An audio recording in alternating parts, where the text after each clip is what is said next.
Welcome to the stream, everybody. Today we are watching Aston Villa versus Wolves, which will be kicking off in a couple of hours. But before that, we're currently watching West Ham versus Newcastle. And West Ham are defeating Newcastle away with a 2-1 lead right now at half-time. It's a very interesting game. After we have watched West Ham versus Newcastle and listened to it, we will be listening to and watching Tottenham versus Luton at 10 a.m. Then it's going to be Aston Villa versus Wolves, and then it will be Brentford versus Man United. It's going to be a very interesting game to see Brentford and Man United. Man United is going to be an away game. Man United need to make the points to get into the Europa, because right now they are just behind Tottenham. But if Tottenham win today, that's going to put them at 56 points. And even if United win, it's 50 points. It's still 6 points clear to get into the Europa versus Spurs. West Ham, they're 2 games behind Man United. United's got 2 games in hand over them, and they're equal on points. And look at the stats. You know, we've got 13 wins versus 15 wins. You've got 8 wins versus 2 wins. You've got 8 draws versus 2 draws. You've got 9 losses versus 11 losses. Goal difference, 48-4, and then 39 for United. So West Ham are doing pretty decent on goal difference. But they've conceded 51, and United have conceded 39. So it's a minus 3 differential in goal difference. Points are equal, but games played not. I'm looking forward to this game of Wolves versus Aston Villa. Who do I think is going to win? I don't know yet. You guys let me know in the comment section who you think is going to win. I did put the schematic up, so go ahead and vote and weigh in with your opinion. It's most appreciated. I really think this is going to be a pretty close game today, to be honest with you, between Aston Villa and Wolves. If anything, I'd probably say Aston Villa win by 2-1. That would be my score prediction for today. That's what I think it could be. However, I could be completely wrong, but I think that's what it could be.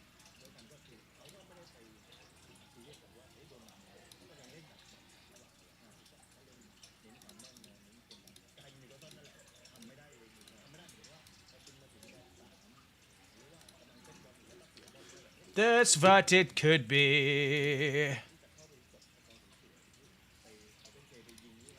If you look at the stats, it says here 61% Aston Villa, 22% draw, and 17% Wolves. If you guys are placing any bets today, I mean, I'm not going to give you advice, but if I was placing a bet today, I would probably be placing it on Aston Villa. Would I place a lot of money? Probably not. Would I place some money? Possibly, but I don't bet anymore. You know, it's too much of a gamble for me. But I think Villa are going to win by 1 goal or something like that. It's going to be 1 goal. Don't tell me when they're going to score it. I don't know. Don't tell me how they're going to score it. I don't know. I cannot predict the future. Otherwise, I'll be a trillionaire. You know, and I probably wouldn't be on YouTube. I'll probably be sharing the money of the world and helping people out massively.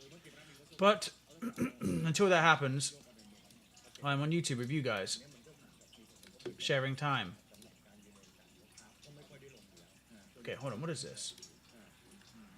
Thank you for the likes. Yes, so our like goal today is going to be 100 likes. If this stream reaches 100 likes, I'll be pretty okay with that. So anything you guys can do to help that will be most appreciated.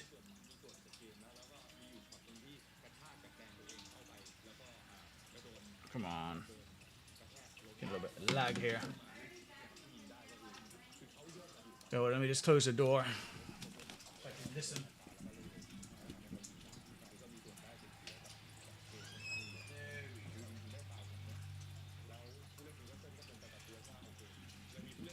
All right. Come on, buddy. You are sleeping all night. Come on.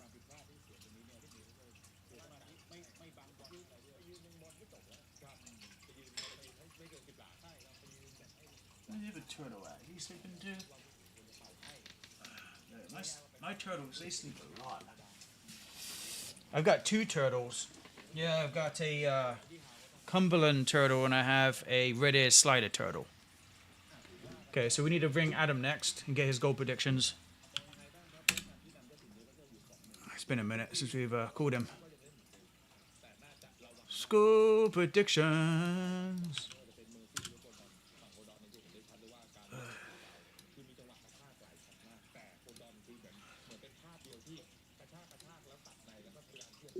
Give him a jingle.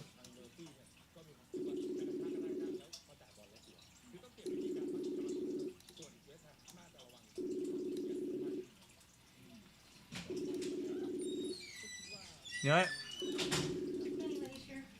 Okay, I'm on the stream right now, so. Better start talking about the game. Yep, love you too. Take care of yourself today. Yep. We'll eat lunch in a bit. Well, I have my nail appointment at 12. Oh, healthy food, yeah. Okay. What do you want for lunch? Make something. I'm not sure yet. Probably like some vegetables and stuff, yeah. You want to eat before I go then? Well, the game is going to be kicking off at 12:30, I believe. So, Do you want to eat before or after your game? yeah, so we got one game at... Right now we got one. The next game is going to be at... Hold on, there's a lot going on. 10 a.m. So that's too early. So then 12:30 is the next game, so 12 would be good. My appointment's at 12. Yeah, so that's not going to work very well for then I me. can bring back food afterwards. Yeah, that will work. Or I can make dinner. Yeah. Either way, one of the two. Let me know. Nice. See? I say you got to organize the food setup, people. You got to organize the food in between the games. That's how it works when you're streaming, you know? Got to make things happen. Got to make things happen.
A little bit worried about Adam. He hasn't been picking up the phone lately.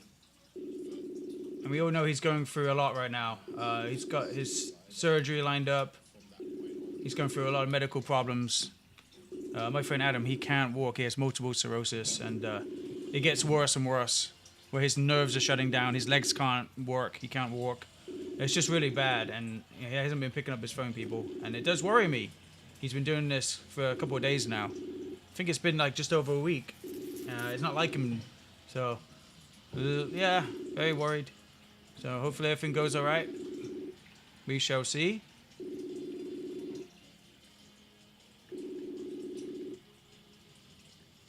But we should probably hang up. I don't think it's going to be picking up. I usually give him about, I don't know, what, 50 rings. 'Cause he does take time to get to his phone as well sometimes. But yeah, it doesn't look good, does it?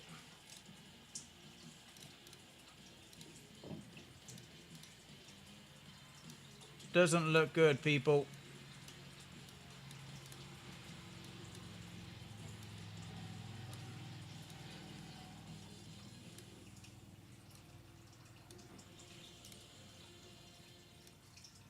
Right, I think it looks like the game's coming back on for West Ham versus Newcastle. 37% possession for West Ham, 63% possession for Newcastle. Shots on target, 6 for West Ham, 12 for Newcastle. 2-1 to West Ham right now. That is an interesting take. It says here 48% chance of West Ham winning over Newcastle's 24.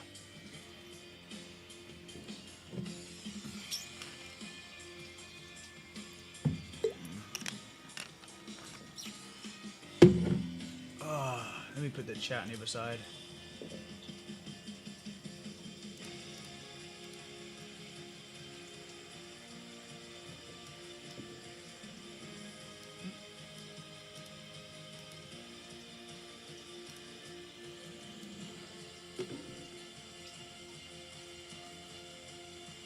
There it is.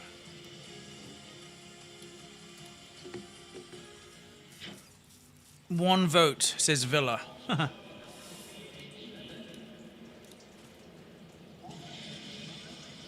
Lucy, what are you doing?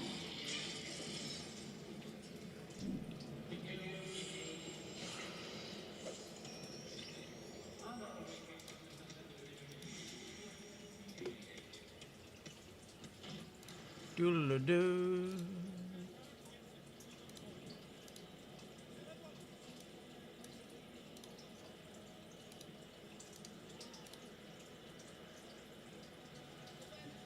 So, for viewers who were with us in the first half, we noticed that Alphonse Areola had a few issues late on. He was removed from taking goal kicks, and it is going to be a change at half-time. Lucas Fabianski coming in, very experienced goalkeeper in this situation, and West Ham, of course, for back-to-back away wins in the Premier League. Newcastle United would have had a thorough debrief at half-time. They by far created the most opportunities, but it is perhaps a tale of their 2023-24 season that, as good as they are going forwards, they are suspects at the back. Controversial, it has to be said. Second goal from the Hammers. Referee Rob Jones opting to allow West Ham to take the quick free kick. Confirmation here that the Pole will replace the Frenchman in the West Ham goal.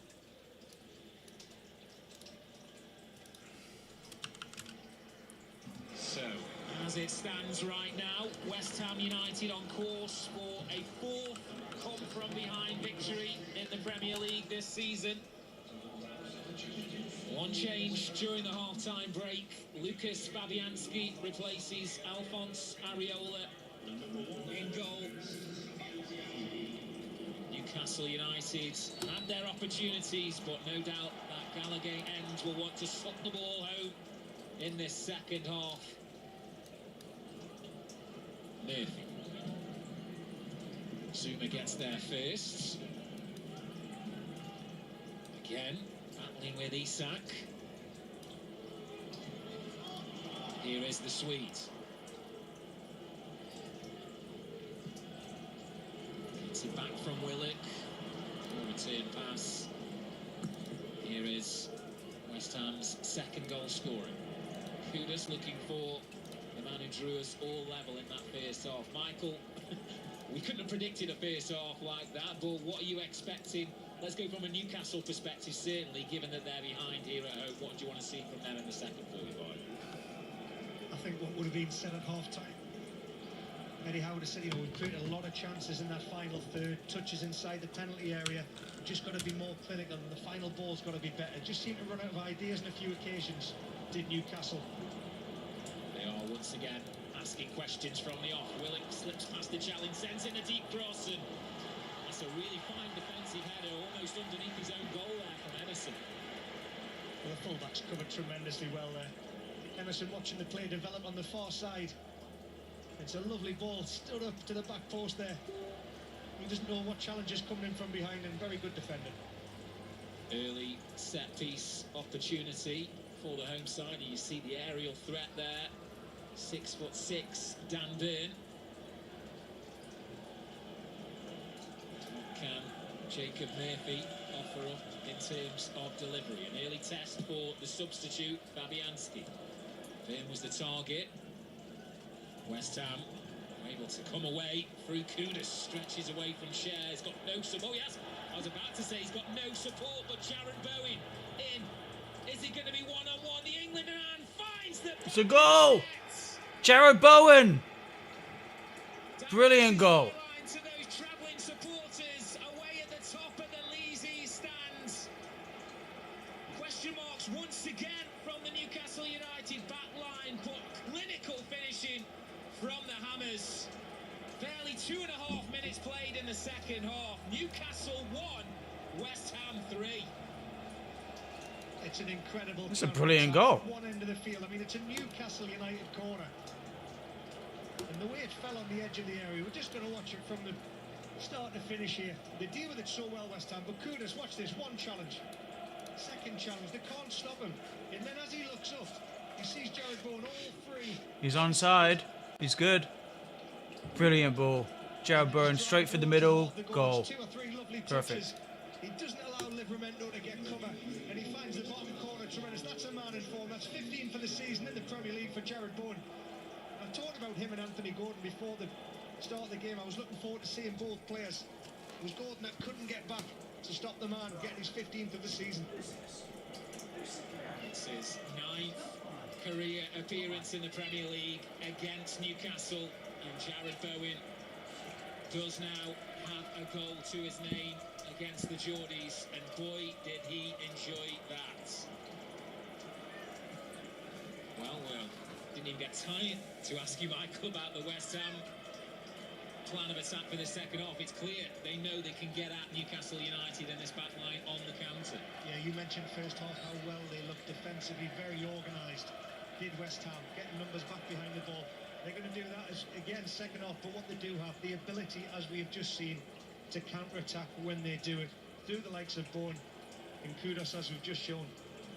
2 minutes and 4 seconds after the kick-off, West Ham further increased their advantage. The task has got even bigger for Newcastle United, and their dwindling hopes of climbing the table and getting back into the European competition conversation. Slipped at the crucial moment there from Kraft. Kudus closed down by Murphy. He rides the challenge. Kudus comes away with the ball.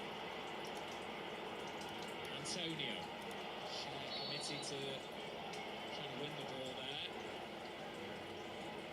I think referee Rob Jones deemed that as a foul. So early on it was Newcastle closing the gap on West Ham, but as you can see, the Hammers further strengthening their position, and if goal difference goes their way and Manchester United lose, they could end the Premier League weekend inside the top 6. Livramento. Willock.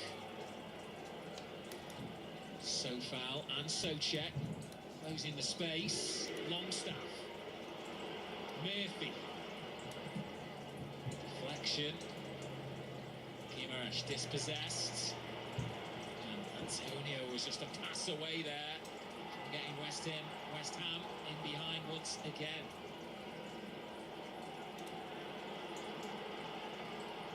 Groans, anxious groans coming from the home supporters here inside St James's Park.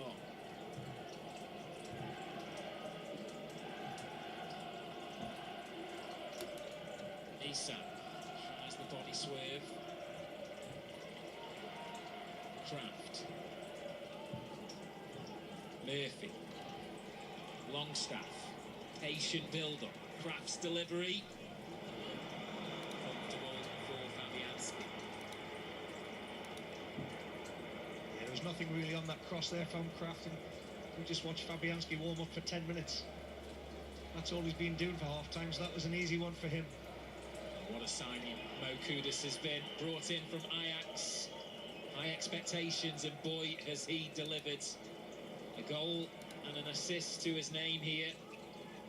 And the boy from Garnet doesn't appear to be done just yet. Zuma. Nice from West Ham. Paquetá. Willock wins the ball, goes down, but he's back to his feet. West Ham are in possession though. Socha.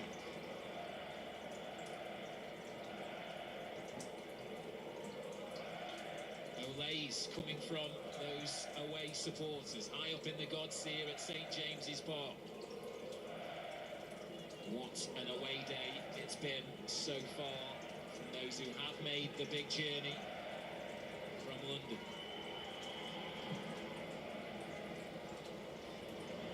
Fabianski finds Sofal. Bowen. Antonio's an option. Gets the shot off. West Ham corner. A few boos here from the home supporters. They're not enjoying what they're seeing from the Newcastle United players out on the pitch. Michael Bridges. Yeah, and that's because they can't get close to West Ham. That was an incredible passage of play. The amount of passes West Ham got. And to hear the groans around the stadium, Newcastle fans wanting some more from their players. Get a little bit closer. Corner's taken short. Bowen has time to think about the cross. Longstaff's clearing header. Livramento dwelled too long on the ball, and that's just what it is. So quick to those second balls here, West Ham.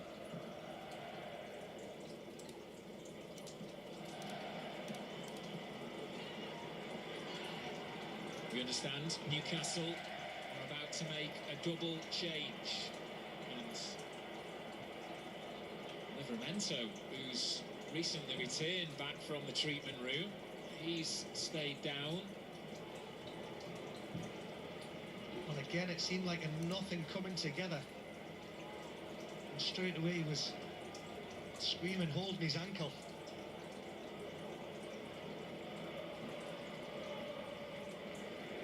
Have a watch back of it here.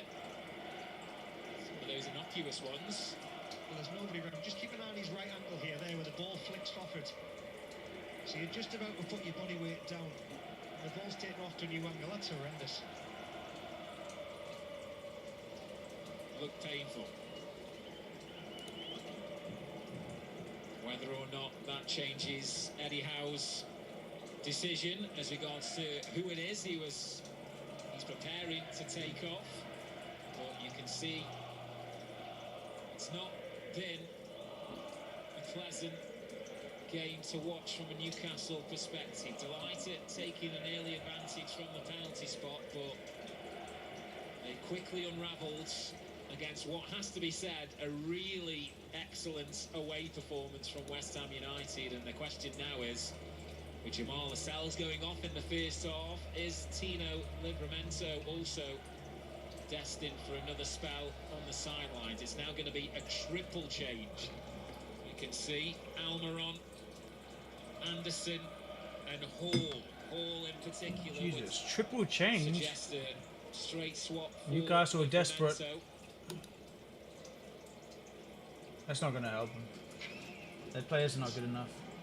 David Moyes just bending the ear there of Emerson, just passing on a bit of instructions, and we had 10 minutes of added time in the first half. Looks like we're going to have maybe not quite to those significant levels, but a decent amount of added time here in the second half. Valentino Livramento will head to the changing rooms. Miggy Almiron comes on. Boy, could Newcastle do with a goal from him. Next change sees Joe Willock removed to be replaced by Elliot Anderson.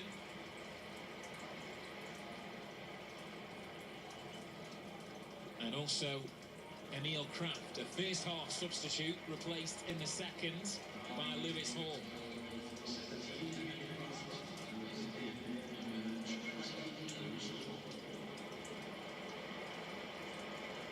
So fresh legs as Newcastle try and navigate their way back into this game, but first and foremost they need to defend a West Ham corner.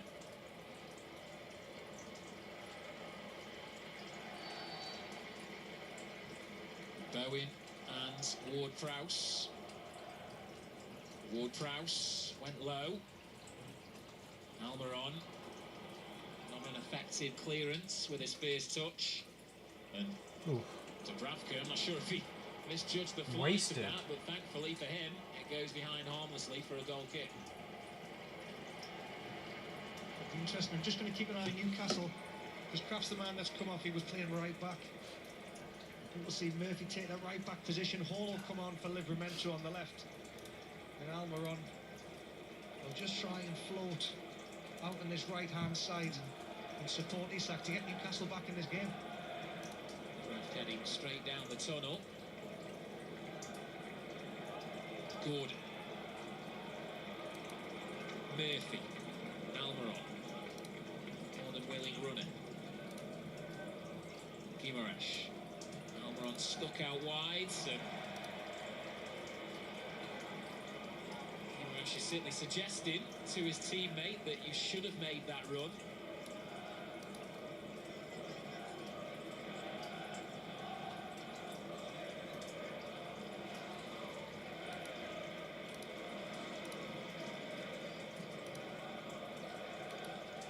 West Ham can't work their way out of the corner.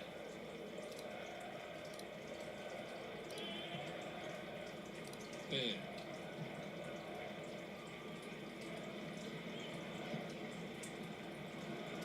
Guimaraes looking for the run of Almiron and Emerson. I don't think he quite delivered what he was intending to do there, the full-back, but nevertheless he thwarted any potential danger. But it is at the expense of a Newcastle corner. That backfired for Emerson. I know what he was trying to do. He's trying to fake the header and let it run out for a goal kick. Big moment for Newcastle United here. Hall, the substitute, who comes on to take over set-piece duties. Good fine header there at the far stick from Thomas Souček. Murphy. Shared, trying to bring it down. Qatar dwelled on the ball. Anderson. Guimaraes. Fine share, sends in the low ball. Mavropanos slipped as he was about to clear. West Ham survive a scare. Bowen gets there first in front of Murphy, and Gordon now slips on the turf. We all feared the worst there when he went down, but thankfully Newcastle's number 10 is back to his feet and watching on as West Ham try and come forward. Anderson being roared on by home supporters here. Surely Newcastle have to get the next goal. Longstaff. Phase 1 challenge. Gordon. Fine Guimaraes, but falls kindly for Newcastle. They're still in possession. Murphy. Mavropanos. Desperate out there for Newcastle. Space out wide for Anderson. up against Sofa. Delivers the cross, heading clear by Ward-Prowse, only as far as Guimaraes. Guimaraes looking for Isak. It's a tough ball to execute there, Michael. It is, but it was nice play by Newcastle United. They kept the ball, they were switching it from one side to the other, trying to create the opportunity. Anderson's come on. The crowd have lifted straight away since he's come on. He's been winning the balls back and he looks so enthusiastic. Again, you've got to credit West Ham there. Defensively, the numbers they had back behind the ball, and every cross that came in, they dealt with it so well. So the possession stats there in terms of what we've seen over the last 5 minutes.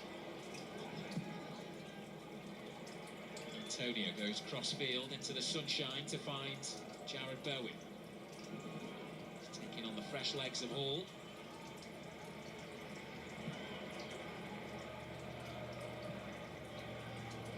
Socha. West Ham moving the ball nicely. Zuma tried to play it into the path of Sofal. Dubravka. 2. Lewis Hall. Newcastle making 4 changes here today, 2 enforced. Injury concerns for Tino Livramento and Jamal Lascelles. Guimaraes. Option out wide is Anderson. No way past Bowen. Murphy immediately closed down by Paquetá, but works that well. Guimaraes. Stood roll. Ball goes low, deflected. Zuma gets that first contact. Still alive. Almiron. Back to Isak. Jesus. Boy, oh boy, that is a rare sight. Alexander Isak scuffing the shots. Well, again, Newcastle creating the moments here. You can see how many players they've got forward inside the West Ham area. Bruno brings it down. As it falls to Isak, you're thinking he's going to test Fabianski. I think it was Anderson that was behind him. Just couldn't believe Isak had left it. But there's no way the striker's going to leave that in that moment. A warning sign for West Ham. Newcastle ownership. Amongst those, Amanda Staveley watching on. I think someone just pointed out, yeah, you're on tally now. But it's a club with lofty ambitions, and with all due respect, finishing mid-table is not part of the plan. Still lots of football left to be played. A rare miscue from Kudus.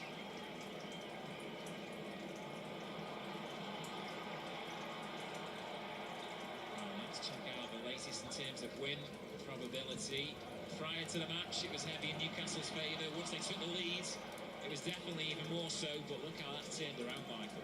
Well, 77% for Newcastle when they went 1-0 up.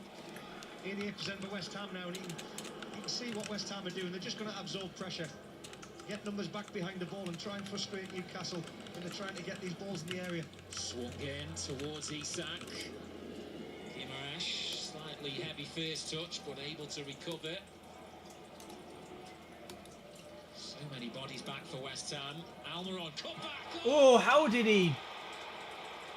Longstaff. Just could not sort How? out his feet. Absolutely ridiculous. That should have been a goal. Newcastle working the ball so well into areas. Bruno Guimaraes Nice there, pass. Little through ball. He just lays it off. Expected What? Longstaff. He's caught in 2 minds, you know, whether to go. Where is he with his left looking foot, at, get his Longstaff? foot Quit around looking it at the and crowd and right look at the He's goal. trying to open the body up for his right foot finish. And unfortunately, his right foot didn't open up. He is naturally right. 67% of you say Villa's going to win. 33% say In a Wolves. split second, you need to make that decision. He appeared not to be confident think that he Villa's could gonna provide win. the connection with his left, and not for the first time this game. I think Aston Villa's going to win by 2-1. Drops down That's to my his score ear. prediction. Clutching this time though is hamstring. Don't ask me what minute, what hour. I don't know what minute or second or. It has simply not gone Newcastle United's way here today. Well, he felt it there when they're coming together, him and Paquetá. It's when he brings the ball down. Just he pushes off there on his left leg, he knows instantly. He's very robust, Fabian Schär, featured during the international break. A regular under Eddie Howe ever since the Englishman took charge of Newcastle United.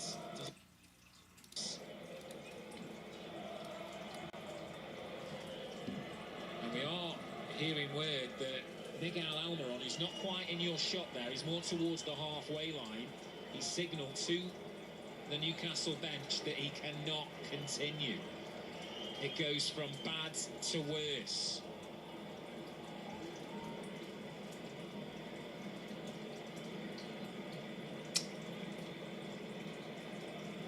Looks as though Eddie Howe has made the immediate decision. Harvey Barnes back into the action, another who's returning from a spell on the sidelines. He's had a stop-start nature to his Newcastle career, but it's pretty much like for like.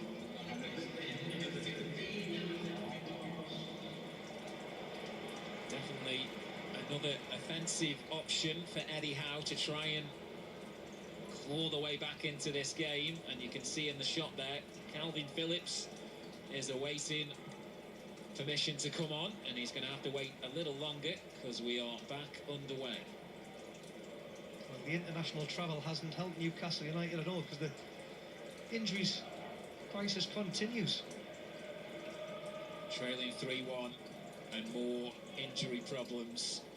As it stands, issues for Jamal Lascelles, Tino Livramento, and most recently Miggy Almiron, who barely got into double figures in terms of minutes of action here today at St James's Park. First touch for Barnes, finds Gordon.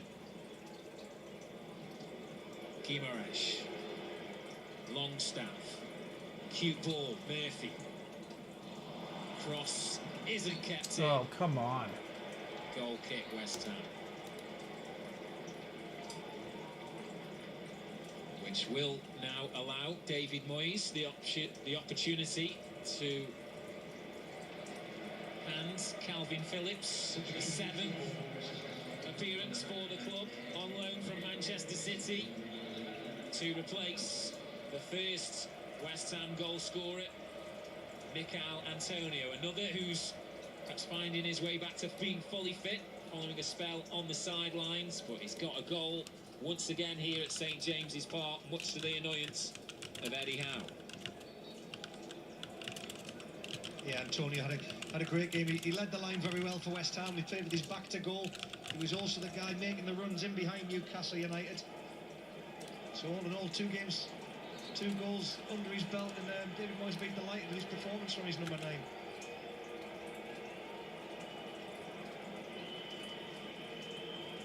It's been so stop-start this game. I think there's concerns amongst Newcastle players that this is a bit of gamesmanship from Paquetá.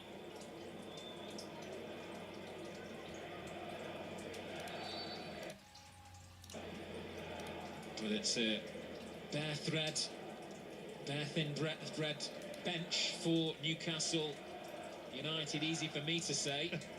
Well, not to make light of it, it's a really important stage of the season, and sadly for Eddie Howe, players are dropping like flies. It's not what he would have wanted to see, in the way they conceded the goal from their own corner as well. But fair play to West Ham. They came to St James here with a game plan. They've executed it to perfection so far.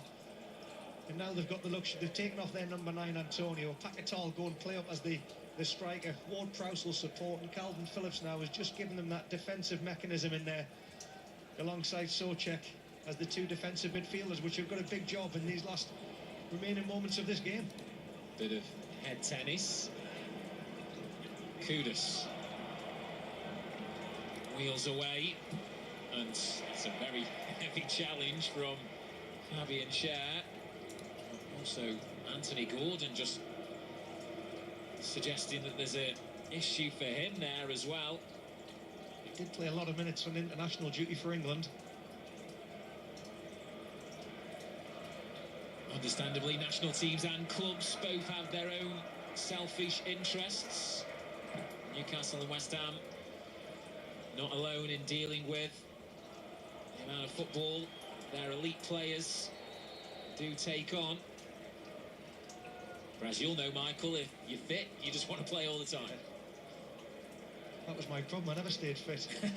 I've tried. Yeah, the last thing you need is these little niggle injuries. And you think, you know, both players and Cher and Gordon holding the hamstrings there, if you felt something go, you wouldn't be able to continue. So it'll just be the cramp creeping in, and they've got to just try and manage out this last 20 minutes of the game for Newcastle. Yeah, we're inside the final 20 minutes, but we do anticipate that there'll be a decent chunk of added on time here. Isak. Very quiet for the majority of this game. The Swede who got things up and running from the penalty spot. Fabianski looking for Emerson, who did win the flick on. Ball can't remain in play though. Newcastle throw. Newcastle yet to come from behind and win this season. They have managed to draw 3 games where they find themselves behind. Gordon, that's a teasing delivery to the back post, and that's an excellent save from Lucas Fabianski. Oh, close. 3 big moments here. I mean, Anthony Gordon there puts the ball across. He doesn't try and beat anybody. And the delivery in behind the back 4 of West Ham is incredible. Barnes anticipates it, but watch this save from Fabianski. I mean, he's only come on at half time. He hasn't had much to do, and that is a world-class save. We'll get a good angle of it from here. It's his 6th season in West Ham colours. Was the #1 for David Moyes last season, but age 38, he's been resigned to a relative spectator when it comes to Premier League minutes this season, but delivering when called upon.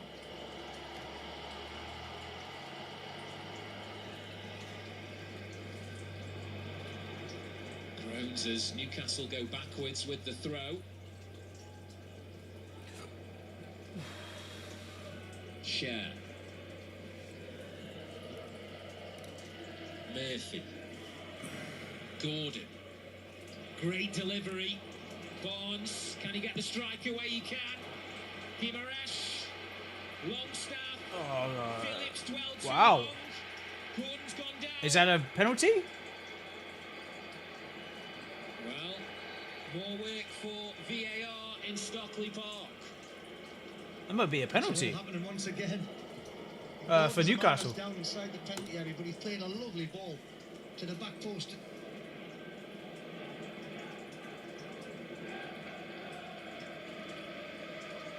We're just going to see it here, Anthony Gordon. Let's take a look. Does he get his foot in front of the ball? Can't actually see that momentum there. I think he's actually been clipped inside He the clipped area. him. He did clip I don't him. think Gordon actually does anything with the ball neither. We didn't get the ball. Is it one of those where I it's think very it could be. clever from This is on the. Gordon in terms of he knows there'll be contact if he puts his boot the other side. I think that might be a penalty to Newcastle. Looked like he clipped With him. the on-field decision here. I mean, So for the second time during this match, obviously it was kind of VAR accidental, but he still David hit him Coote, anyways. His assistant Eddie Smart are looking over the images that you can see on screen. We've seen these given this season.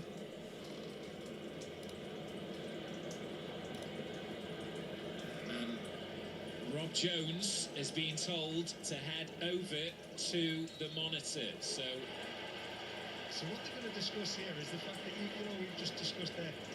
He has stepped across Calvin Phillips, he's put his leg in front, there's no ball contact. Phillips is in the motion of trying to clear the ball away from his area, but with Gordon's foot there being planted, there's every chance this can be given. So Fabianski with the initial save. Guimaraes was involved, Longstaff, and here it is. Phillips looking to clear his lines. Those are the exact images that referee Rob Jones is watching back here at St James's Park. I mean, it's a nasty collision, but actually Calvin Phillips is already in the moment of trying to strike the ball out of his area. Ooh, yeah, he got him pretty good. Actually, that should be a penalty from that angle. From these pictures that there's no intent from Calvin Phillips. It's a penalty. Yeah, it's a penalty. He got him. He smacked his foot. You can see from that angle. He's not having much. I mean, yeah, his intention was to clear it, but he hit his foot regardless. So it is a penalty to Newcastle against West Ham. Not long after coming on, he's unintentionally. We know it was unintentional, but it happened regardless. It was sloppy clearance. He shouldn't have been so slow and sloppy. I'm not going to defend Phillips at all for that. Yes, he is an ex-Man City player. It doesn't matter. That was clumsy. Penalty is deserved. Isak once again. I agree with the referee. A different goalkeeper in front of him. He dispatched the earlier pen when facing Alphonse Areola. Newcastle fans will be hoping he can do exactly the same this time up against Lucas Fabianski. This to make it 2-3. Goal. 2-3. Nice, cool from Newcastle United's number 14. Listen to the response from the home crowds. Newcastle 2, West Ham 3. Well, he executed it again in the far corner, Isak. He waited this time a little bit more of a delay from Fabianski to dive. It's always uncomfortable when you go to take a second penalty in a game, because the goalkeepers know what side you've gone previously. Fabianski had a chance to look at the shots pattern of Isak in the first half, so that's a big moment for Isak.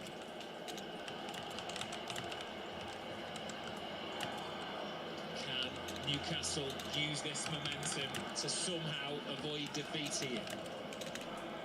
They've only lost 3 home games in the Premier League this season. It's a tough place to come, and maybe the anxiety has shifted from those in black and white to those in claret and blue. We said, Michael, Newcastle had to get the next goal if they were to get anything out of this. Yes, and that's what they've gone and done. What I've been impressed by them since Anderson has come on, they've used the width of the field so well, and that's what they need to keep doing. Paul, cut back for Isak. Tried the flick. As if right on cue, that's just another moment there. You see Hall, the inside run, he points where he wants the ball, and it's the cutbacks for Newcastle in the second half have been absolutely incredible, because Isak, that's the second one he's had, and we saw Longstaff one. So West Ham, as much as they get numbers and bodies back behind the ball, they're not putting pressure on the ball carriers anymore. They've been trying to protect the lead. They could come back to hurt them if Newcastle keep getting these opportunities. Since the early stages of this game was the last time that we heard the home support in such fine voice. There's been lots of groans, annoyance and frustration, but they do appear united now, as Eddie Howe's side somehow look to salvage at least a point here. See there, in terms of the attempts, almost double from the home side, but West Ham have been far too clinical, and that's going to be one of the most obvious yellow cards you'll ever see there. Which I hate to say is a sign of respect to Mo Kudus, that he was that frightened that he was away and going to cause further damage. Been so impressed with Kudus. Really have. Every time he's got the ball, he just looks like he belongs with the football on his feet. The balance is tremendous from him.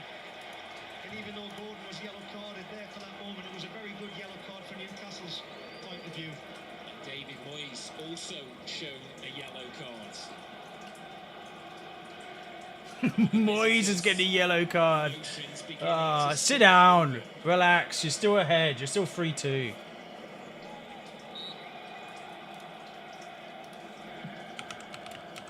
It's a waste of a free kick from Kurt Zouma. The last thing West Ham needed is giving the ball straight back to Newcastle. Burn.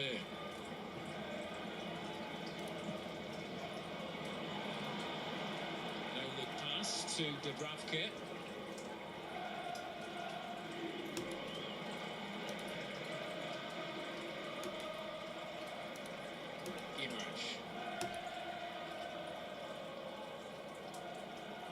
Isak on a hat-trick, coming deep.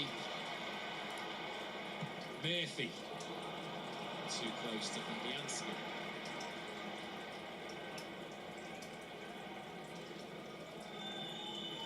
That's what West Ham need to do, Michael, is to take the sting out of the game, just slow things down. I think that's what Fabianski's doing. He's using all his experience, because David Moyes was so angry at Zuma before when he just played that ball forward for no reason from their free kick.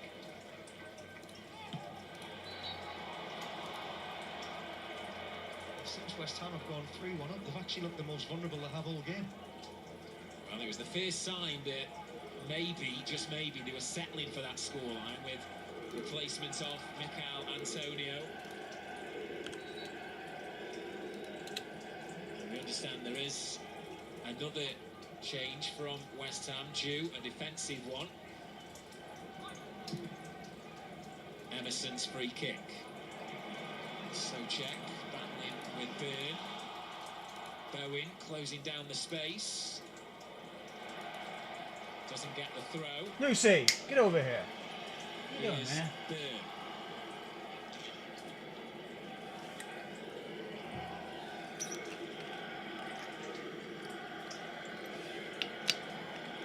Barnes in behind to draw us all level. Oh, crap.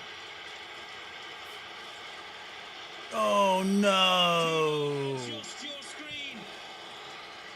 This is really happening. What an absolute West Ham have bottled it. game we're witnessing They're here. drawing it now. 3-3. West Ham Oh, my goodness. Who would have thought this? What a turn in the story, people. Incredible scenes at St James's Park. Just keep your eye on Holy Barnes. crap. He runs inside.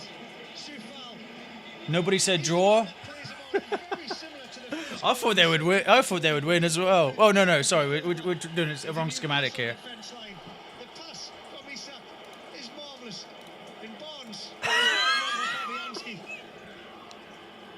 has a little look up. He sees where the goalkeeper is and he puts it through his legs. Fabianski couldn't shut them. What a game we've got.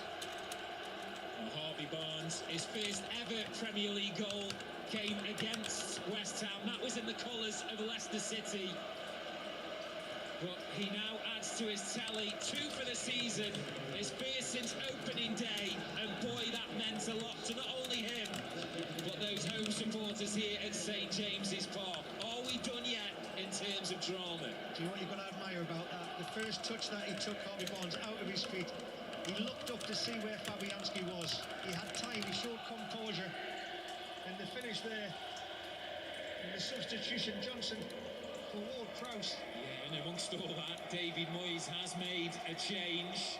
Ben Johnson coming on to replace James Ward-Prowse, which again suggests that West Ham just want to hang on, see this one out, and head back down south with a point. He said there'd be goals, I didn't think it'd be this exciting. Barnes again trying to get in and amongst the action. Share height but no distance on the header. But it does drop kindly for Newcastle. The Fucking Newcastle all over them. I was thinking that they could come back, but Isak, oh, it does not look good. Murphy, deflected cross. Jesus. Takitar, West Ham are getting making battered stick right now. this. They need substitutions.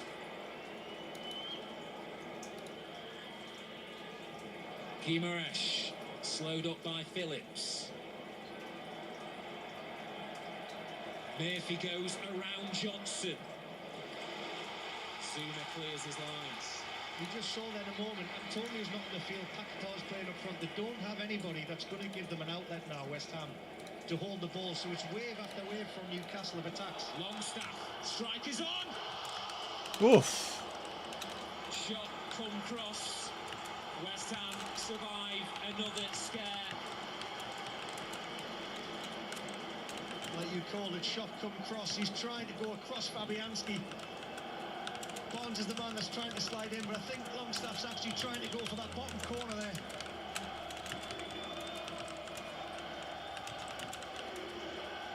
Harvey Barnes trying his utmost to deliver all 3 points for his manager.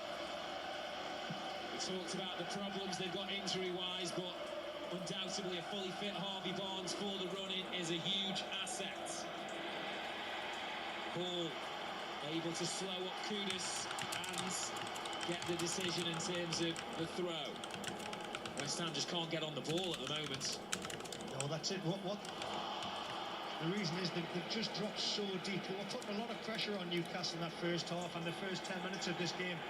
They've just sat back and said, you know what it is, we will try and stop you. And they haven't been able to do that. They haven't stopped Newcastle United's attack. And when you sit off players like Bruno Guimaraes, you're going to have trouble. Guimaraes away from Phillips.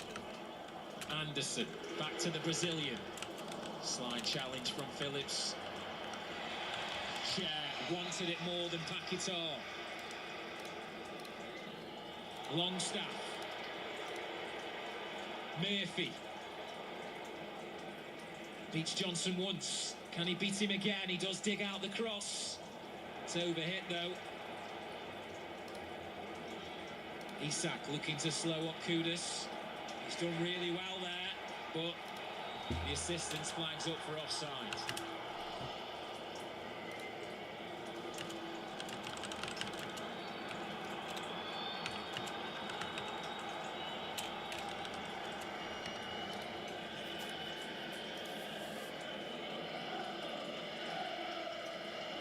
Well, a draw will feel like a win given how this game looked at various points this afternoon here. But could Newcastle pull off an incredible comeback here? A 3-1 to West Ham. You could have heard a tin drop in here apart from the West Ham fans that were doing the olays. Now you can't hear a thing because the atmosphere's... Obviously the momentum has changed. Newcastle getting on the ball, every attack. The atmosphere is crazy here. They once again turn the ball over. Full time can't come quick enough for West Ham. There will be added time. Gordon moving at speed. Does get the shot off. Frustrated that he couldn't work the goalkeeper. Well, he had a great first half. We saw him get a little bit of cramp, but look at this. This is when he drives at the heart of defenders. He's a defender's nightmare when he's going at full pace, because you've got to back off and back off. You can't dive in because you just move that ball, as we saw in the first half when he won the penalty. So as we approach the 90th minute, we do expect a decent chunk of added time. We had a minimum of 10 in the first half, which saw West Ham take the lead for the first time in this game. Headed into the break with that 2-1 advantage. We're all square now. But maybe, just maybe, one bit of quality could decide where all the points go here at St James's Park. Bowen working hard. He's done really well there, Jared Bowen. Still going. Doesn't get the corner. Newcastle goal kick. How good is it to have Premier League football back? Eh? Honestly, what a game we've witnessed here to kick the Premier League weekend off again.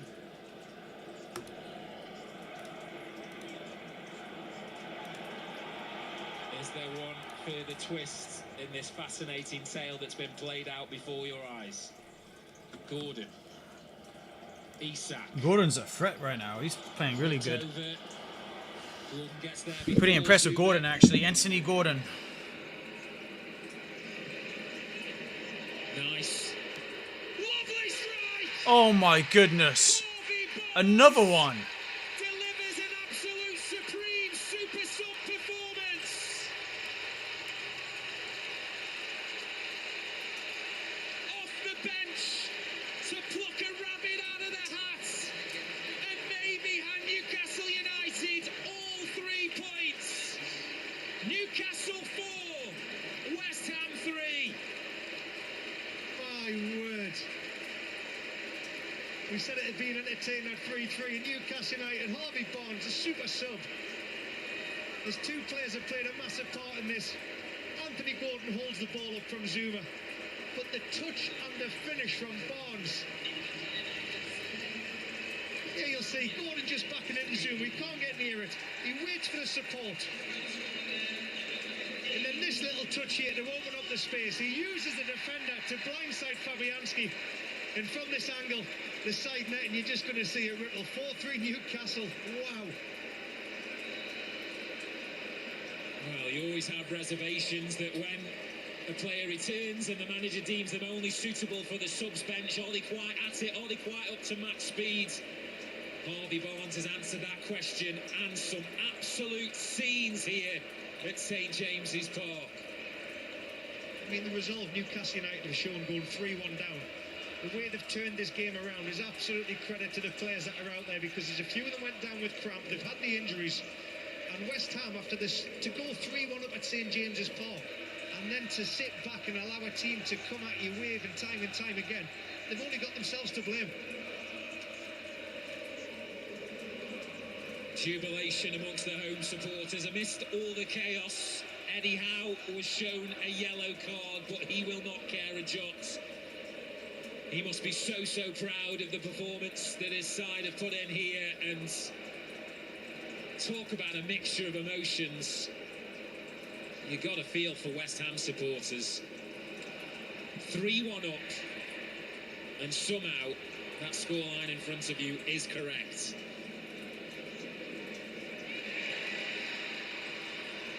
And Newcastle looking to add salt into the Hammers' wounds.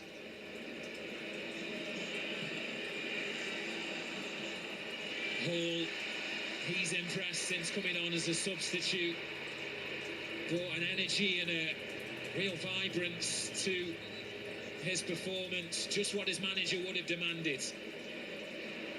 Yeah, all the players that Eddie Howe has brought on. I think the one for me that got the Newcastle fans going was Anderson.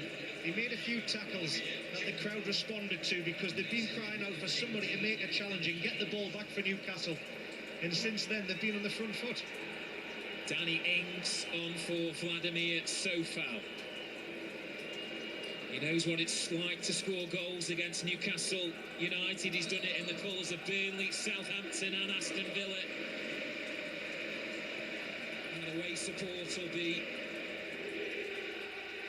shredding every last nerve that maybe he can come up with the goods, because there's still at least 4.5 minutes left to play here at St James's.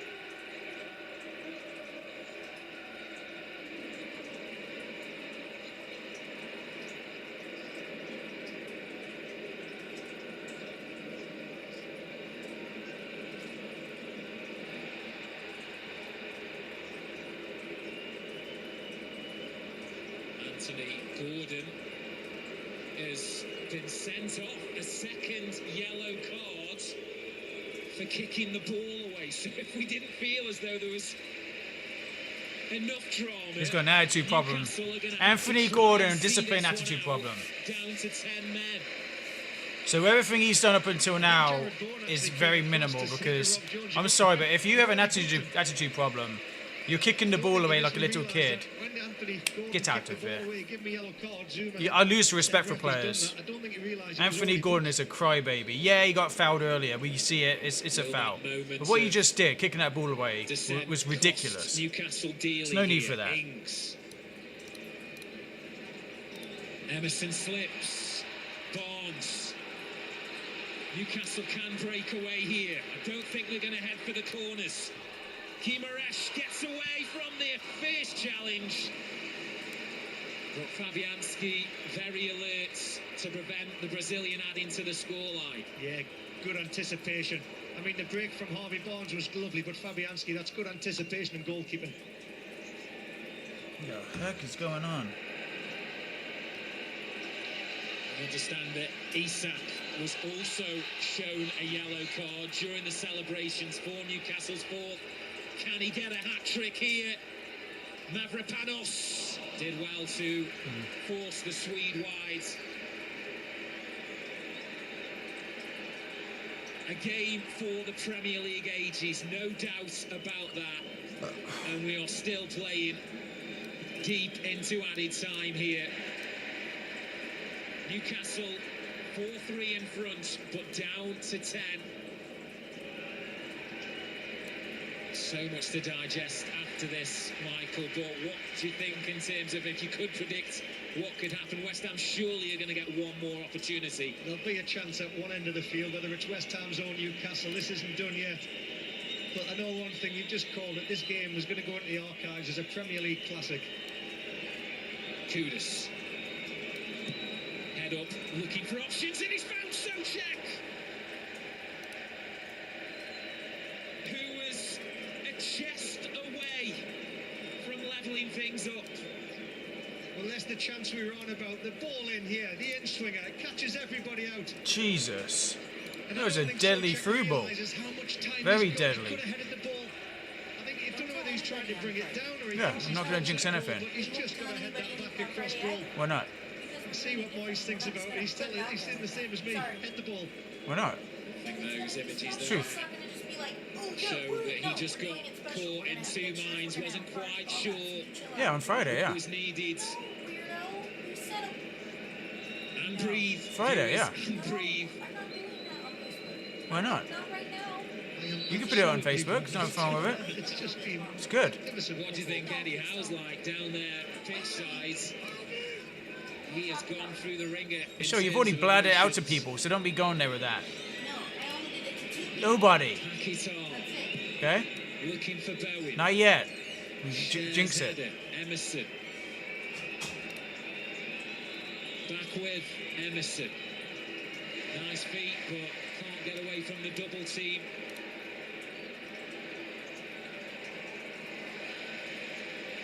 People need to learn patience, man. Takes his time before opting to hoof it clear. Can only give possession back to West Ham. Paquetá looking for Souček, who fouls Dan Bird.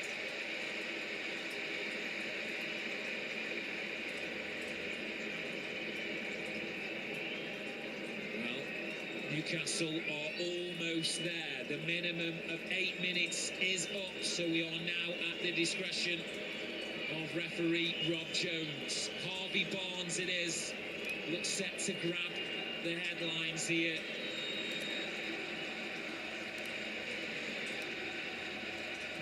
Share. Looking for Anderson. Anderson gets the first contact. Unintentionally landed on Emerson. He stayed down.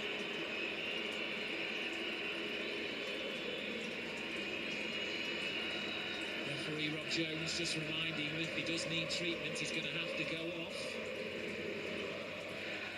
Surely the last roll of the dice for West Ham. Paquetá can't help it on. Guimaraes being chased by Souček. Johnson away from Longstaff. He's looking for support. No real option in front of him. Phillips. Paquetá. Heart in mouth stuff for both sets of supporters. Paquetá's ball in. Ings. Still not clear. Oof. Balls to Johnson. Goes the long way around. Needs to be now for West Ham. Johnson's got time to think about the cross. Gets away from Longstaff. Anderson with the up and under. Referee Rob Jones has had a good look at his watch. Still we go on here. We're in the That's time. minute of the 3 minutes minimum over. 8 to be added on. It's 9 minutes, it's nearly 10 minutes. It's ridiculous. Paquetá's cross. Oh, that's Good time. ball to Kudus, who slipped. And Hall. It's 100 minutes. That's 2 minutes over. That is the time. Arsenal did the same fucking thing with the time. That's it. Yes, game over. Okay, 4-3 to Newcastle. West Ham got defeated today. They dropped points. Newcastle have gained some points. Let's see what they are in the standings. With two off the bench to support two spot kicks from Alexander Isak means full time here at St James's Park. It's finished Newcastle 4, West Ham 3. So we've got 43 points for Newcastle. We've got 44 points for West Ham. Newcastle have a game in hand over West Ham. So, yeah, I mean, they're obviously both these teams are fighting it out to get into the Europa League. That's what they're doing.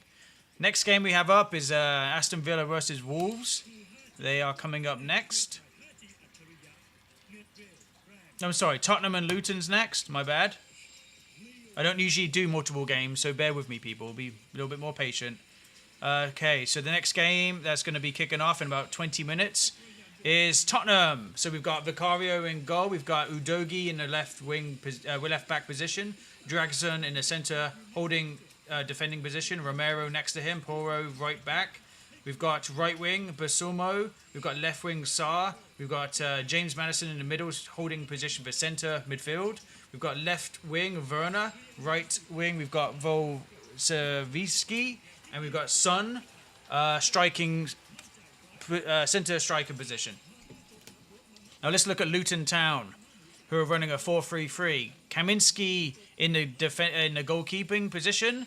We've got right back Kabora, Menji in the centre with Burke, Doughty to the left, Barkley to the left wing. Puddock is centre midfield. Right wing is Berry.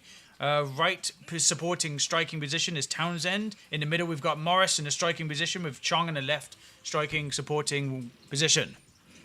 We see the formation, a 4-3-3 for Luton. That's a fairly balanced formation. I would say that's a passive formation. And it looks like Tottenham are playing a kind of a defending position, I would say. A supportive, defensive posture they're playing Tottenham Spurs. So that's interesting. Do they have fear of losing this game? Let's look at the stats and take a peek.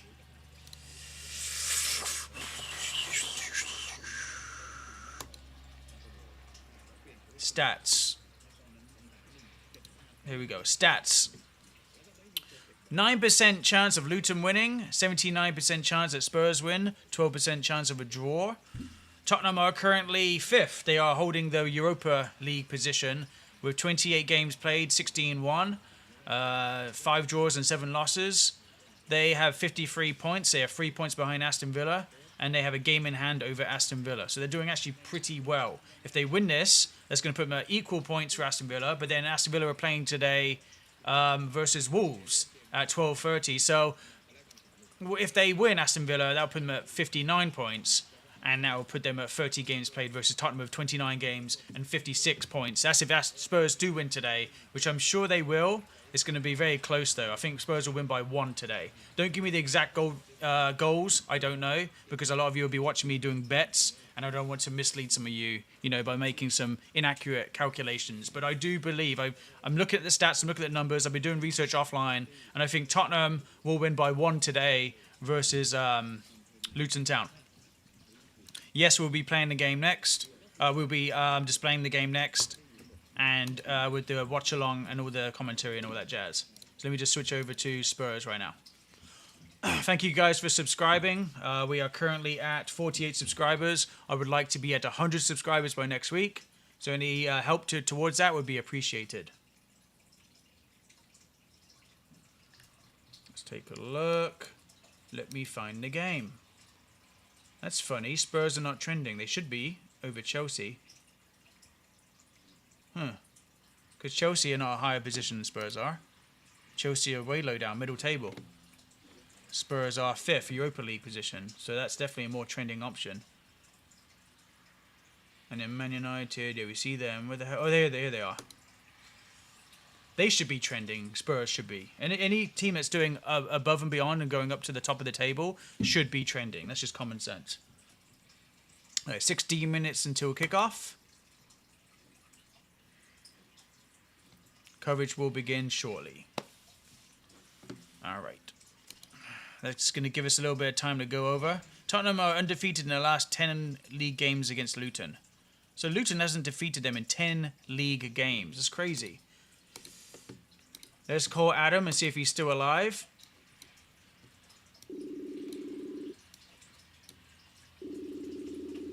Let's see what happens.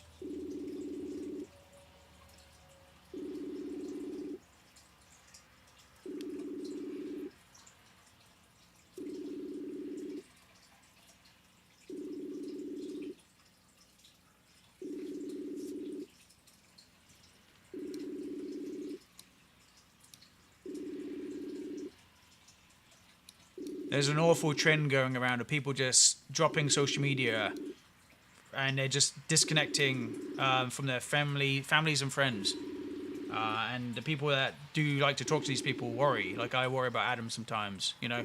And yeah, other friends and family members too, when they just disconnect and don't talk. It's just, you think something's wrong. And usually there is a problem. So that's why it's always good to keep in contact with people. You know, even though they may make it hard sometimes, you got to do what you can.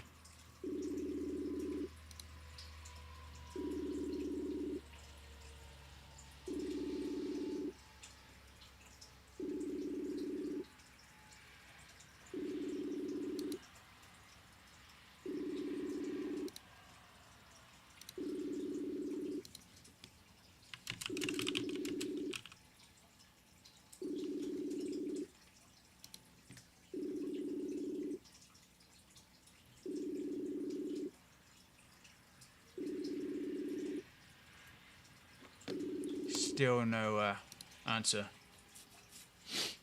That's not good, man.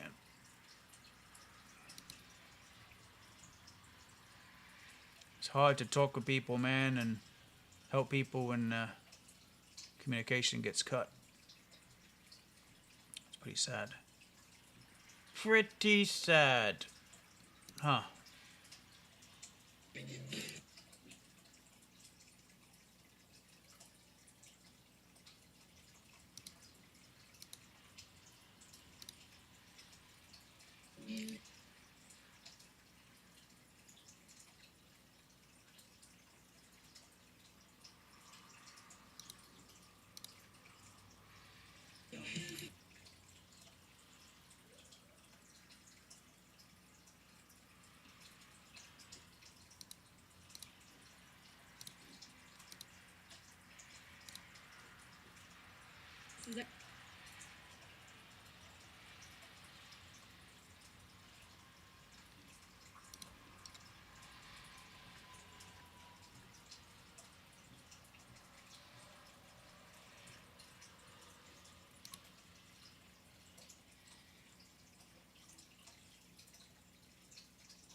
Okay, is it gonna start yet? Here it is, I think. Hold on. A little bit of lag. Oh, it's still lagging out. Come on. We'll begin shortly.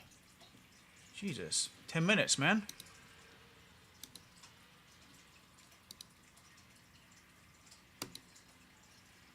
We want to listen.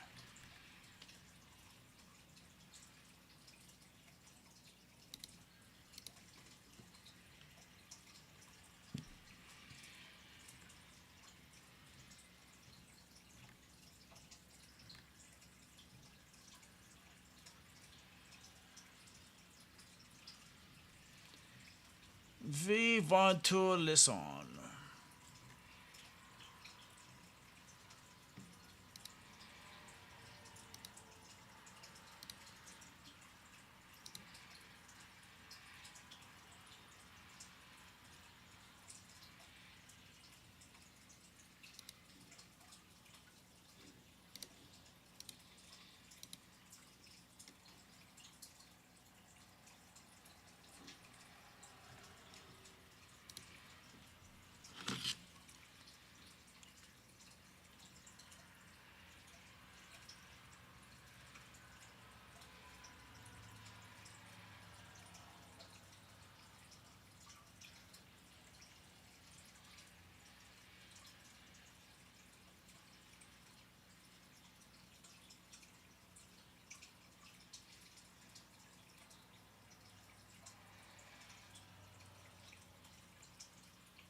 I don't even know what to eat today.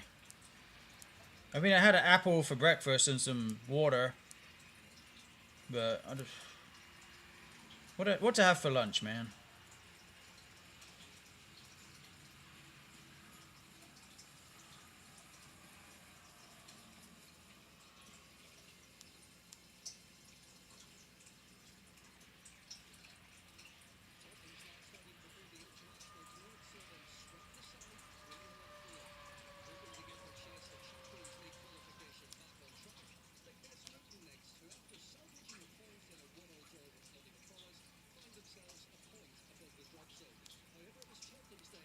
Here it is.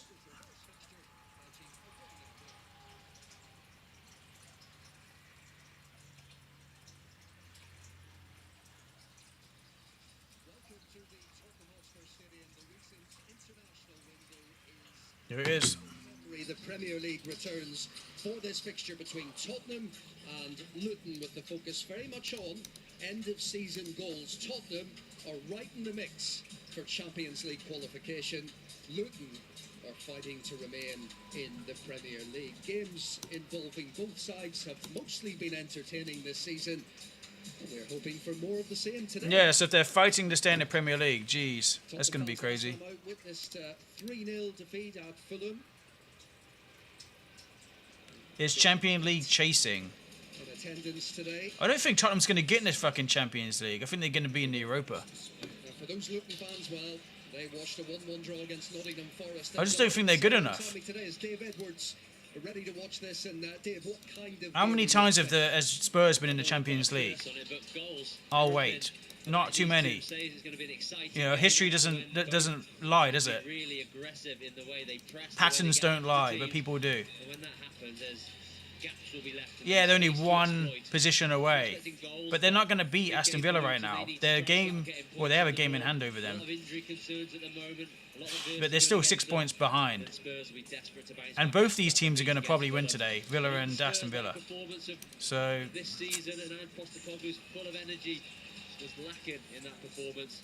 I'll just say Villa and Aston Villa. Aston Villa and Spurs. I was like, wait a second. It's the same fucking team. I was just reading something. I was just...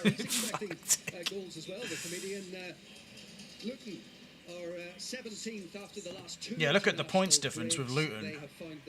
They're hovering above relegation at 22 points. They are struggling. 29 games played. Aston Villa, Tottenham, 28 games played.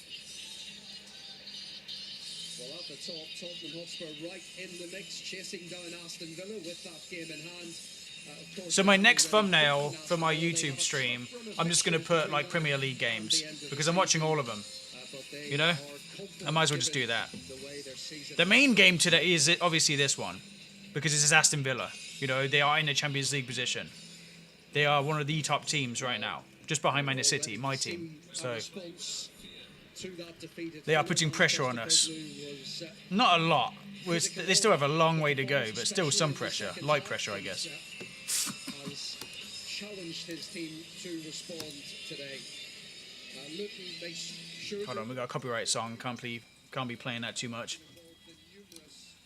Thank you guys for subscribing today. Thank you very much. We're nearly at 50 subscribers. The goal is 100 by next weekend. Because next weekend there's gonna be way more Premier League games playing and some Champions League games. And I think we got the FA Cup coming up pretty soon as well, right? April the 12th or the 15th or something like that. Or is it 14th? Anyways, yeah, the FA Cup's coming up too. And then yeah, we've got the Europa games coming up pretty soon as well. So yeah, make sure you guys subscribe for that, because I'll be displaying the top games from the Champions League, Europa, FA Cup, Premier League, you name it. Top teams, basically. And then I will play some lower teams occasionally as well, but not as often. the first to emerge from the changing rooms here at the Tottenham Hotspur Stadium.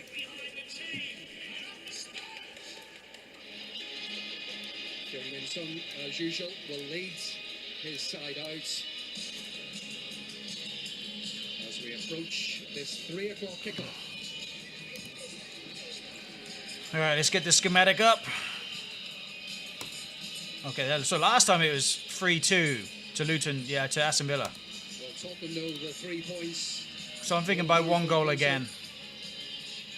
Through that top 4. 1 goal again, yeah. Of course, depending on other results. Mickey van de Ven back in the squad today. Has trained the last couple of days, but only named on the bench by Ange Postecoglou, the quickest player in the Premier League this season, and has formed such a key part of their back four. But it means another opportunity for Radu Dragusin, the Romanian defender, who is in that line of players ready to start this game.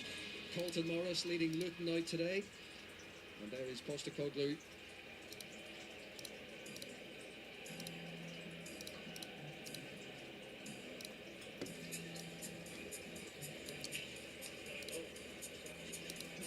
All right, we're going to do a poll now for Spurs. Let's see what kind of Appreciate you guys weighing in. Spurs versus It usually means Luton. here at home wanting to start well in front of their own fans, and that will be the challenge for Luton. But Luton have made life difficult for so many of the top sides in this league this season. There you go. The schematic is up on your screen. Go ahead and vote, people. Go ahead and vote as soon as you can.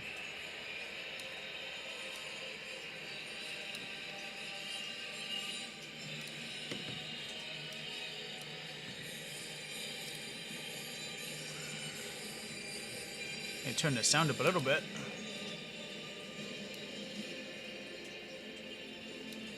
Vote away, vote away. I'm going to go ahead and put my vote in. Postecoglou says the defeated Fulham was part of I'm their going to group go, and has if it will let me. challenged his players to respond today. Guglielmo Vicario made his Italy debut on Oh, Sunday. wait, yeah, I and kept can. a clean sheet I'm going to against go Everton. with Despite Mickey van de Ven returning to training this week, Radu Dragusin is part Spurs. of the back four that started at Craven Cottage. I am going with Spurs to win this today. He will hope for a better impact today alongside Sarr and Maddison. The one change is in the forward area as Timo Werner replaces Brennan Johnson. Well, Van de Ven is on a bench that includes Richarlison, who has been managing a knee problem. Yeah, for now. He didn't play 1 minute for Brazil in their doubleheader.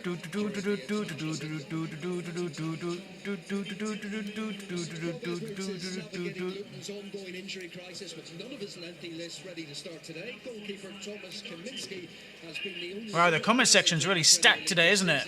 Too many people commenting. Too much to talk about. Does have the personnel to be fluid in and out of possession.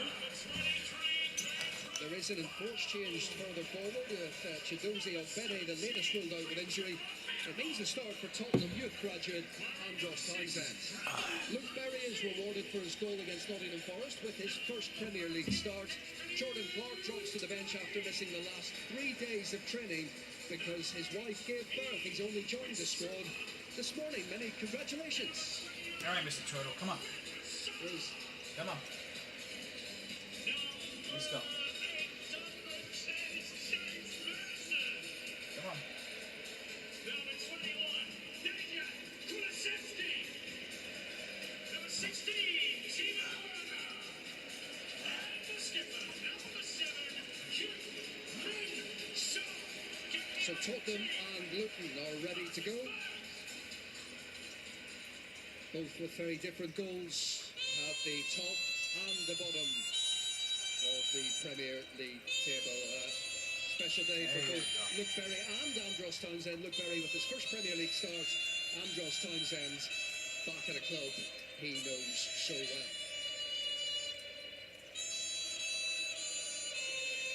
Jared Gillett is the referee today. When the Saints go marching in. Against Nottingham Forest I thought that was Southampton's theme. earlier this season. Maybe I'm wrong.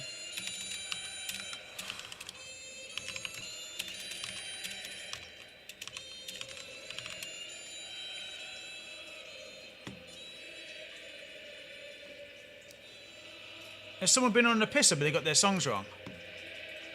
Saturday, we've got weather, we've got rain on Monday. And a wonderful atmosphere here ahead of kick-off in North London, the first of a North London double-header for Luton.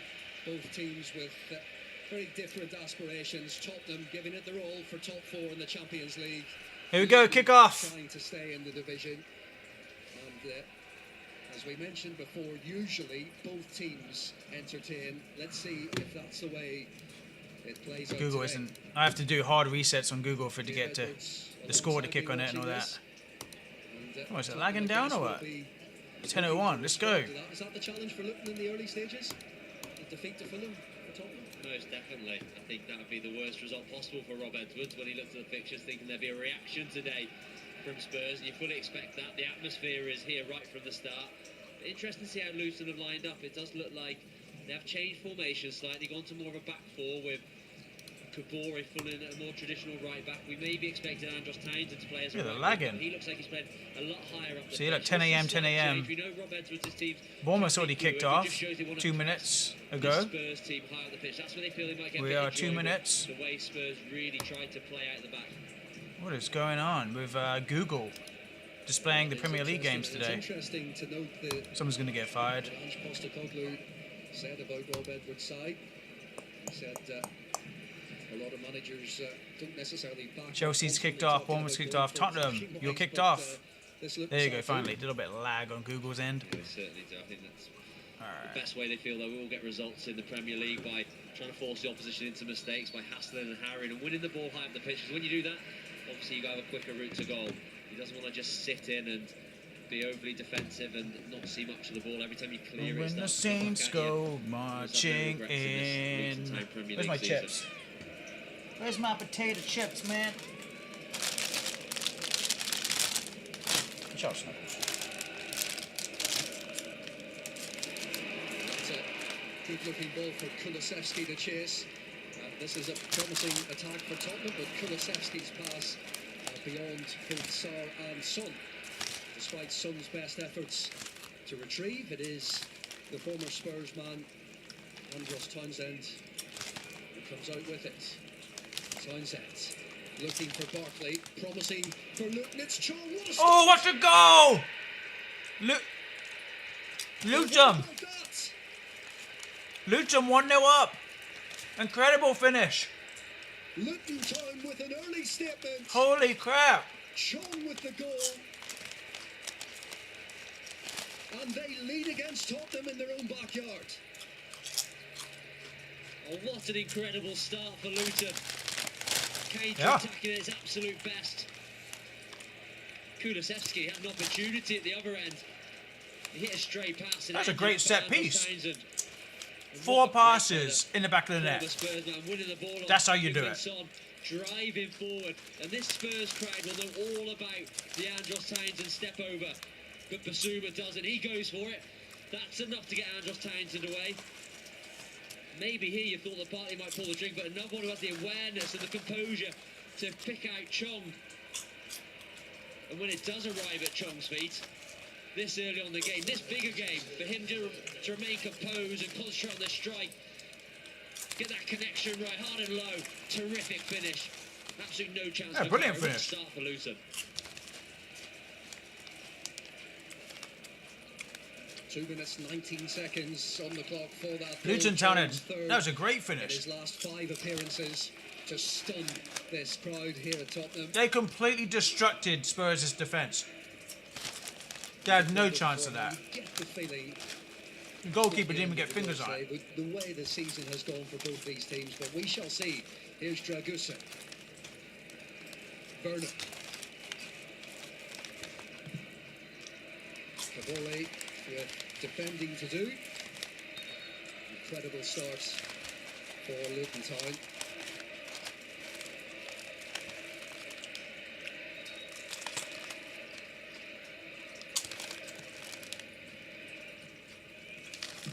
Udogi. Cut out by Bartley.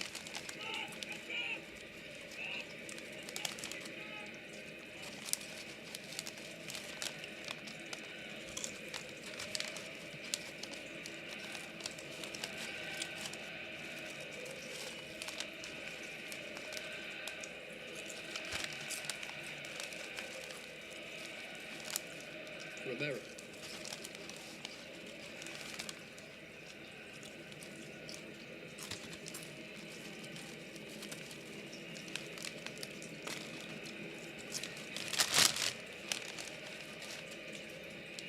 Dragusin. Going to look for that run of Kulusevski. He's done well, Kulusevski. Werner on to come inside. Great ball to Son. What can Son do here? Lifted by that early goal. Nice little sneaky pass. Ball goes across. And that Nothing. Nothing on that. Saw making an attempt at that back post. Yeah, it's good link-up play initially from Spurs. Timo Werner into Humansson. And Werner gets the crossing in the end. Difficult header at the back post to generate any sort of power. And just gives Luton a moment now just to compose themselves after that really fast start.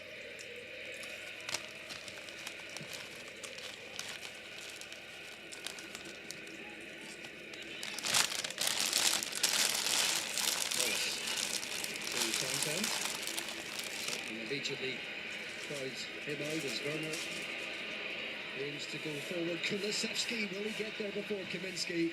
The answer is no. Kaminski was brave.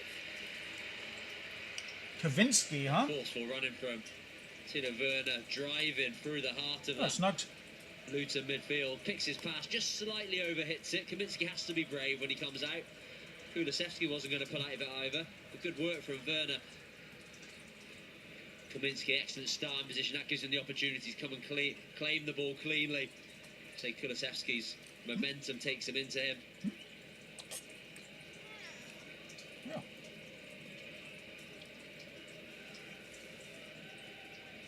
Kaminski in quite a bit of pain. Tim Krul warming up. Tim Krul's last Premier League appearance was against Spurs for Norwich at the end of the season, a couple of seasons ago, a 5-0 defeat at Carrow Road. And Rob Edwards will be concerned about Kaminski. He's the only Luton player to play every minute of their Premier League games this season. But let's focus on the man who scored the only goal of this game. Yeah, it was a terrific goal, wasn't it? Counter-attacking its absolute best. Andros Townsend, lovely little step over. Barkley then has the awareness to pick out Chong, but it's so easy at that moment in the game just to snatch at it. But the way he just controls his finish, just concentrates on contact, keeping the ball down through a Spurs defender leg, and absolutely no chance for Vicario. Really good hit from Chong.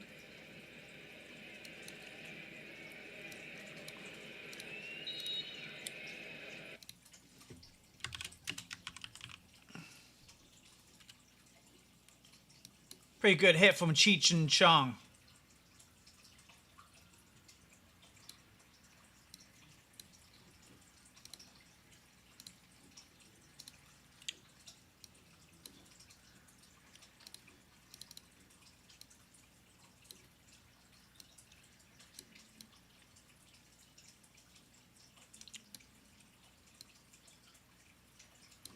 we go. We need to make the thumbnail a little bit more obvious for people to see when they're scrolling through.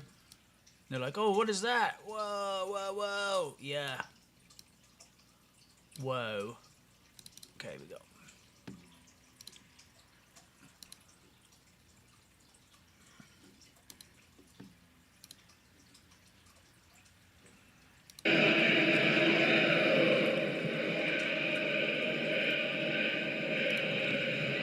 Doggy.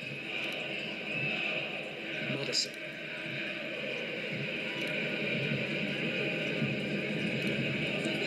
Sar to Poro.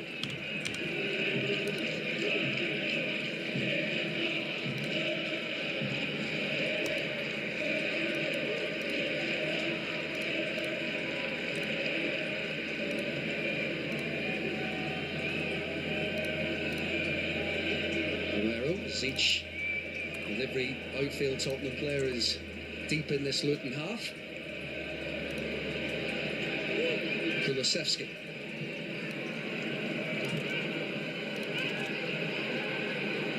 Romero.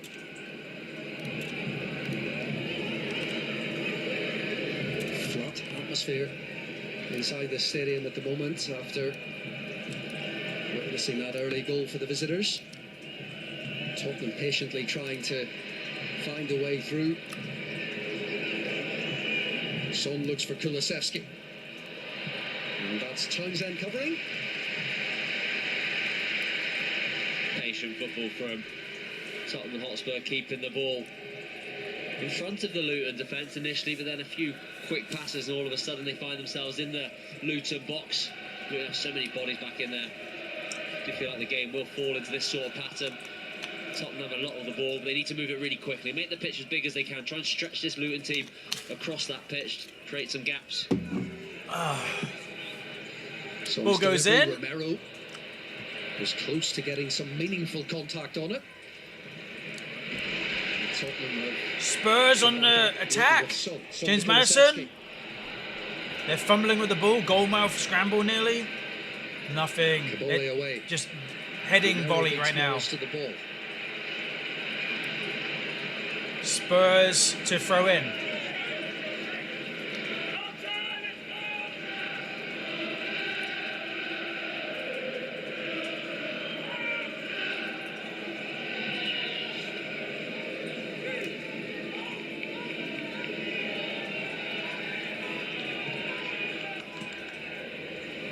Doggy. Again, covering challenge.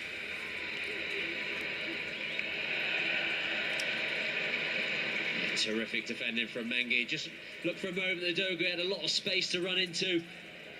How quickly Mengi came across. Excellent covering from the left side of the centre-back across the pitch. And gets his team out of trouble, because all of a sudden then it just started to open up for Spurs.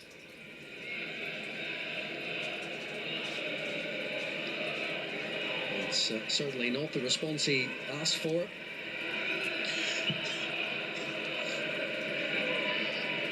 It's a good defending from Mengi, who also had a busy international break. He had a sub-appearance for England under-21s in their 7-0 win against Luxembourg.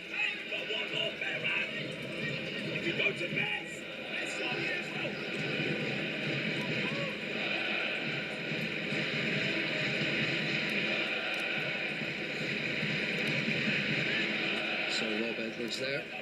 He's been asked a lot about the injury crisis. He is screaming his ass off. Even his staff are He's getting like, Kevin Foley tweaked his hamstring when he had to fill in a training drill. It's all happening. An old teammate of mine, Kevin Foley. I don't think I've ever seen him run fast enough to tweak his hamstring. But no, I was speaking to him before, and he said, yeah, the injuries are that severe that he's had to fill in training. He said he was actually playing the role of Pedro Porro when it happened in the opposition shape.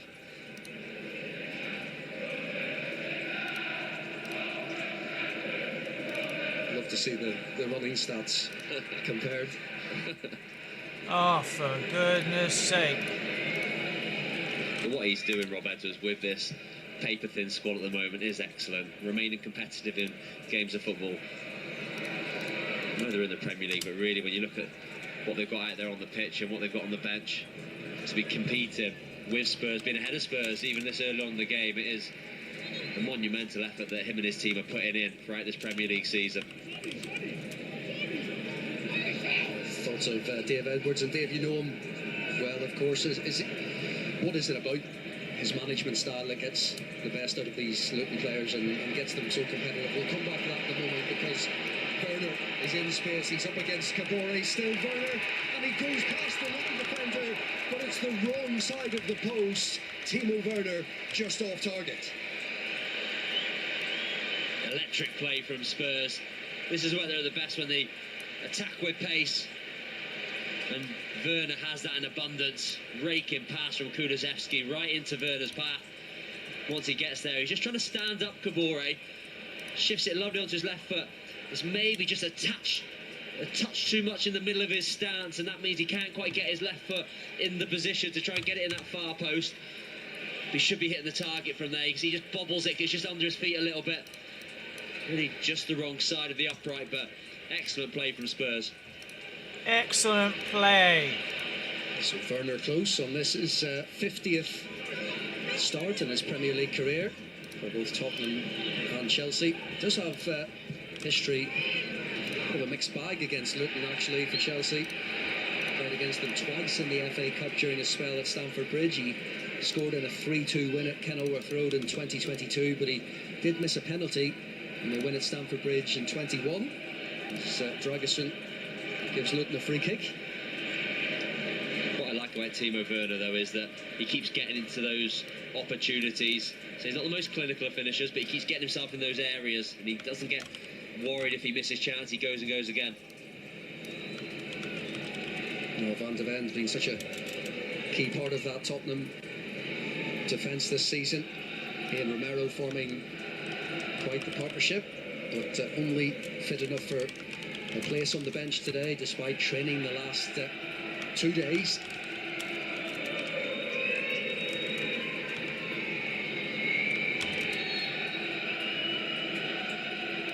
I know Alfie Doughty can be a threat from these kinds of position. But, this does look promising for Luton with Burke to Townsend. Chased by Romero. It's back with Burke, who stayed onside towards Carlton Morris, and it was a crucial intervention there from James Maddison. Yeah, inadvertently, I think, hits James Maddison, but that's a big chance. It just looked like Carlton Morris, if he was expecting, if he's on his toes, then he has a bit of a tapping at the front post. Oh, it's Morris wasteful. misses the ball and ends up hitting James Maddison. Oh, wasteful, Unfortunately for wasteful, Spurs, wasteful. it riches out for a corner. That's a big opportunity for Luton to double their lead.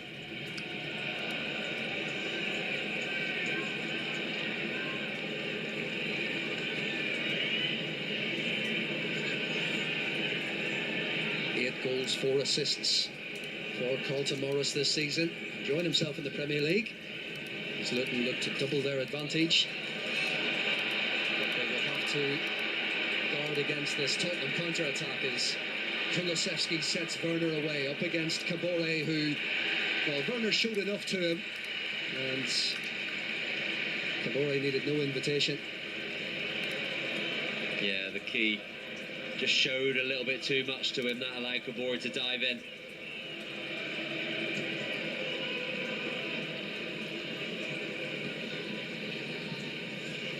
Udogi. Bissouma. Sarr to Porto.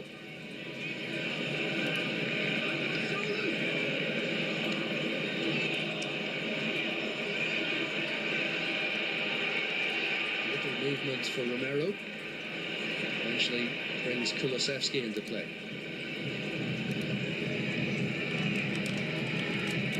Dragesson. Quite meaning the 1-2 with Bissouma. Sarr. Is there space for Son? Immediately closed down by Townsend. This is where the former Spurs man is going clear again this time. He's watched closely, and just a nudge from Udogi. Clever from Andros Townsend. Linking up with Ross Barkley initially to get the ball out. He knows he's not going to be able to run. Udogi just buys the foul, gets his body in front of him, He just relieves that pressure for a moment as Spurs started to build. There was a better spell from Spurs as well, moving the ball a little bit quicker. Luton getting bodies back in the middle of the pitch so quickly.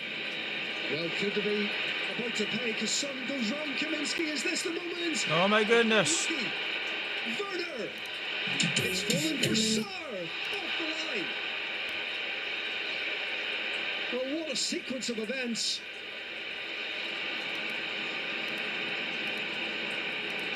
It was Mengi on the line after Son had hit both posts.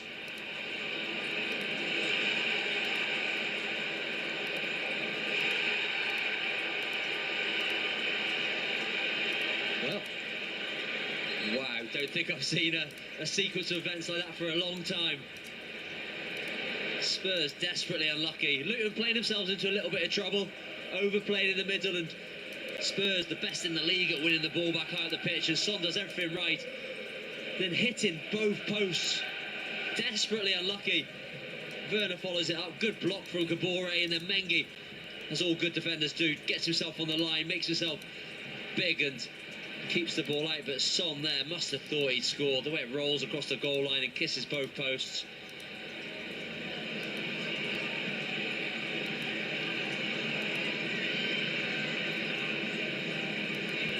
There was a brief check by the VAR team for a handball, but very quickly spotted there was no offence, and again that same combination of Udogie and Townsend.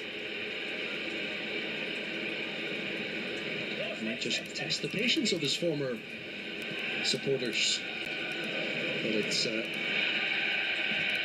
felt contact. Yeah, clever play from Andros Townsend. So every time they can just slow the game down, the better. Spurs are wanting to get the ball in play, wanting to move the ball as much as they can, try and wear down this Luton team.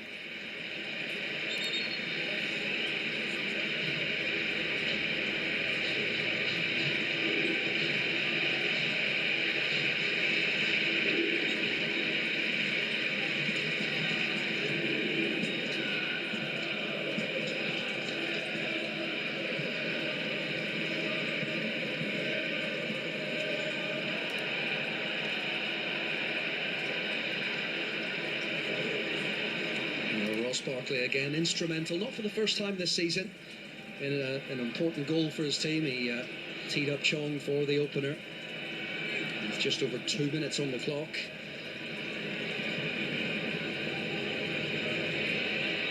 Kaminsky closed down by Son, and he's done the trick because he's forced a Tottenham throw it.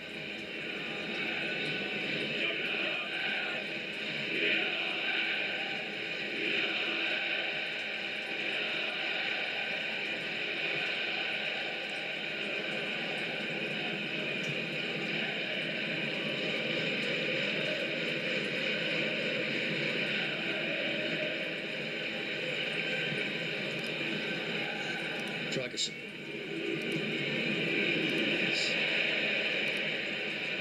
Aided by Townsend's slip, and he's played that ball to Sarr.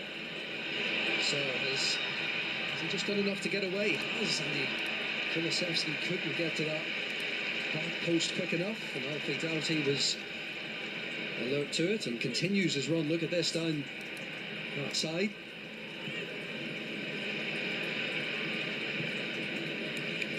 Morris wasn't able to pick out his teammate. That run he made, it was potentially an opening for them.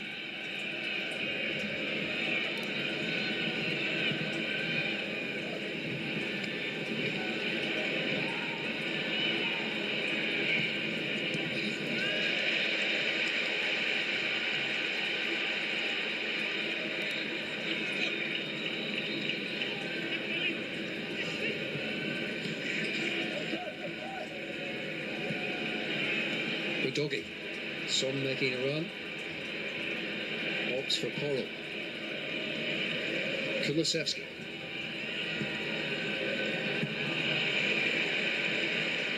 Well cleared by Mengi.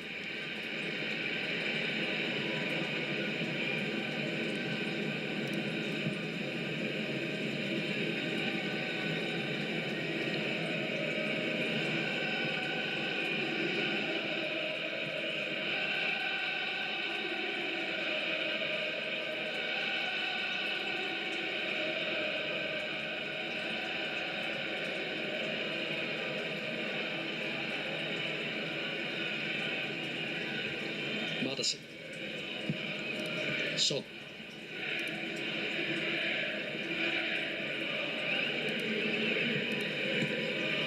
Ferguson. Come on, man. Quit lagging. There you go.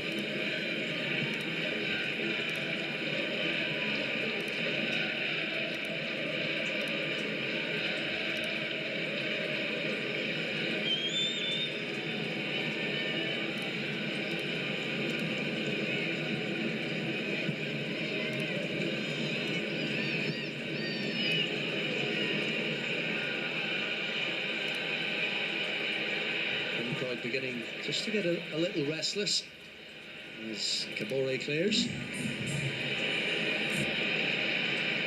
And Panzu contesting that, and Chong, the goal scorer, tracked by Porro.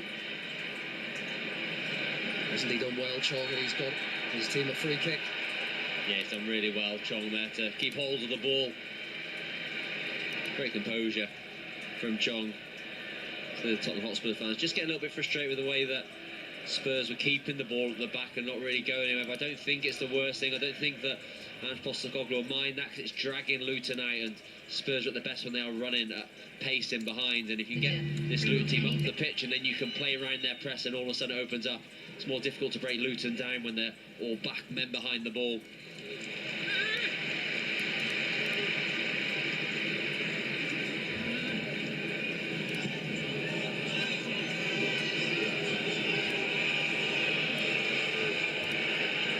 Same time, Luton are so brave. You should look at Reece Burke, how high up the pitch he's going just to press onto James Maddison. Really brave, and they go man for man, courageous all over the pitch.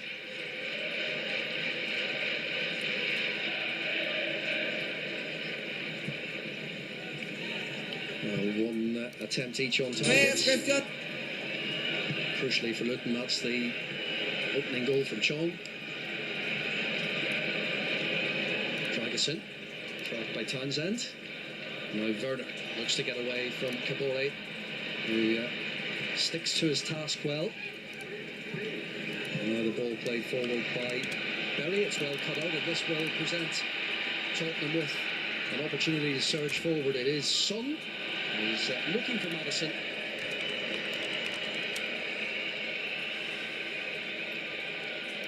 Yeah, Luton most vulnerable when they have the ball almost and they give it away like they did earlier on. Spurs win the ball high up the pitch. Son thinks he's done everything right. Goes for precision, tries to sneak it into the near post. Comes off post, ricochets out, then Luton just getting bodies on the line. Mengi, in particular, saving his team on that third effort.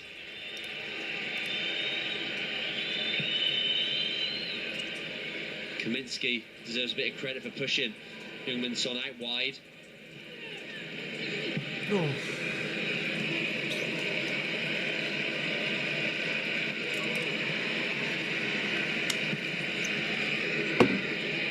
Joint fifth highest scorer in Tottenham's history, Heung-min Son, along with Cliff Jones. And Luton may have caused some problems of their own making, but the Doggies cross didn't find any white-shirted player, but eventually Luton take more drastic action in getting the ball away. Yeah, a few occasions where Luton have just tried to play out through the middle of the pitch, it's not working. So there'll be flash ball across the front from Udogie, just hoping that the Spurs attacker really gambles and gets himself in between the posts.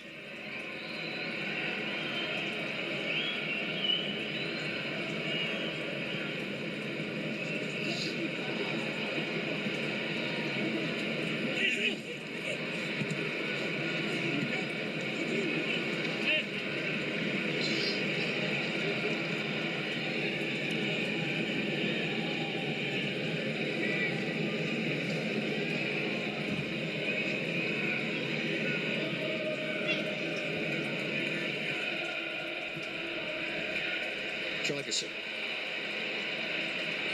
surging forward for Tottenham. Werner up against Kabore. Aggressive defending.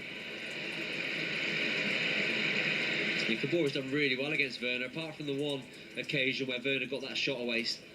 Cabora has managed to match Werner's pace, won the ball back more often than not.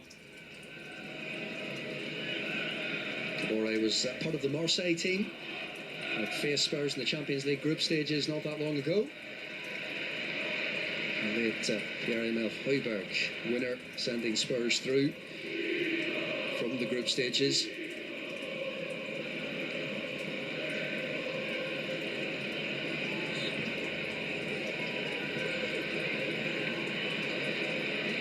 Here's Chong.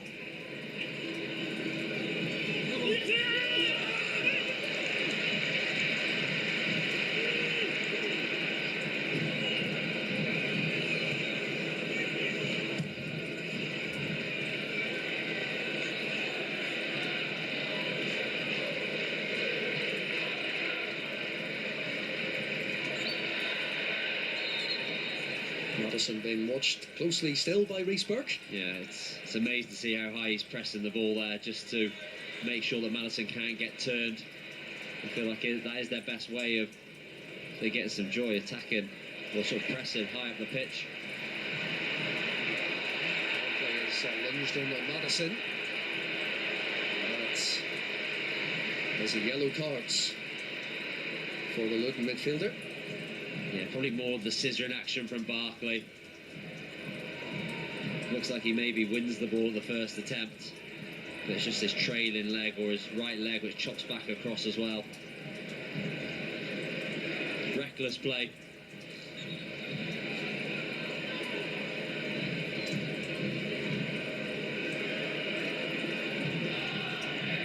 He's now started the last 25 games in all competitions. Ross Barkley, that's his best run of all competition starts for any club in his career. He's found some continuity at Luton. A number of ex-players talking about him for England earlier in the season. As Udogie takes on Berry, and Berry has prevented the corner.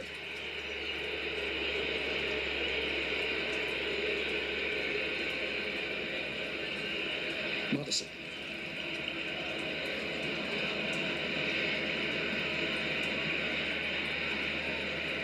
Doherty will bring this away.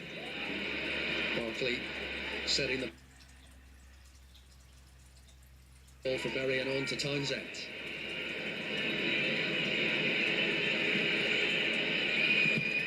Townsend looks for Morris. Dragusin away. Son.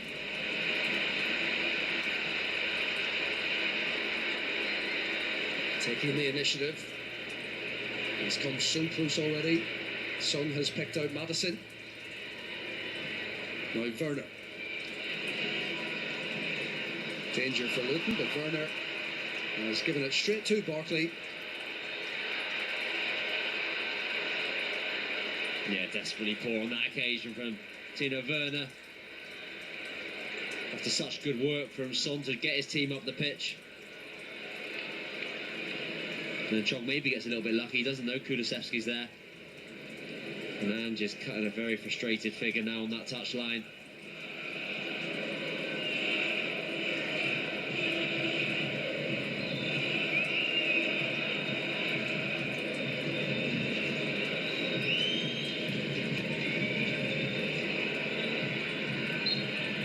I mentioned the tough run of fixtures earlier. Tottenham still have to play the likes of Arsenal, Manchester City, Chelsea.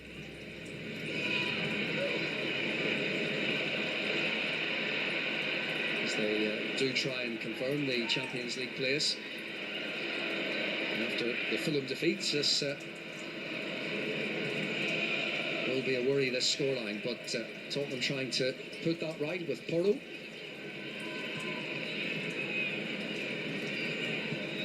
Sarr to Kulusevski, and just careless from the Swedish international, and it's given Luton this chance to attack. Barkley wants to take his side up the pitch.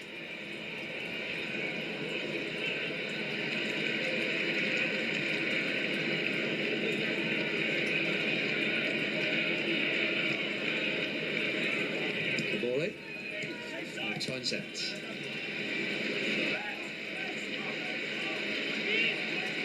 Luton maybe starting to look a little bit tired. They've had a few occasions now where they've won the ball back. They just can't get bodies up the pitch and beyond the Spurs back line quick enough. I mean, they're having to turn back out, and then it's not their greatest strength keeping the ball.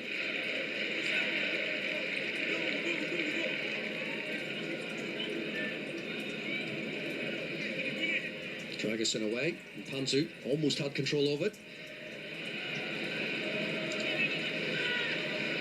Udogi.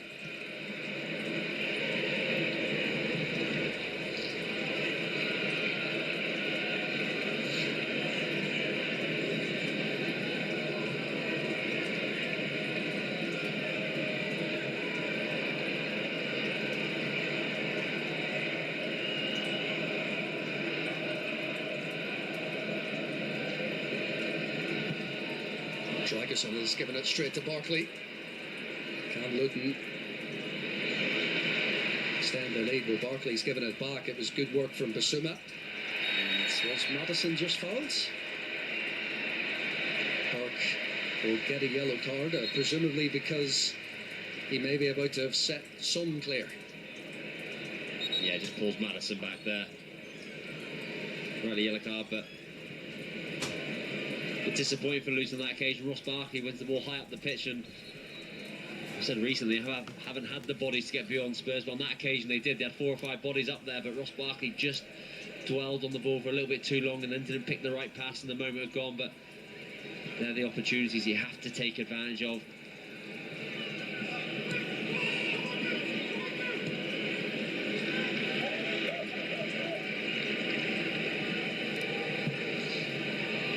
Maddison to Sarr.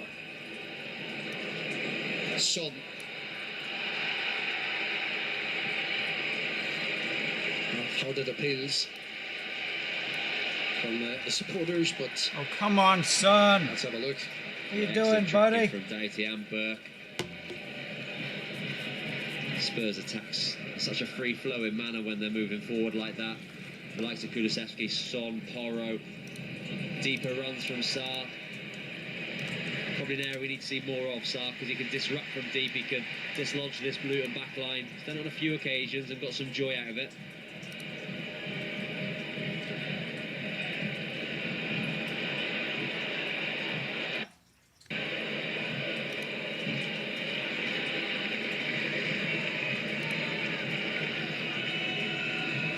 Basuma. Romero. Maddison to Werner. Plenty of bodies in the penalty area, one of them Doughty. They tracked the run of Kulusevski. Kulusevski in possession. Son. Almost fell for Maddison, but the last touch was that of a Luton player.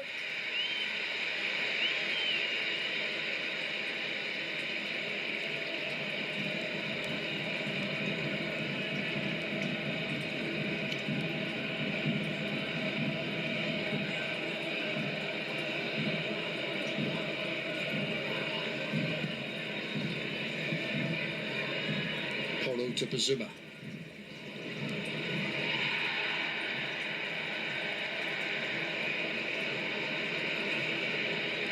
Good work from Luke Berry on the back post with Dragusin.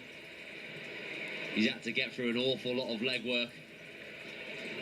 And this man-for-man system they play at times, we've just seen him having to follow Pape Sarr around the pitch for a good 2 or 3 minutes, putting in the hard yards, and then doing ever so well off that corner as well to restrict Dragusin from getting in.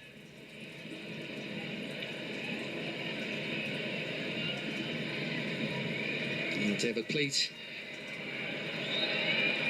familiar face.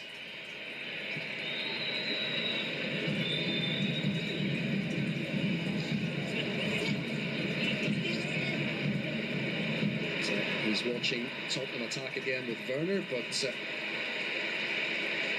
Burke was able to accelerate and prevent any further trouble.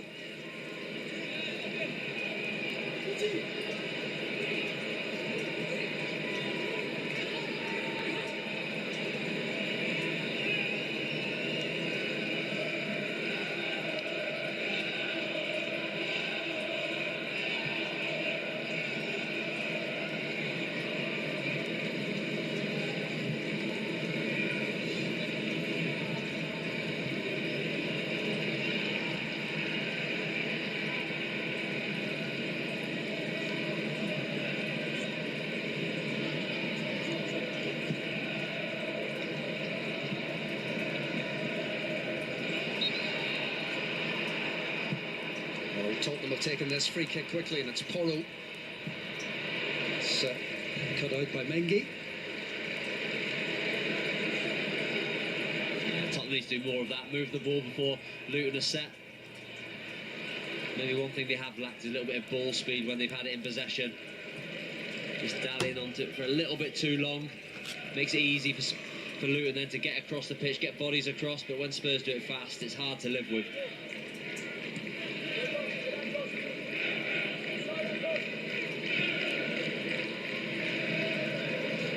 Kulusevski.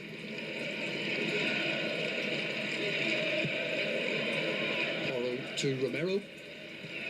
Looking for Son.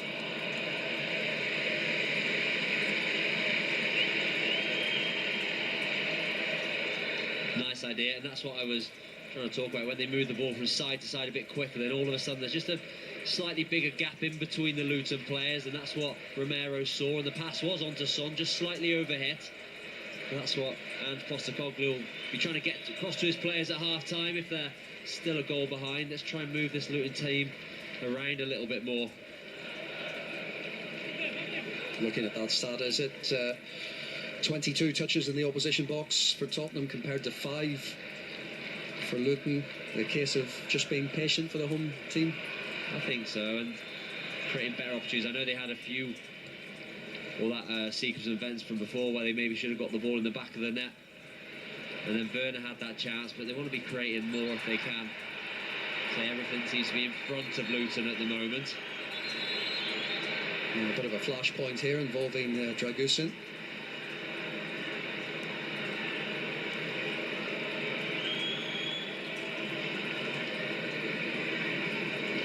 Wasn't overly keen to give the ball back to Luke Berry.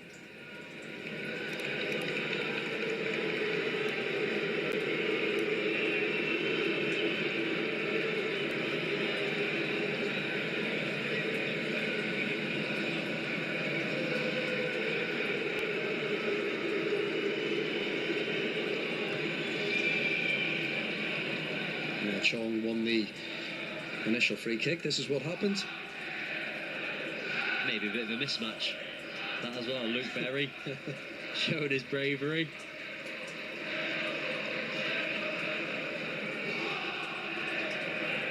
Free kick to Luton in a deadly area.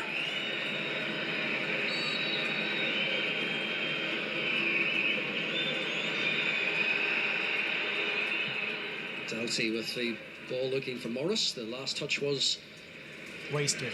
from a Tottenham defender. Wasteful.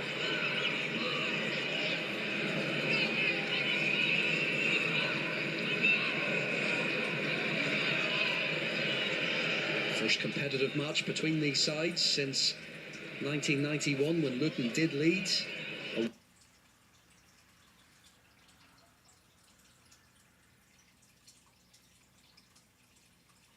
Come on, man. Don't be lagging like that. Before losing 4-1. You saw David Pleatman, manager of that side, of course. But here, Luton are looking for a second. It's Doughty who caught it well.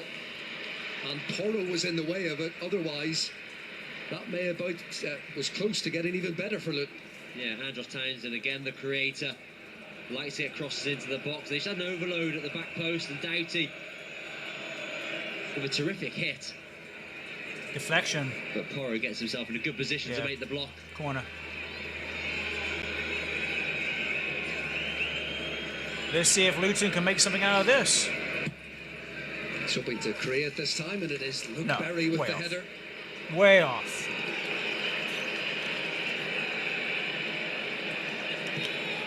Yeah, the diminutive Luke Berry finds himself free in the box. Nowhere Can't near quite the get goal. above the ball to try and direct it downwards. I'd be worrying from a Spurs point of view, though, that he managed to find so much space in the middle of the box.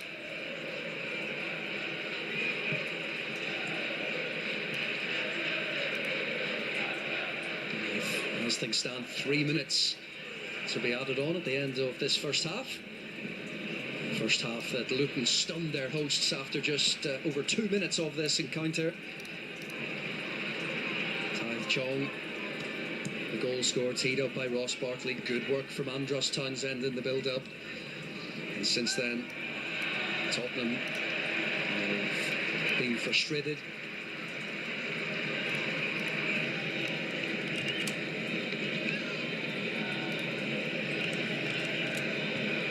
Didn't quite happen against Fulham, but when they have had a poor half this season, they tend to respond in the second. I don't think they've been overly poor in this first half, Spurs. They have created chances, they have had opportunities. When the opposition get an early goal, it does become a little bit more difficult because they have something to hang on to. You sense that from Luton, the way they've defended.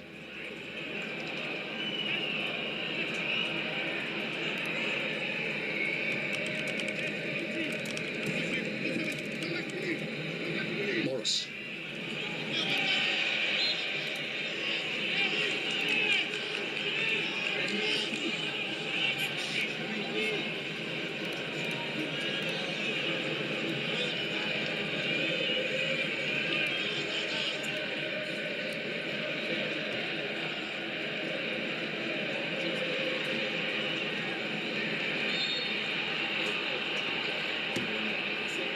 Free kick has gone against Kulusevski. Yeah, this stop-start nature will really suit Luton. Kulusevski just too late on Luke Berry at this point in the half. It's another opportunity for Luton to get the ball into the box.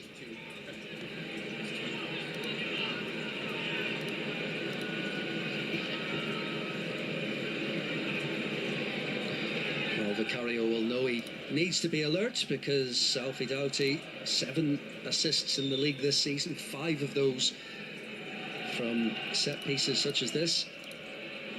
Only James Ward-Prowse has more from set Another pieces. free kick to Luton Town.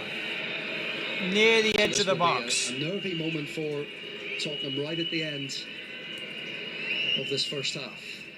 It is Doughty's delivery. Again, wasteful. It will be a corner. Luton do not know how to take set-piece free kicks. Into a good area. They're not very for good at it. Doughty. The timing, the The synchronization, important touch. the collaborating, the movement. It's not on Reece point. Burke was Not coming in behind, not very get his good. head onto it, but again, more chance They for obviously Luton don't train just to for wind down free this kicks. clock till half-time.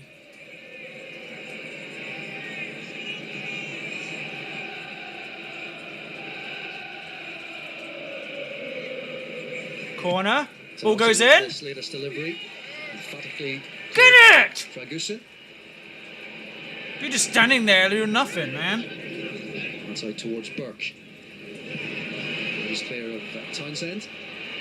Spurs on their counter-attack. Son clear. Song Has Werner in support. to left wing. Burner. Is there one last attempt in this half? It's Werner. Oh! Looks for Son. Oh!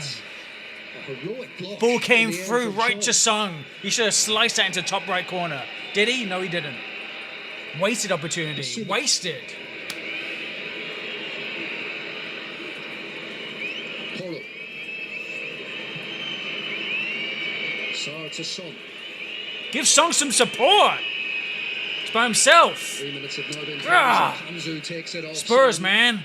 And that indeed does signal the half-time whistle.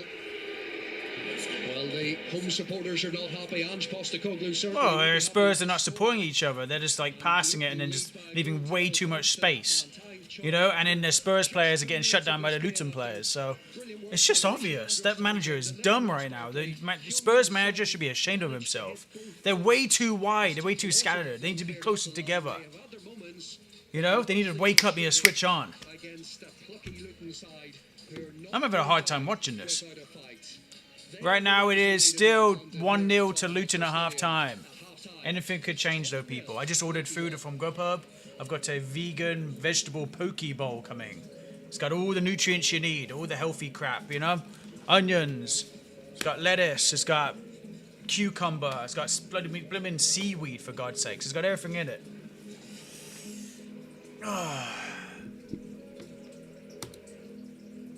I've just been sat for 20, 30 minutes at one time, just going like this.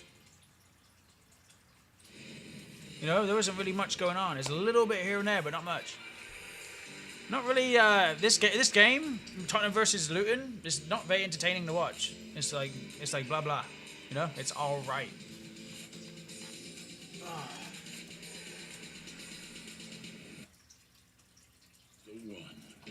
The one in which every pass matters, every second counts, every decibel makes a difference. This is Der Klassiker.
This is the one in which every pass matters, every second counts, every decibel makes a difference. This is our opportunity to rise together, pushing ourselves beyond our limits and leaving everything out on the field. This one is for us, all of us. This one is personal. This is Der Klassiker.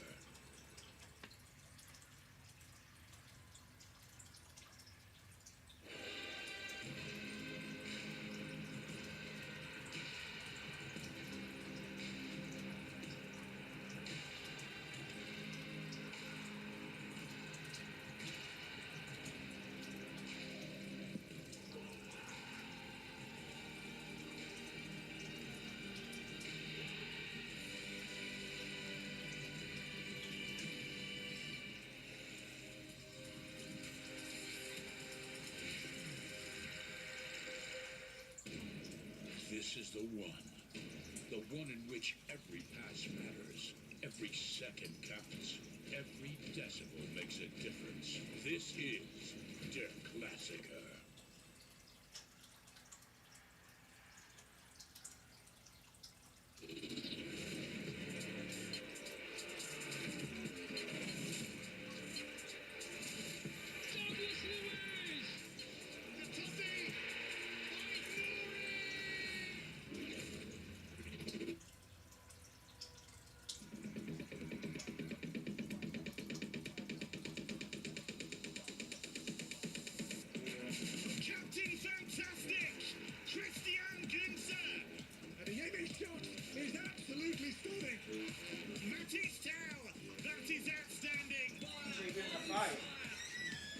It's a strike from Ruben Vargas. It is Musiala twisting and turning. He's so good at this. Musiala! Where did that come from? Back. Absolutely super. I'm back. Jonathan Blackheart back with a bang.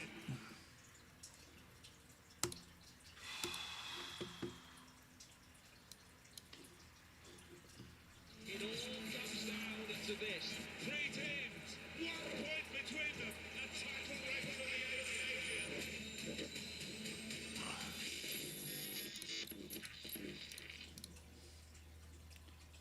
People talking about the game and they don't even watch the game. Yeah, I know, it's crazy. Why don't people watch the games, bro?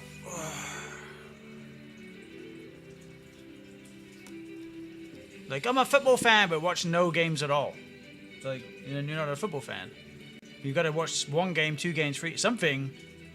They just don't watch. It's just crazy to me. Mind blowing.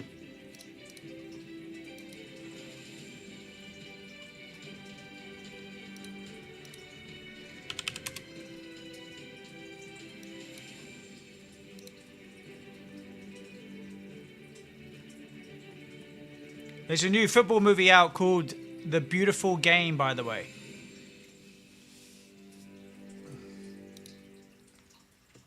Advocates to end homelessness organize an annual tournament for homeless men to compete in a series of football matches known as the Homeless World Cup. But yeah, I mean, it's interesting. Yeah, you don't believe me? It's right here, look. See? Beautiful, The Beautiful Game. New football movie just came out, people. Check it out.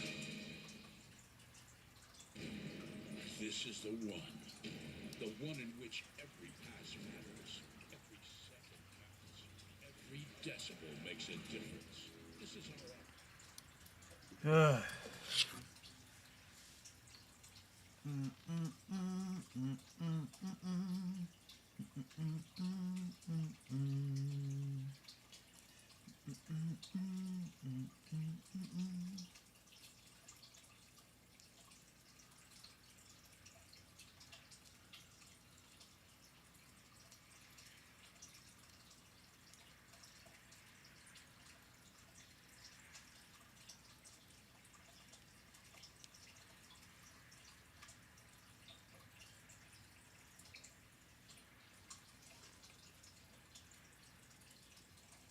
This is how TikTokers are these days, man.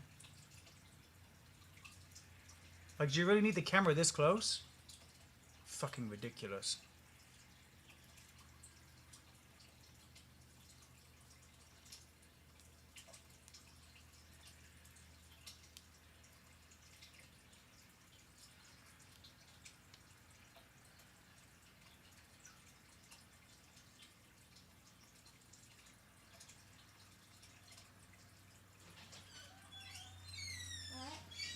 I'm alright.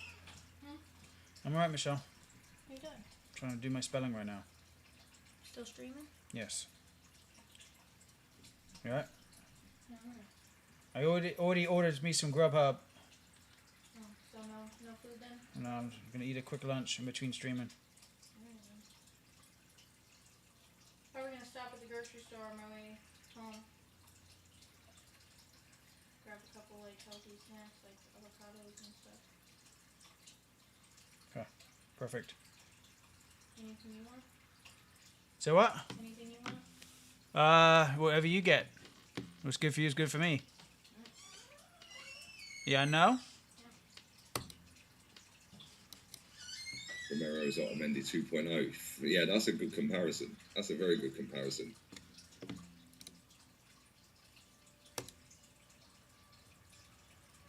Can be wrong in the mud. Yep. Yes, indeedy. We'll be doing Villa, guys, versus Wolves.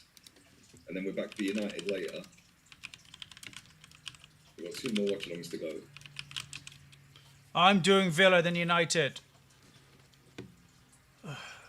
2 more to go. Bournemouth are drawing with Everton 0-0. Sheffield United 0-0 with Fulham. Palace 1 up against Forest.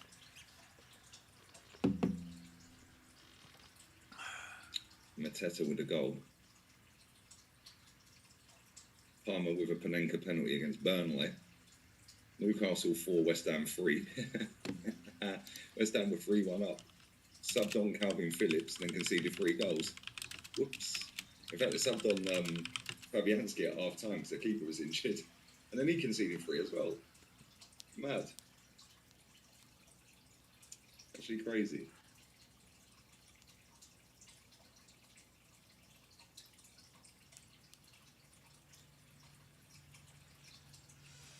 Expected free happiness. And Bremo Dagger, we will be there, guys. We will be there. Ivan Toney, Wissa, and Bremo. As the second half side. They are, to be fair. They do play better second half. Eunice is landing the minerals. Eunice talks minerals. Control burn. That's not good. Yeah. The classic. So I was looking at my results. Man's said he's going to smoke Bayern today.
It's not back on yet, people. I'm still waiting for the half-time. Won a World Cup.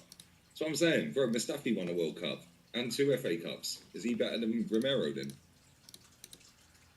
Is he better than like all these other players? Like, just to win a World Cup don't mean you're a good player. Cleverson won a World Cup. That's true, yeah. And then look at all the players that are good that haven't won one. Phillips. Spurs Twitter. He was on the sub bench for the. Well, we didn't win the World Cup, but we got close to it last Let's see time. if I've upset all the mutants. I posted a tweet yesterday. Let's see some of the comments. But Man City have lost 1 game in all comps since Arsenal beat them in October. Not sure why people are making out like this is an easy game. Combined 11 stacked with more Arsenal players than City. Yeah, they're in better form. 1 loss in 32. 57 comments. Are you an Arsenal fan? You speak about other clubs and be negative about Mikel and the team so much. It's odd. You call yourself a fan. He's negative. In fact, oh no, I think he meant he's not negative. He missed the word not.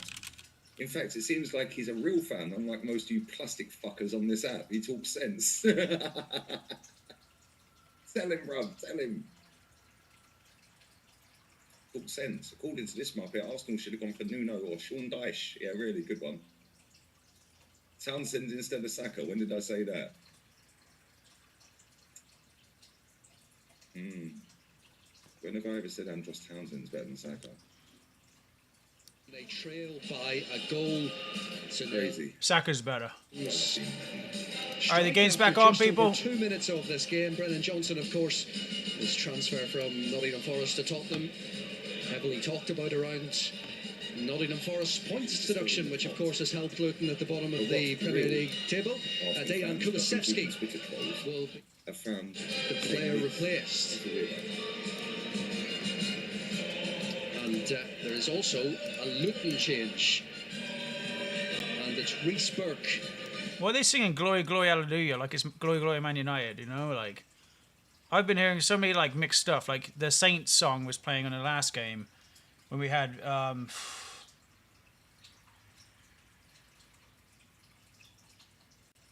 forget. I'm watching so many fucking teams today. Potentially another injury for Rob Edwards.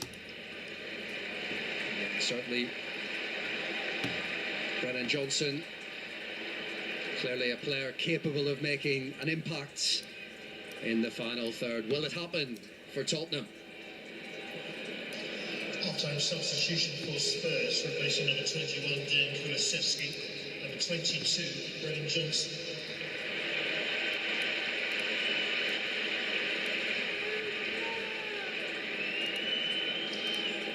There we go, back on second half. Each team. And substitution for Luton with a lead to defend. Tottenham will be under pressure here at home to overturn that deficit as Barkley wins an early header.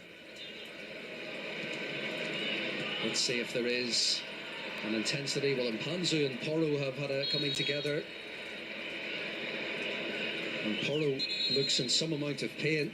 There'll be a yellow card for Mpanzu inside 30 seconds of the second half.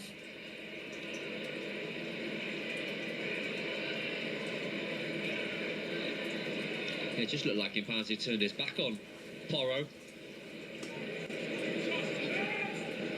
Keeps his arm up in the air. Look, a great deal in it, to be honest.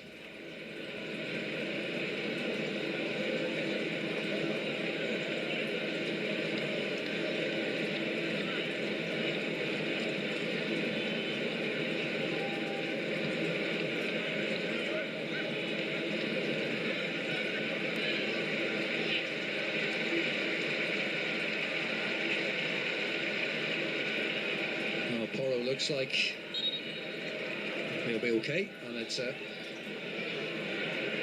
this free kick with Romero over it. Basuma.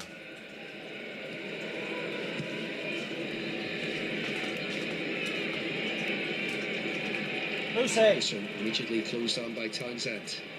Such a pivotal role in that Luton goal.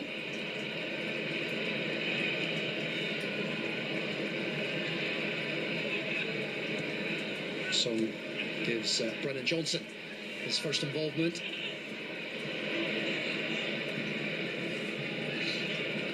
Hoping to overcome the disappointment of midweek. Was substituted before the penalty shootout involving Wales. Another disappointment for him. He's on the pitch hoping to forget international football for a while as Maddison looks to pick out Johnson. He's in this one-on-one position. It's towards Son.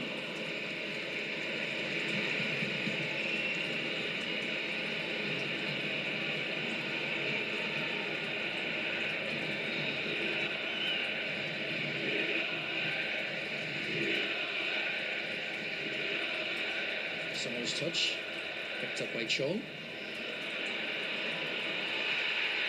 Chong, his eagerness to win the ball, and has given away a free kick. He wanted the free kick himself.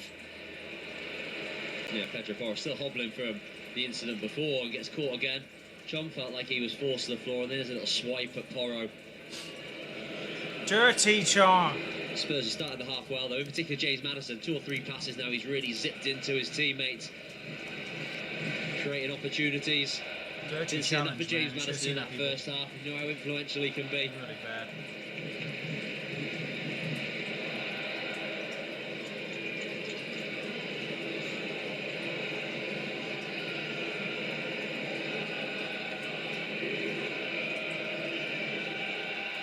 Well, it's presented this opportunity for Pedro Porro.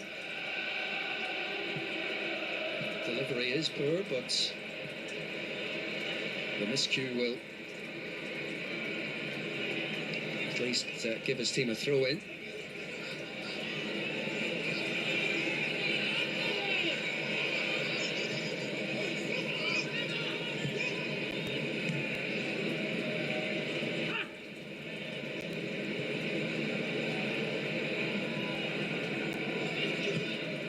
Romero finds Maddison in that pocket of space. What can Maddison do? He's not been able to find a way through. Doughty stood up to him.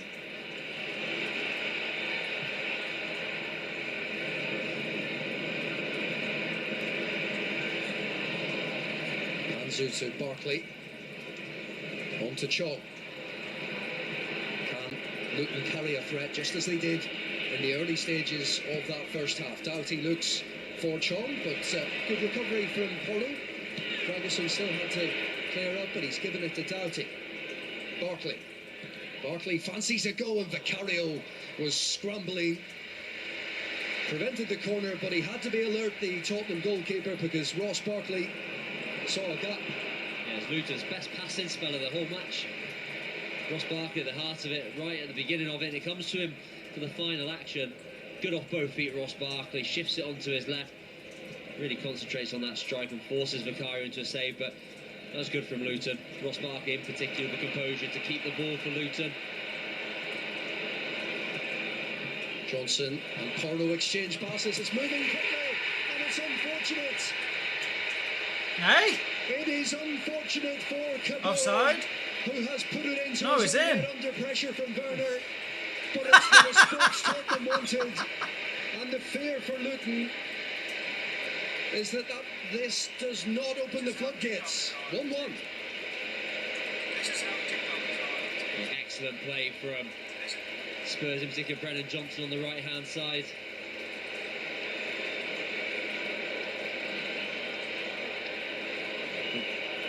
Johnson does look a little bit close to that Luton backline in the build-up. VAR will look at that, but the work from here is excellent. A little quick one too. Pedro Porro gets him behind and puts it into a wonderful area, the corridor of uncertainty.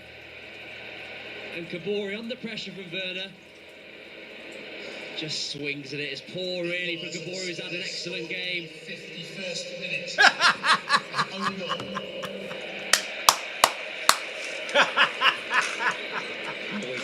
Oh, that goal was so simple. Onside. Yeah, great work from the Welshman. Hey, what is all that noise? Kabori will be really disappointed. Just pops up a little bit for him.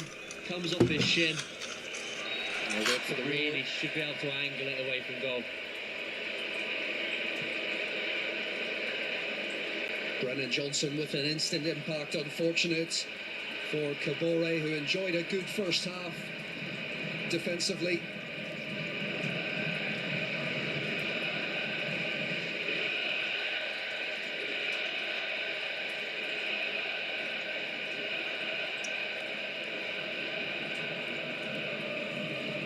Hey, get out of there. Let's go. Look, you went.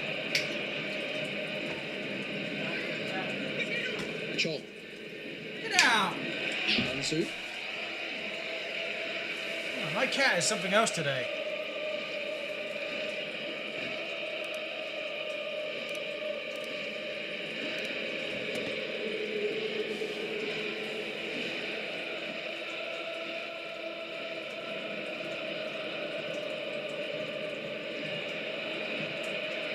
Shioko back to Kaminsky. Ferguson. His header was retrieved by Basuma. I mean, this is actually a pretty good game between Tottenham and Luton Town. Under pressure, 100% of you say Spurs are going to win. Yeah, maybe, yeah. I mean, it looks like it. Scoring the own goal. Still a little bit early to tell, but Madison appearing in these pockets. And yeah, they do seem to have it's headed away possession. by Mengi. They're Spurs in the attack right now. Porro. Johnson. Oh, good flick. Son to Wow. Porro. They're enjoying Oh. themselves now. This Oh. time, Kabore. Almost a Nearly an own deja goal. vu, really.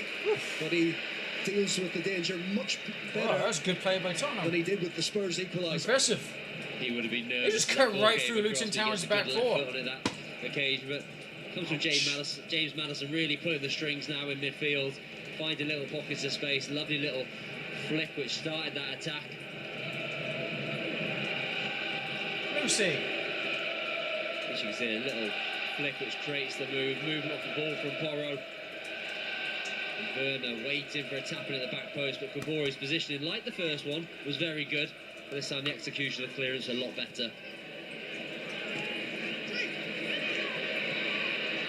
The Spurs will, in a moment, have a problem. I think it's Johnson still in pain, but Oh, thanks. his teammates attack. He is back up on his feet. And he'll look to join this attack. So, here's the first test for him. Johnson, heavily involved in the equaliser now. Picks out Sar Madison. Tries to get it to Son. Sar's touch, but the flag was up. Today we have a vegan and vegetable Spurs poke really bowl.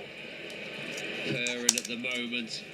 Carrots, soybeans, Bodies lettuce, popping up everywhere as they're seaweed, attacking, moving off the ball. onions, sesame Big seeds, 5 minutes for Luton now to try and really regain a little bit of composure, try and take a bit of sting out of avocado. these Spurs attacks, So, yeah, try and slow the momentum. not of too this bad, I game guess. down. Rice.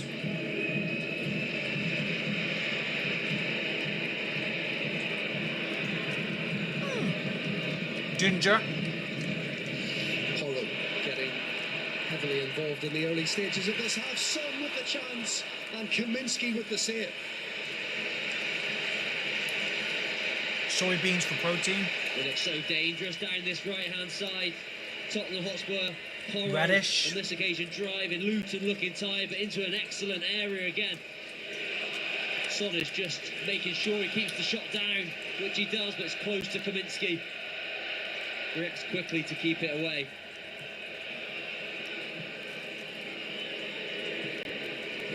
Tottenham are lifting this, and here's the latest effort. It's Johnson.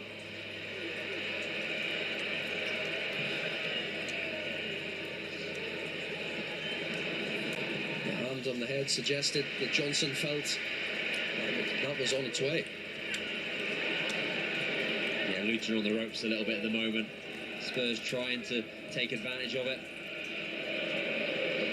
Those Luton players just looking a little bit tired, a little bit deflated at the start of this second half, which is understandable after that effort in the first half. Ashioka is feeling some pain here, and that 50-50 with Udogie.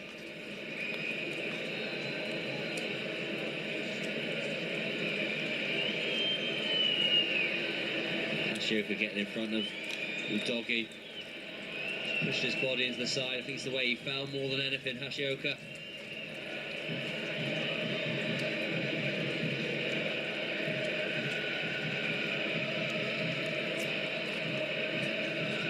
It was unfortunate for that man. This is how the Spurs equaliser happens. Yeah, it's a good ball into a good area from Brennan Johnson. I think it was more the bounce of the ball which caught Kabore out. Frustration because he gets himself into a really good position, recovering on that right-hand side. No burners behind him, inside him. Just gets it horribly wrong.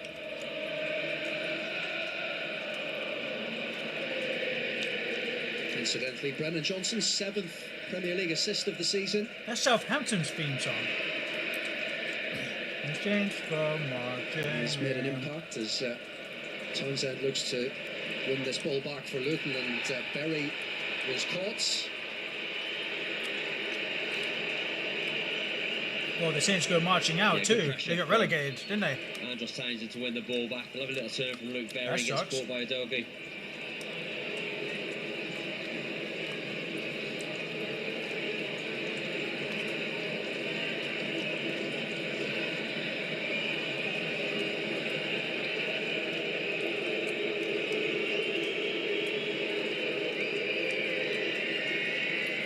What's the booing about?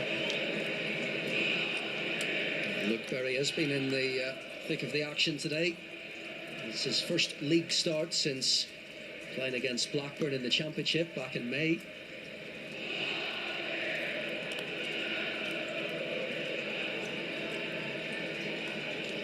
But of course has already made telling impact, notably against Nottingham Forest in their last outing when he scored that late equaliser. And Luton regain the lead here. That's towards Carlton Morris. Romero taking no chances. Yeah, Brennan Johnson did really well on the back post there against the imposing Carlton Morris. Managed to stand his ground.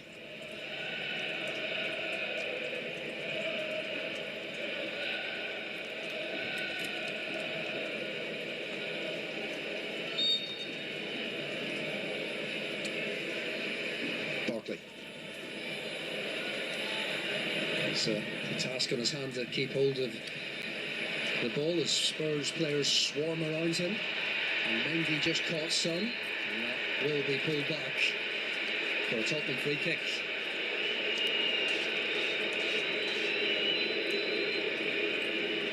Yeah, Mendy desperately trying to stop Son. Had lots of grass to run into.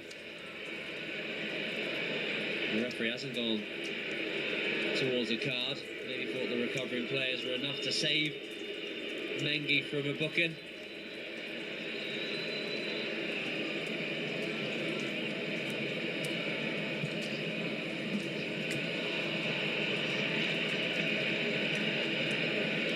Suma.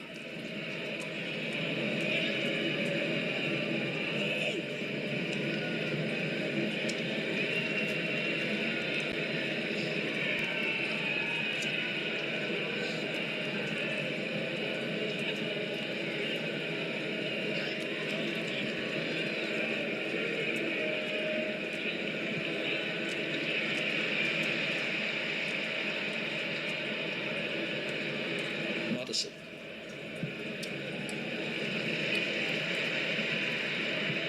Porro looking for the run of Sarr, who then tees up Johnson. It's another ball in from that side, and Werner again was coming in, but it was Kabore. Good effort. Sensational football from Spurs, though. Really was every little bit of that move. Here they come again, this time Son with space. He looks to pick out Madison. Luton players putting themselves and the bodies on the line. Porro. That's almost caught Kaminski out.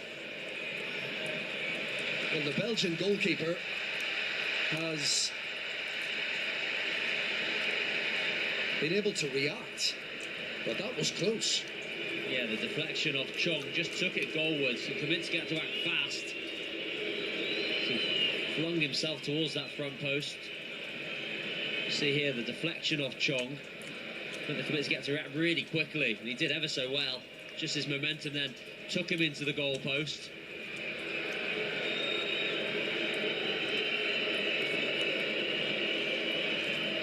But what a pass that was from Pedro Porro in the build-up to that chance. The link-up play running off the ball, which Spurs have shown lots of in this second half. Brennan Johnson causing a lot of trouble down this right-hand side.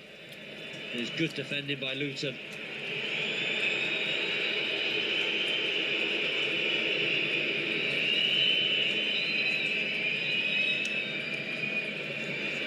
Well, Jordan Clark, in a memorable week for him, is about to make an appearance in place of Luke Berry. Jordan Clark, of course, did start the last game against Nottingham Forest, but only joined up with the squad this morning after missing the last 3 days because his partner Chelsea gave birth. Many congratulations to both of them.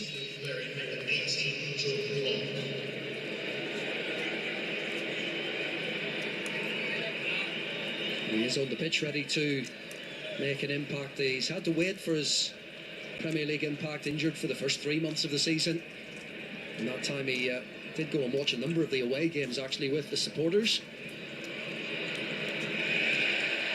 And his first involvement is to win his side a corner. Yeah, Luke needed some fresh legs in that midfield. Luke Berry, who departed for Clark, put in an incredible shift. Worked extremely hard now in 45 minutes and carried it on at the start of this second half.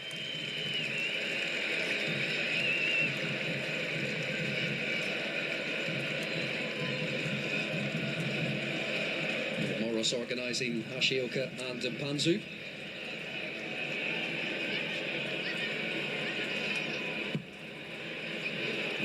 He's headed clear by Romero. It does fall for Clark, who has a go, and the Vicario, having initially tried to challenge for the ball, had to be alert and scramble across to turn behind for another corner. We know Clark is capable of the spectacular, and as it comes to him on the edge of the box, great first touch, that sets it up, and it's going right into the corner. Vicario scampers across his goal exceptionally well. He's done that a few times already in this game, Vicario. He gets a strong hand to it. This Luton team will not give up.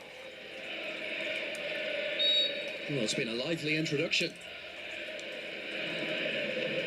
Jordan Clark making his presence felt. Doughty's delivery, headed clear again by Romero. Ashioka tees up Clark, who will take on Udogie. Clark again, making an impact. Madison read that though. Now Kabore. Luton with their best spell in this second half after Tottenham lifted things. Kaminsky will be put under pressure by Son, who's come flying in.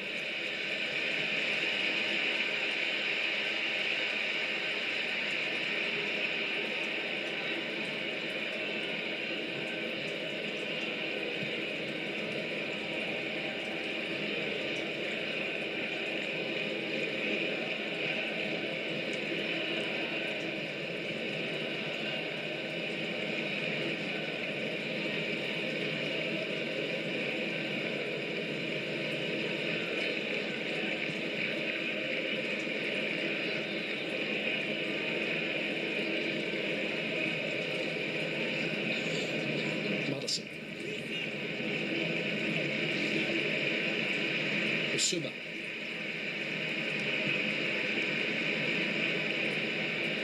Sarr looking for the run of Porro. Oh, As he what a timed ball. it well. Let's try and pick out Werner, but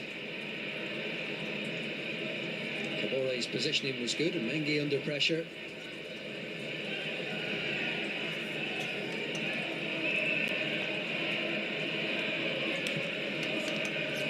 Calm play from Luton and Hansu de Chong. And Madison overly eager to win the ball back. And Luton will take that. Chong's done really well all afternoon at winning fouls, manoeuvring the ball just as the tackle's coming in. Madison just catch him this occasion.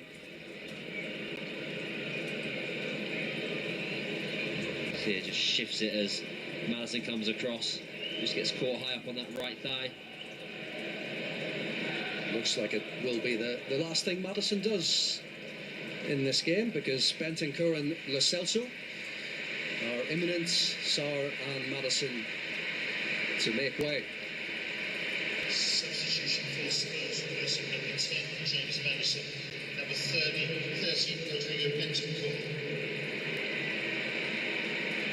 Well, Lo Celso has been easing his way back into it after missing 5 games with a muscle injury. Bentancur hasn't been without his injury troubles either, most recently playing through a broken toe. No sympathy from his manager, Ange Postecoglou. He says he's got 9 others. Collie Woodrow has come on for Luton's goal scorer Chong. And what's going through his mind with the already deepening injury crisis. And Chong, he'll be hoping, is just tired from the shift that he's put in. Yeah, understandably as well. Every single one of those Luton players had to work so hard against the Spurs team, which moves the ball so well.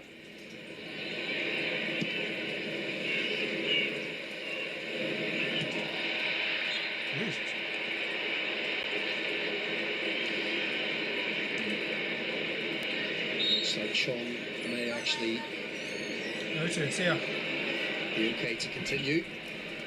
Collie Woodrow, the substitute, is put on hold What's that? for the time being.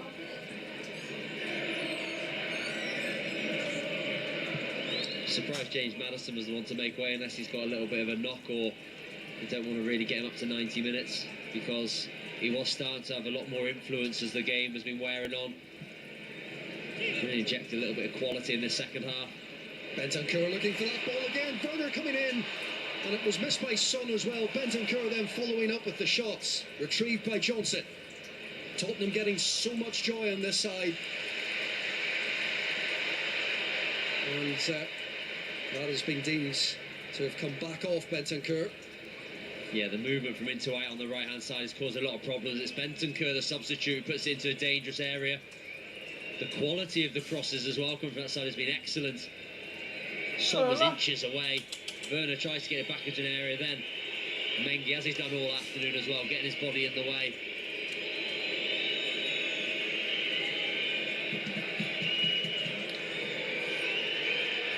Well, interesting to your point, Dave. Maddison did go straight down the tunnel. It would suggest a knock of some sort. And hopefully that's not too serious, because he really does transform what this Spurs team can do, the quality he has in those pockets of space and all those willing runners. Started the season in such fine form, and then had the ankle injury and maybe not quite found that same vein of form since his return. It's still an important part. Johnson has got there first ahead of Doughty. It's Pedro Porro. Oh my goodness, how did you not get that in? Who's been an ever-present in that area of the pitch in the second half, but he can't find Maybe the if he target. focused on target practice instead of getting more tattoos, it would be a lot more effective, side, wouldn't isn't he? it? Brennan Johnson finds all the space in behind Alfie Doughty, and then just waits for the run. Chong can't stay with Porro, and as it comes to him, you'd expect him to do better. You'd expect him to hit the target. Should be one. It Just should be leaning a back as goal it up goes to by his weaker Spurs. left foot. And the booze Wasted. for Kaminski, who's just had a warning about speeding things up.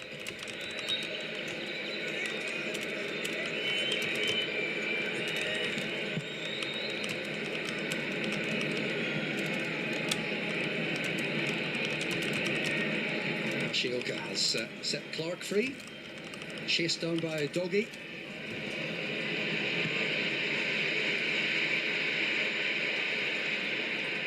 Dragerson to Bentancur, onto Porro.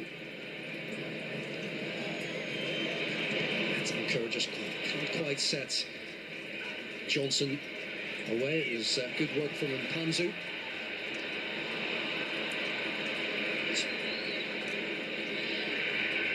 Coley Woodrow is now ready to come on for Luton. Could well be the end of Chong's afternoon. Here he is. Clark, and that is offside.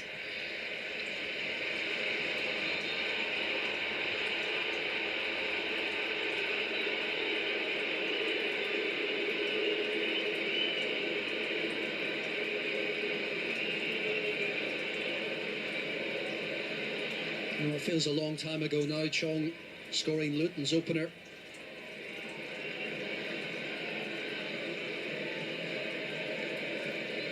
Yeah, a lot of miles have been run since that early goal from this Luton team. Paulie Woodrow came on and made a fantastic effect away at Crystal Palace not so long ago with that late equaliser. He'll get another opportunity.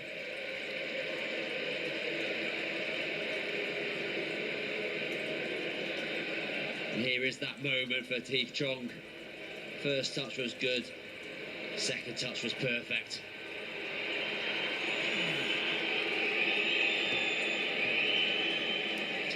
Substitution for Luton, replacing number 14 to Heath Chong. Number 32, Fred Onyedinma. Well, Woodrow was initially stripped and ready to go, but that the Luton coaching staff have had a late change of heart. Fred Onyedinma. No one's going to look back at these games. Quite some They're time just going to for keep Luton. watching the He was games, on loan at moving Rotherham forward, earlier moving in the forward. season. His last appearance, as Werner's caught offside. His last appearance was in November in the Championship for Rotherham against Hull. He returned to Luton in January.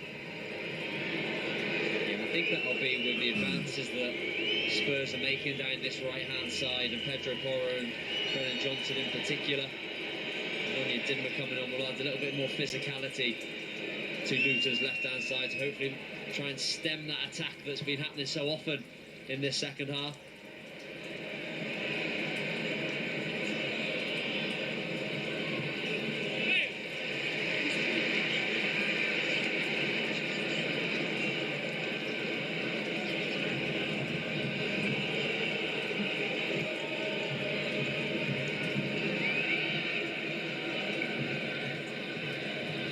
Of course, it does mean a first Premier League appearance for him.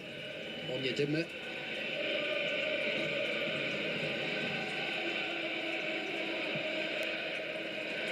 Look at the space. Son is in, but Onyedinma is on his case. Porro and Bentancur in front of him.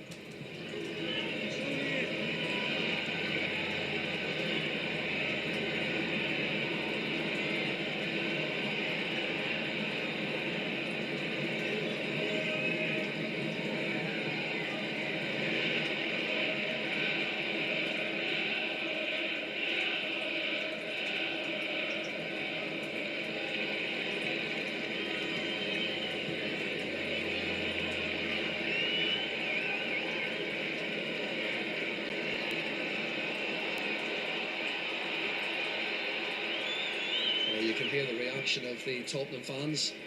They want some urgency from their team. Not that sort of urgency though. Bukayo just on the different wavelengths of Lo Celso.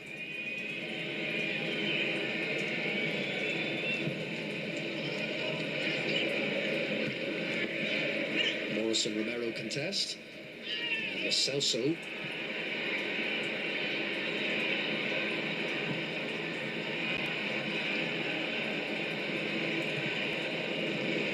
Kaminsky forced to clear under pressure from Johnson.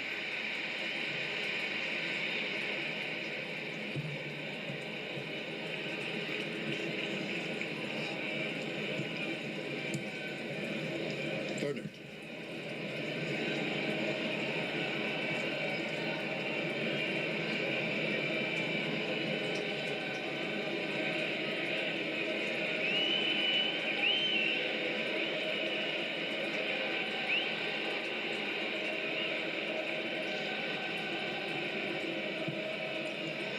Mengi in on Son.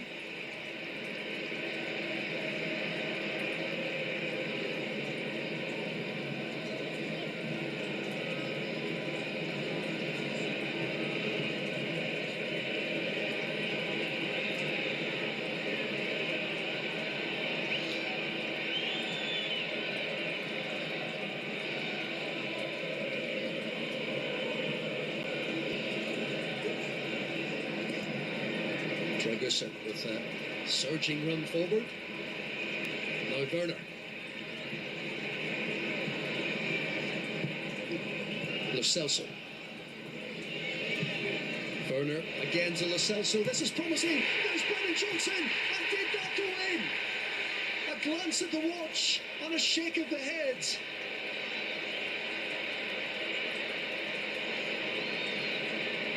Well, Tottenham agonisingly close. Werner has won the free kick and we'll just be able to have a look at exactly how close this was. Brennan Johnson. Sorry, everyone in the stadium thought that was over the line. Brennan Johnson was denied by Kaminsky and then Doughty. Hey, come on. Diving to save Luton Town. Kaminsky didn't know anything about it, but got a strong left arm on it. And that determination then from Alfie Doughty. It is so close. It is so close.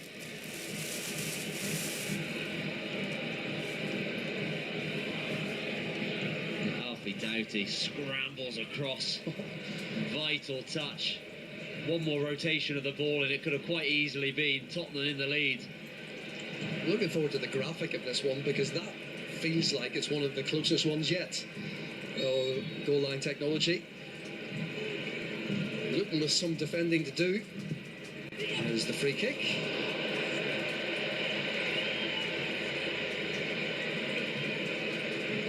There's Porro failing to hit the target.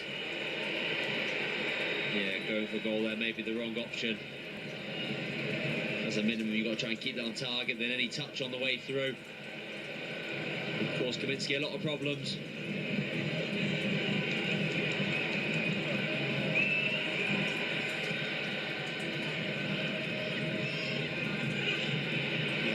Under pressure, Tottenham working hard to disrupt Luton.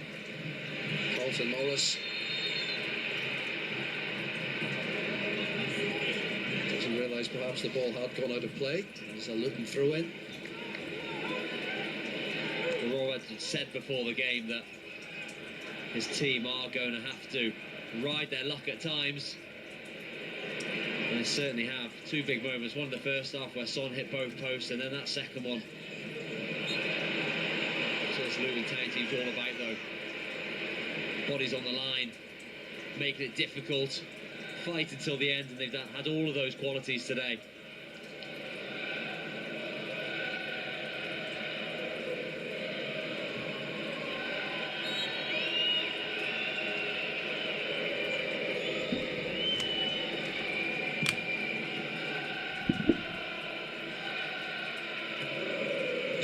Can't quite help it in the direction of Morris. Shioka got there ahead of Son. Morris does keep it in play. Luton, a player down, it's Jordan Clark. Now Bartley. Is he attacked? Is he injured? Bartley can't find a way past Pasuma, and Mpanzu on the chase. As Lo Celso finds Johnson, already having made a positive impact. What can he come up with? Lo Celso to Werner. Werner up against Kabore. It's Werner, and Kaminski read it well.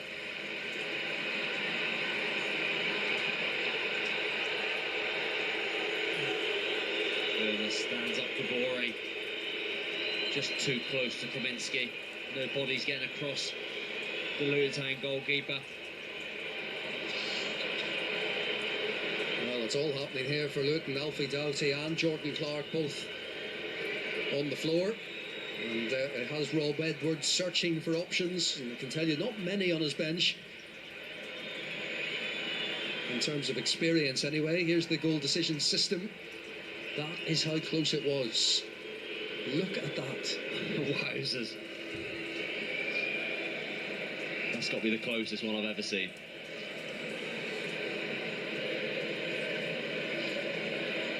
Fine margins in a Premier League season.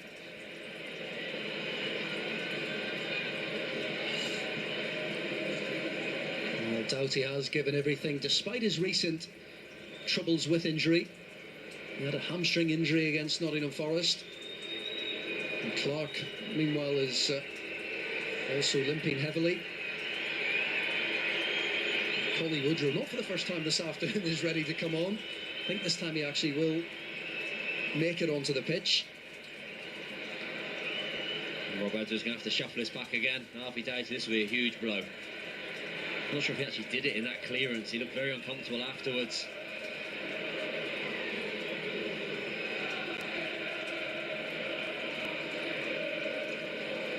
But Rob Edwards' bench is really lacking some experience, especially in those defensive areas. Collie Woodrow has to come on. Number 10, Collie Woodrow.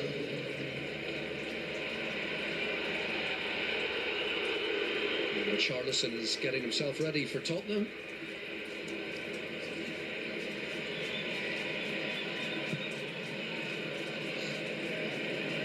We'll keep an eye on how that affects things. And Yedima certainly looking like he's dropped deeper. Yeah, I'm not sure he'd have hoped his Premier League debut would be at left back.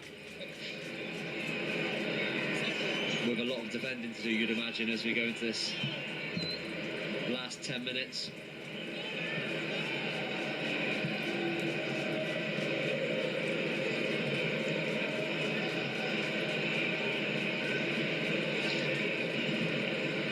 Werner to Udogie.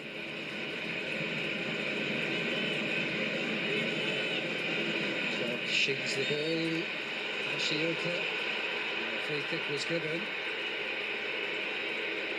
against Udogie.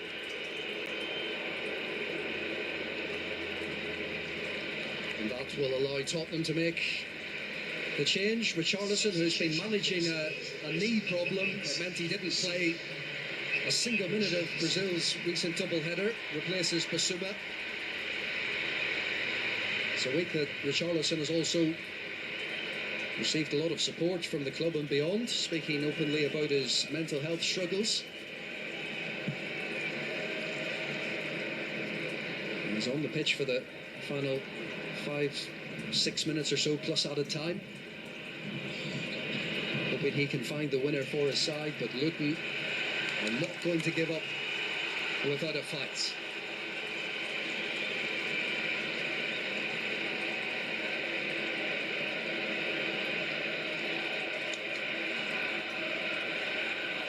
Both teams are known for big finishes, aren't they, in Premier League games this season? Late goals.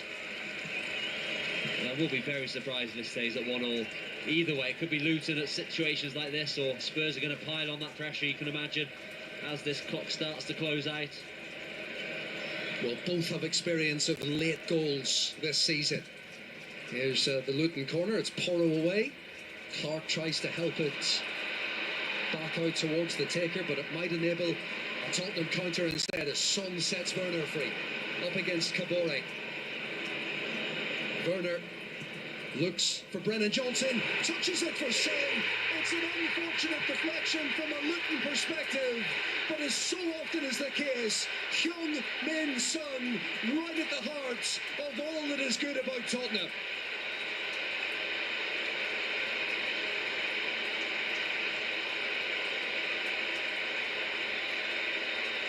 They really push it in this second half, Spurs, and they've got their rewards.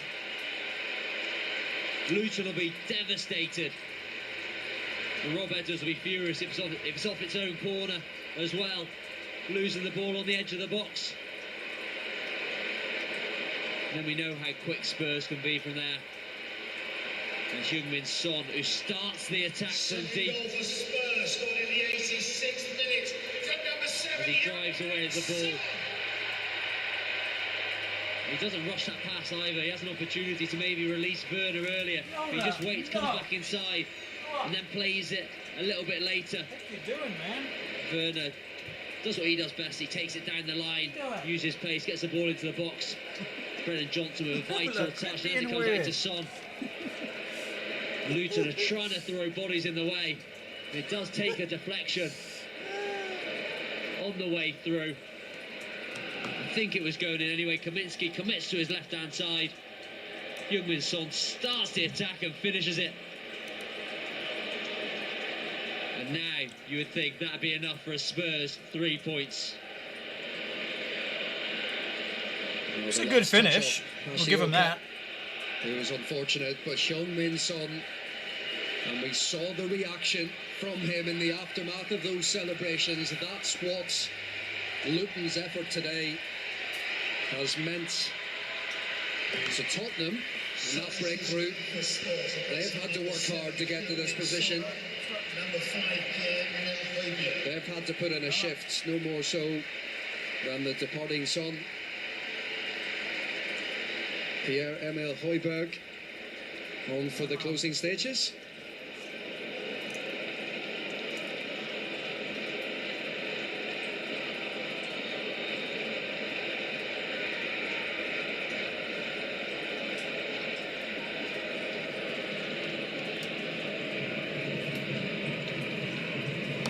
Yves Bissouma, who of course was substituted before, was yellow carded in the aftermath of those celebrations.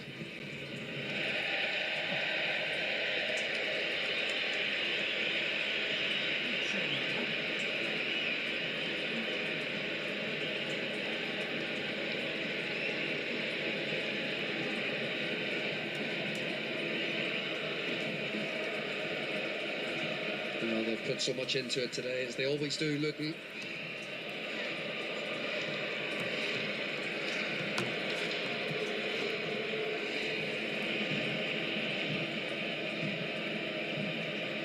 Charlison will chase down Kabore. He kept his composure.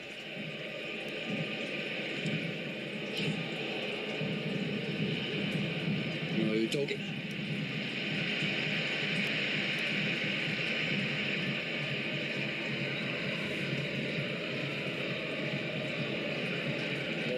Not lost for Luton just yet. We're hearing 9 minutes of added time.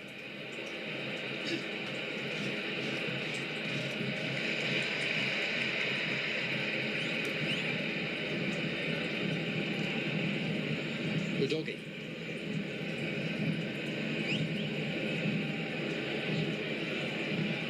It's a doggy. Dogs on the ball. So there again is the difference in touches in the opposition box. 50 for Tottenham, 10 for Luton. Come on, referee. And the escape of yellow cards for stopping the quick free kick. There is confirmation. 9 minutes.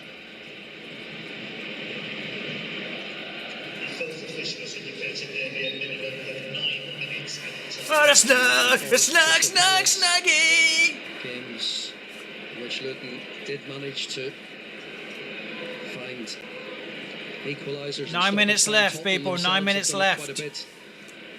Tottenham 1, Tottenham 2, Luton 1. I feel Luton need to navigate their way through this 9 minutes to make sure they firstly don't concede, because at 3-1 the game is definitely over, and then just try to manufacture an opportunity, a set piece, a ball into the box where they can put this Spurs team under some pressure. Bentancur preventing Clark from making any progress.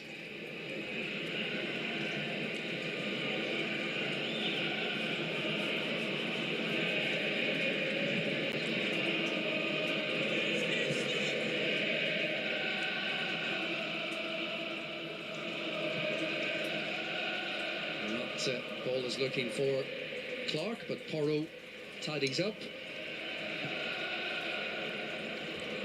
Dragusin. It's one for Mengi to judge. He does so well.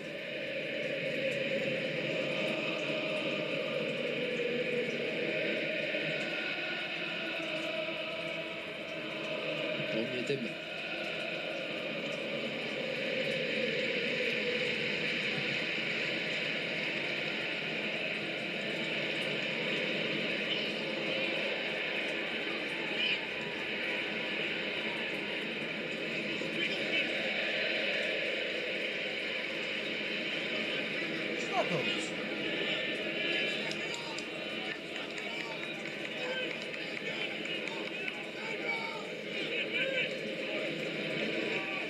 It's the first of a back-to-back games in North London for Rob Edwards' side. They have to play Arsenal next. Tottenham sense an opportunity. It's Højbjerg. He tees up Werner. Werner going to kill again, but forced wide by Kabore.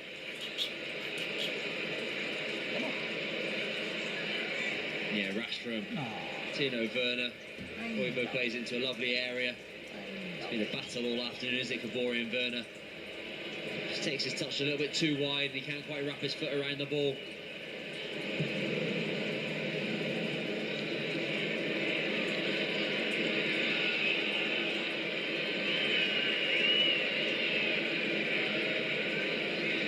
Vicario thought about the central pass to Bentancur. Opted for Dragusin instead, closed down by Woodrow.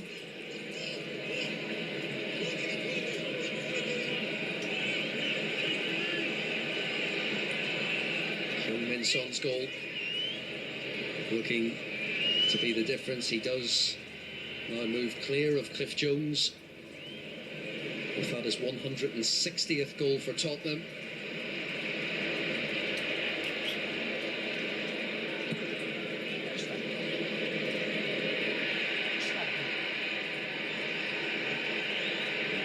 Kabore with the defensive work for Luton.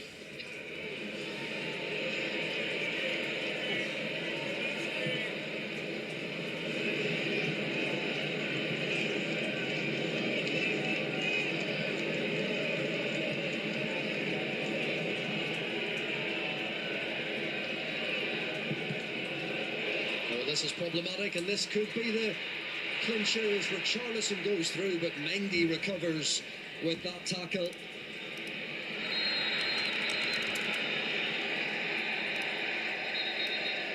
And that was how close it was.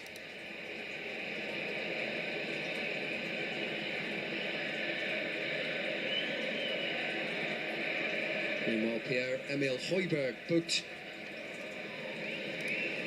by Jared Gillett. It's an interesting international break for Højbjerg, actually. He was playing for Denmark against Switzerland and running for the ball. The referee got in his way, had to push him over. The referee fell to the ground.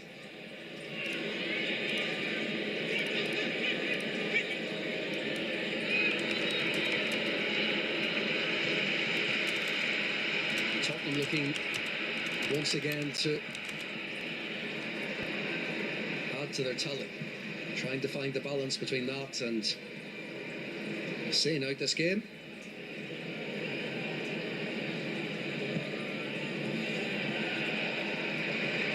Bentancur.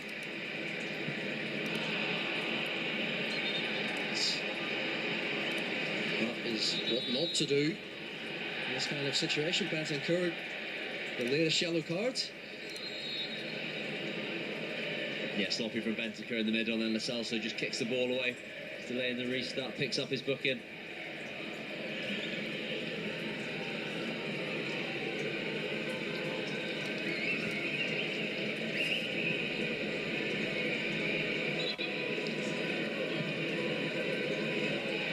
Lo Celso, confirmation of our yellow cards. Tottenham win the free kick.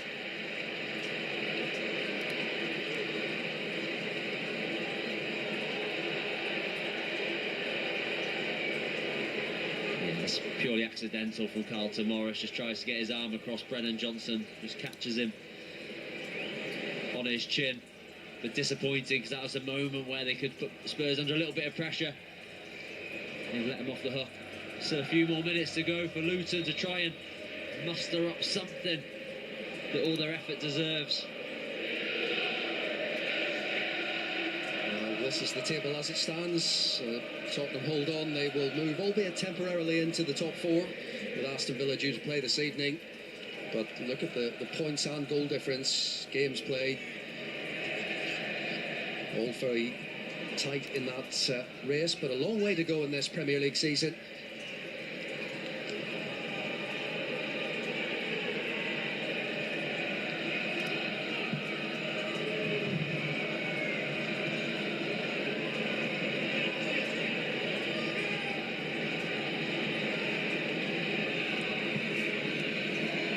Less than 2 minutes to find what would be a dramatic equaliser. Kabore. And he's continued his run, and this looks promising. Is there to be a twist? It is in towards Clark. Clark tees it up for Mpanzu, but look at the work rate from Lo Celso. That did seem like a brilliant opportunity for Luton, who had committed men forward. Yeah, that was a big opportunity for Luton. They've been trying to manufacture excellent play and link-up play down that right-hand side. Kabore does the right thing just to stand it up. Barkley and Clark maybe just get in each other's ways, then Clark with a bit of a sloppy layoff. Tries to get it back to Mpanzu. Just leaves it short, but that was a chance for Luton.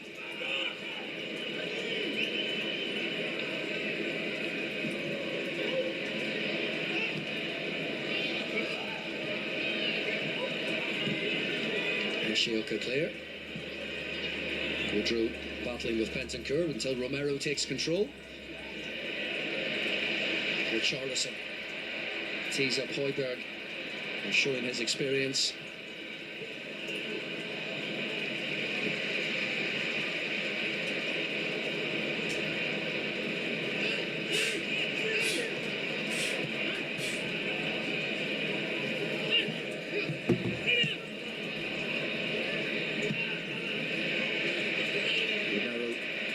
Richarlison will chase these down all day.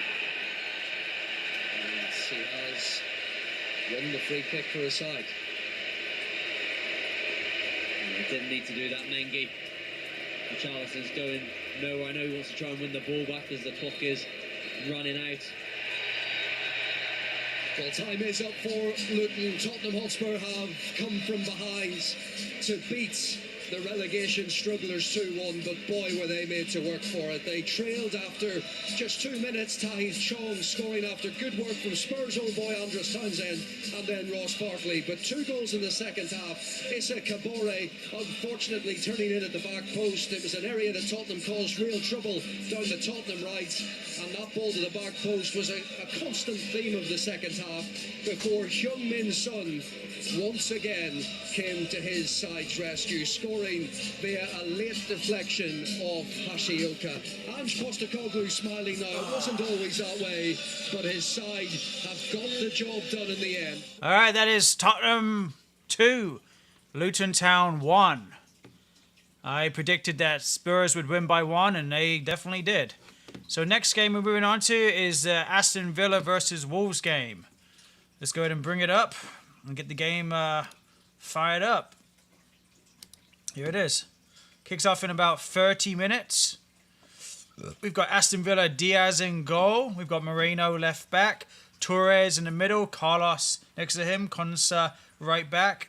Right wing, Bailey. Centre midfield, holding position, Telmaz with Luis. And left wing, Rogers with Ollie Watkins. He's in the left striking position with Diaby on the right with him. We got Wolves are a 3-4-2-1. In goal, we got Sa, we got Bueno in the right back, Hillman in the centre, Gomez left wing. Very strong midfield. We got Atinori, Dule, Gomez, and Semendo. And right wing, we've got Sariba, and we've got left, we've got Lamina, and we've got Chiwome in the centre striking position. It is a home game, yeah, for Aston Villa. 4-4-2 for Aston Villa and 3-4-2-1 for Wolves. So it looks like Aston Villa's a more dominant position, and it looks like we're playing a very...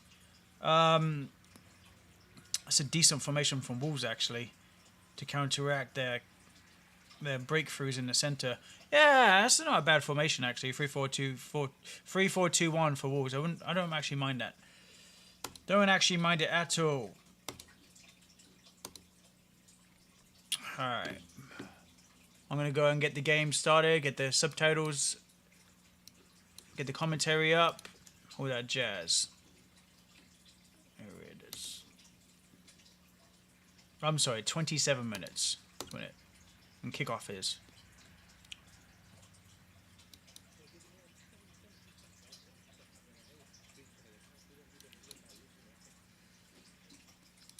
Come on. Stupid volume control on the screen is dumb. There you go. I fixed it. The website was just being weird. Streaming sites for you, man.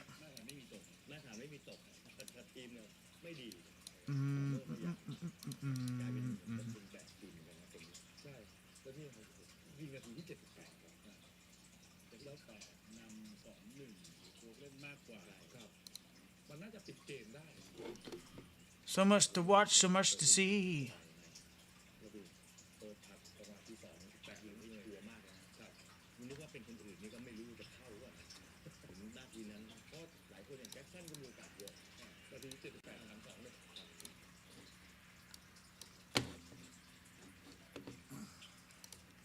Okay, let's get the score up.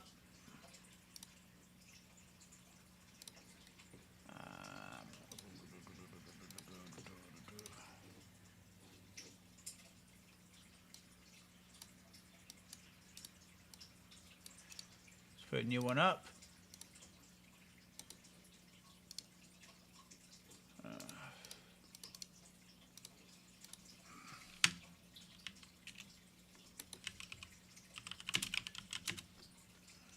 Aston Villa. So let me know, people. Let me know in the comment section who's going to win. If you're new, subscribe as well. Here we go. It's going up. Aston Villa versus Wolves. Put your score predictions in as soon as possible, please. Before the game kicks off, so you're not cheating too much, or you're not trying to fabricate, or yeah. Before the game kicks off. Oh, shit. We lost it.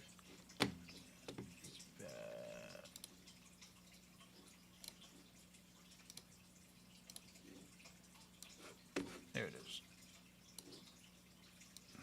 All right, let me know.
All right, here it is.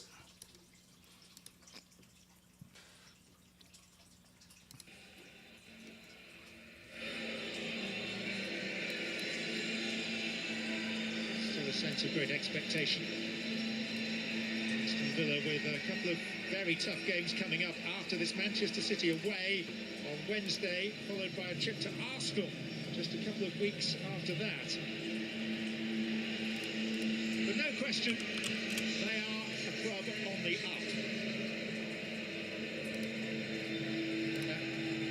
Sign there, 1888, the year of the foundation of the Football League, and on the very first day of league football in England, the 8th of September 1888, Aston Villa and Wolverhampton Wanderers played one another. Finished in a 1-1 draw. Wolves' old ground, pre-Molineux, Dudley Road.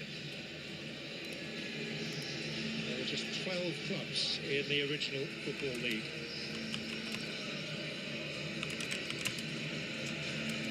The spotlight falling on 18-year-old Wolves striker Leon Chouamé. He's making his Premier League debut today and getting his first taste of special moments such as this as the two teams emerge at Villa Park.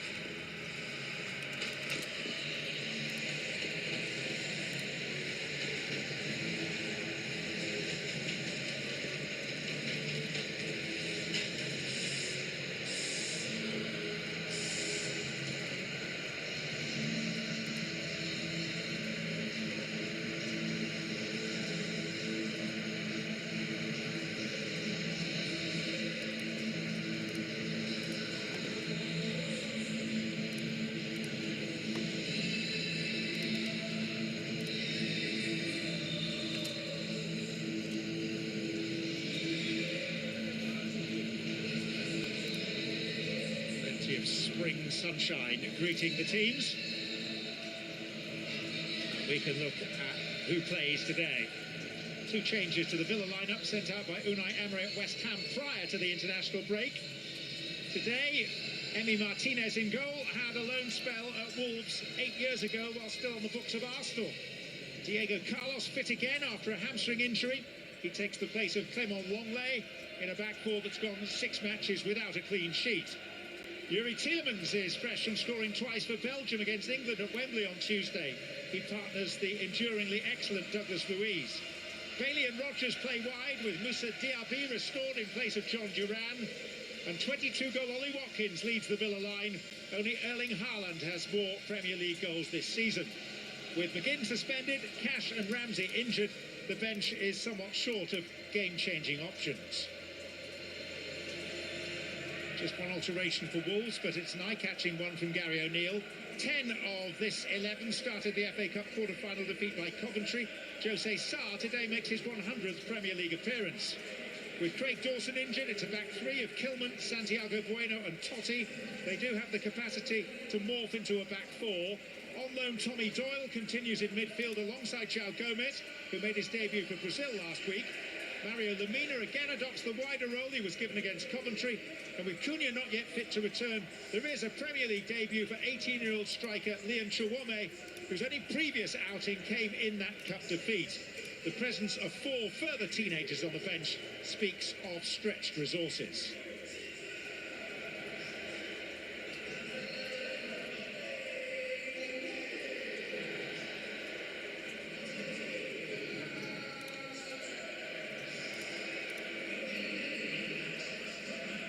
So a very special day for 18-year-old Leon Chouamé. What on earth must be going through his mind as his parents there, Ronald and Hannah, and his siblings all watch on. It's wonderful, isn't it? There's a real lightness to the way that he's been strolling around the pitch and walking out of the tunnel. Very, very proud moment for the whole of the family.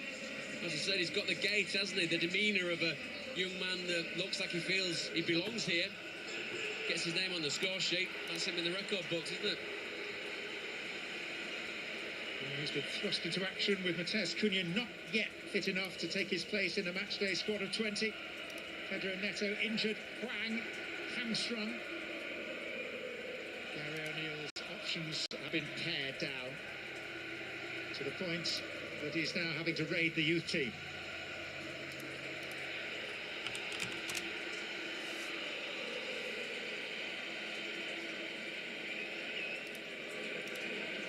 Paul Tierney is the match referee from Wigan in Lancashire. And a fixture that was played on the first ever day of league football competition back in 1888. Now unfolds for the 136th time. Of September 1888, the sides drew one apiece at Wolves' former ground at Dudley Road. There's never been a great deal to choose between them, even if the greatest share of historical honours have gone Villa's way. 7 league titles for them, 3 all in the 1950s for Wolves. And here's Esri Konsa. Bailey in for Moussa Diaby. Douglas Luiz. In snaps Tommy Doyle, the player on loan from Manchester City. Some conjecture, David Prutton, about how Wolves would line up defensively. You've seen the opening few minutes. What have you made of their structure? This is pretty tight at the back with the 3, doesn't it? With wider players available. Here's Moreno. Tossed by Totti. Aït-Nouri will tidy up.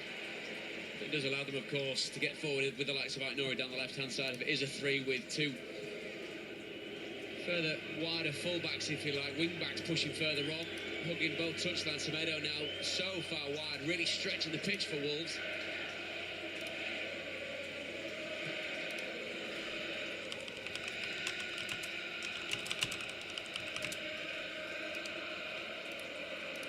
Tend away to our left, making itself heard in the early moments.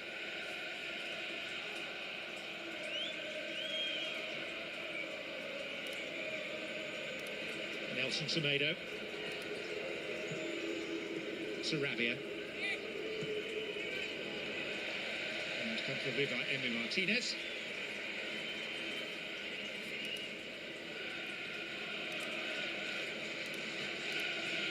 It's got to get a foothold in the game, isn't it?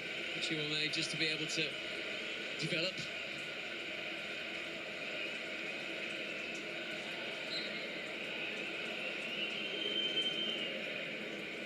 Putting a player in, huge injury list that they've got to work with, but at some stage it does open the door for a young man such as himself. Well, it completes a big week for Chiwame. He made his debut for England's under-18s at the start of the week.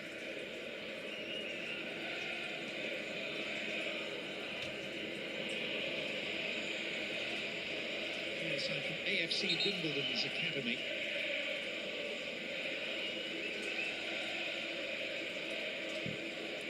Here for Sarabia.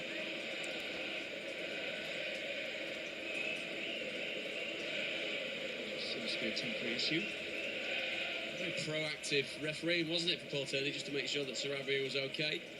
Already though, Gary O'Neill up and heavily focused, of course, on the matter in hand. Doyle. Chiwame. Semedo.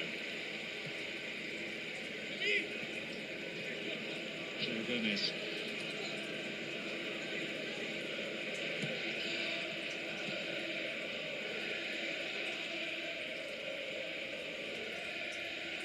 Totti. Doyle. Sarabia. On for Semedo. And there's Pau Torres for Villa. Doesn't really help the situation, and Torres has to make a second block, this time for a corner. Been a bright start by the visiting side. Chiwame's been involved a couple of times in the build-up play. Slightly rash attempt at a clearance though from Villa, which keeps the pressure on, ironically, for them now. Early corner to defend.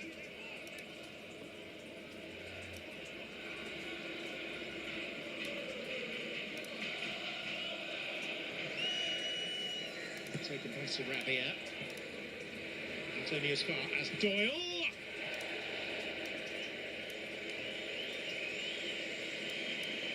Not much movement at all here from Emi Martinez, whether he had it completely covered or was rooted because he thought if it's heading into that corner then he's got no chance of saving it. Really nice disguise from Doyle as he whips back across it.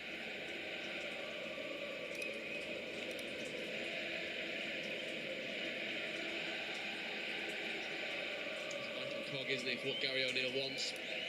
Emphasis on the evolution of what Wolves are under O'Neill this season in the Premier League. very essence of not just surviving but thriving and establishing themselves as a top 10 club.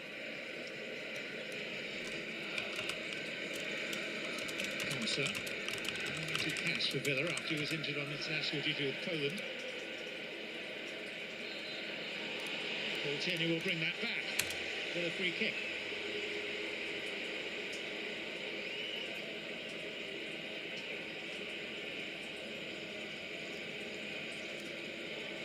It's an early nip at the ankle, isn't it? On Ollie Watkins. A bit of a shake of the head from the skipper, but it's quite clearly a foul.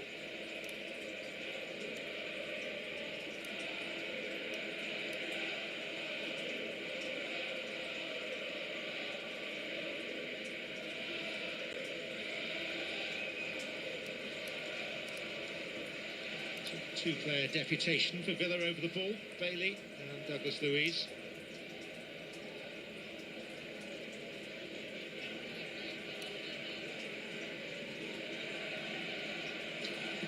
There's a face deep in thought.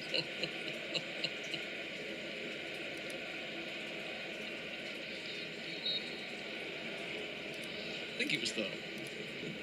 Benefit of the doubt. Leslie Konsa's been for a chat. What impact will that have on what's about to unfold?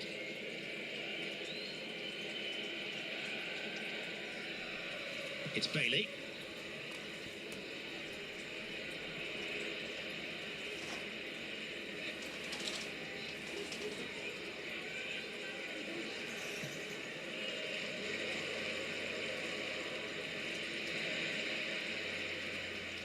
João Gomez.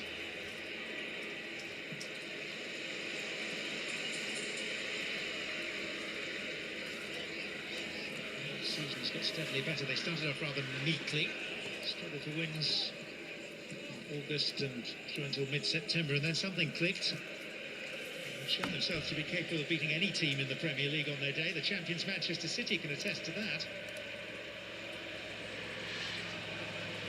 Nouri.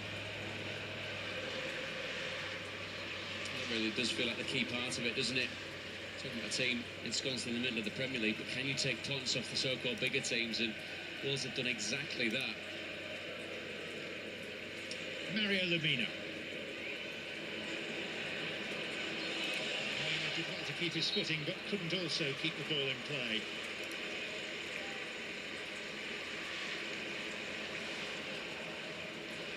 Lemina convinced that the ball hadn't gone out. It's the first time we've really seen him deep in opposition territory, trailing the byline, looking to pull it back.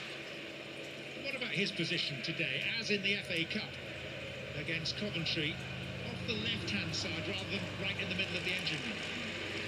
It gives a slightly different dimension, doesn't it, to his particular skill set. Lemina, as we know, likes to drive up the opposition, find little pockets of space. It just broadens out perhaps the effect that you can have in the game if you can operate from that left-hand side. Drink water, people. It's Ollie Watkins, and following up is Douglas Luiz when the flag is up.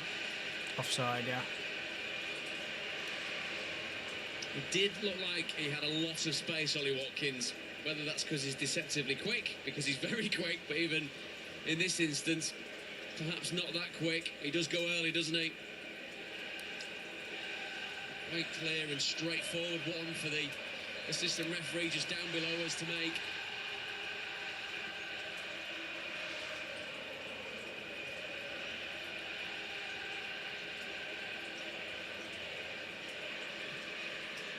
It can be a dangerous game to play, but if it comes off, it looks perfectly executed, doesn't it, from a defensive point of view? Nouri. 2 or 3 attempts to impede him. Eventually the whistle is blown. That's going to be a great battle, isn't it? Bailey against Nouri. Both very much on the front foot, both looking to really get deep in opposition territory and get balls into the box. Sarabia. Semedo.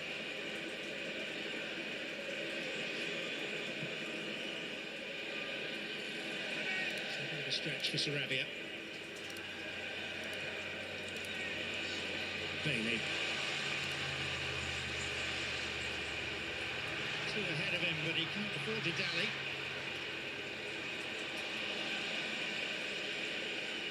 Santiago Bueno. Sarabia.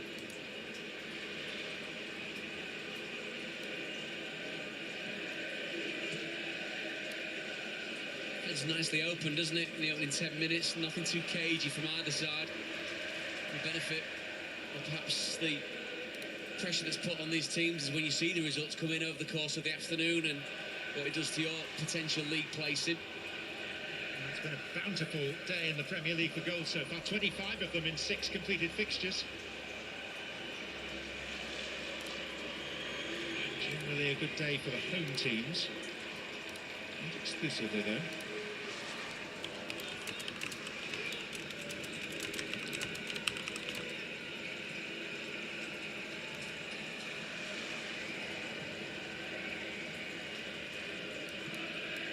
Semedo. Sarabia. Doyle.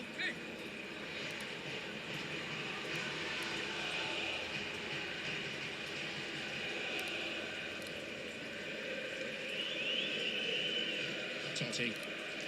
Lamina.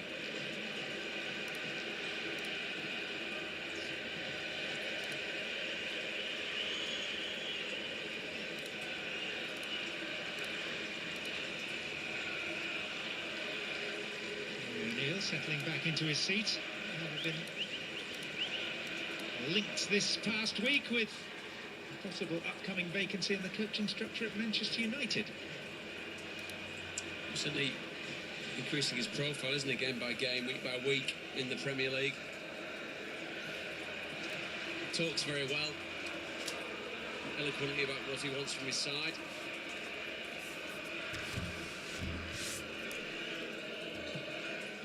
Torres and Sarr, unorthodox but in this case effective.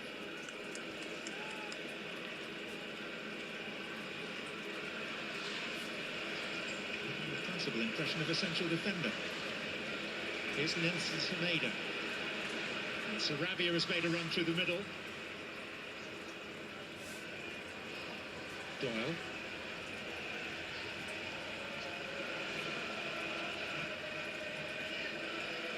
Semedo. Tomato. The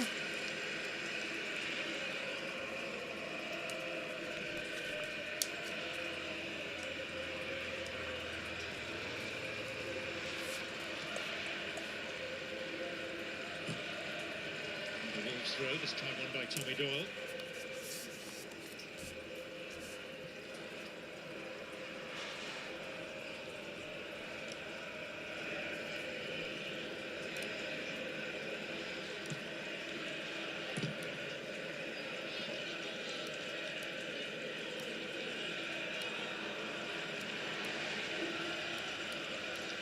Fans warming to the theme. They can hear the Wolves faithful giving it a bit. This as well as the Villa side that is operating without its star players as well. Tom again suspended in the centre of the picture there. Tyrone Mings out with an ACL on the right. Space appearing on the giant screen in the stadium as well, so that thumbs up was aimed at the Holt end. John McGinn looking rather shy in the waving stakes there. João Gomez. Pablo Sarabia. Max Kilman. Totti. Lamina. Doyle. That's the concede pass for Sarabia. Bueno. Confusion. Aït-Nouri. Villa look for a flag that doesn't come and are relieved to get away with just a corner. So close. I think It's so far. subconsciously, Aït-Nouri just completely underestimates his decision-making here because he's got the demeanour of a man that feels like he's offside, almost tossing away the chance carelessly because he believes the flag to be going up in just a matter of seconds. It's a huge opportunity. It's a wonderful save by Emi Martinez. And when the realisation sinks in for Aitner, he knows they should be one ahead. Well, he scored in the last 2 games, having only previously managed 4 Wolves goals in 105 matches. So by his standards, he's on a roll. Diego Carlos has required a little bit of a mop-up.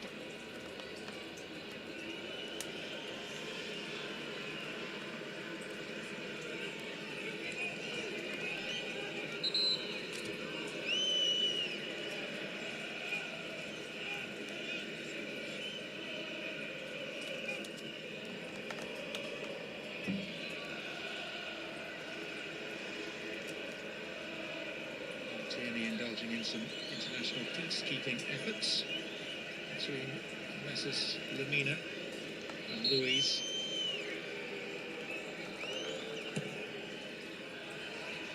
Kilman. Martinez has ambitions to turn defence into rapid attack, but those are thwarted.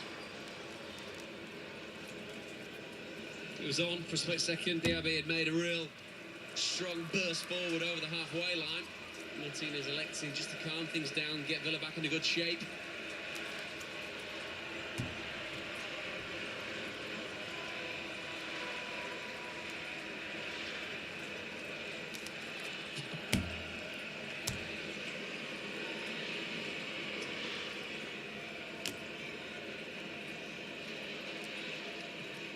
Strong start by Wolves if you look at that percentage stat. So 3/4 of the possession.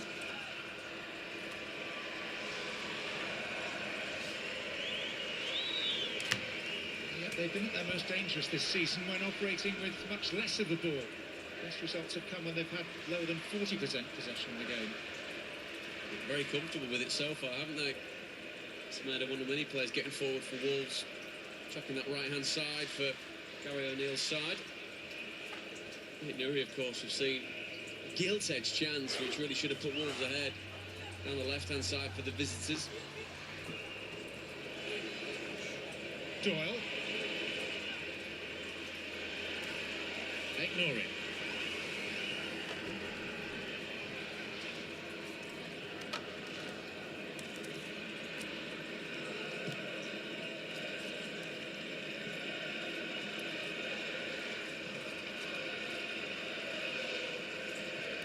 Sarabia. Semedo. 4 waiting. Tomato! This is Doyle. And that's well played by Rodgers. Very well played by Rodgers. He's been held by Ignori. Now he's been played by Johnny Roger. Roger. Has to be yellow carded for that.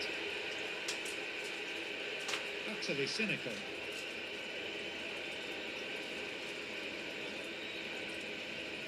That's straightforward, a yellow card, as you're going to see. A couple of players giving it a go on the shirt of Morgan Rogers. Aitner, it's been looked at with regards to his shirt pull. I mean, compared to Sarabia's, it was a tickle. Sarabia's was a full undressing.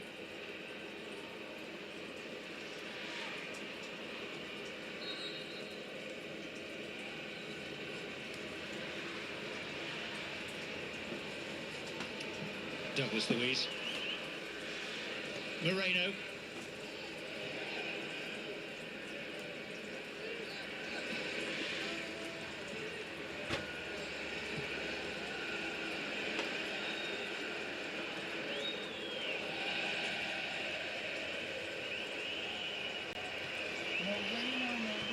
Struggling a little bit, Villa, with being a tad over elaborate in certain situations. Tomato being the most effective, possibly that box midfielders that we've seen on show so far. Great knack and tendency and skill, hasn't he, of that half turn, looking forward, always looking forward, as any very good midfielder would do.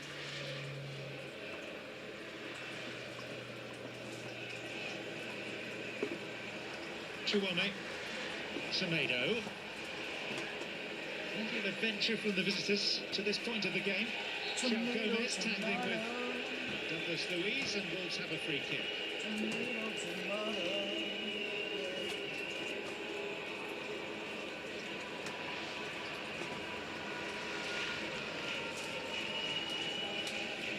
Emery yet to enjoy a victory over Wolves in the Premier League. It's his 7th attempt to earn one today.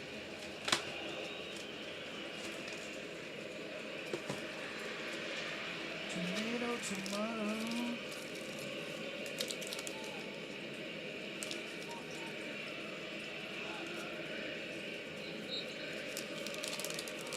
Doyle. Lamina. In comes Consa. Aston Villa think there was a case for a foul being given there.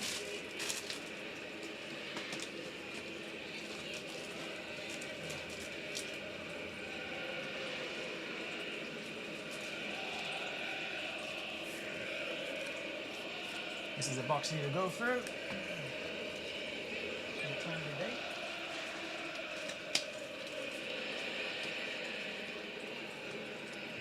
Nuri. Consa. Lamina. Doyle. And steered goalwards by Sarabia. Absolutely the pertinent word, isn't it? Steered, no real power in the shot, guided towards the welcoming arms of Emi Martinez. Player of his goalkeeping stature, very straightforward one for him to gather. Once again, though, he takes his time coming out of his box to begin with the portion of possession for Villa.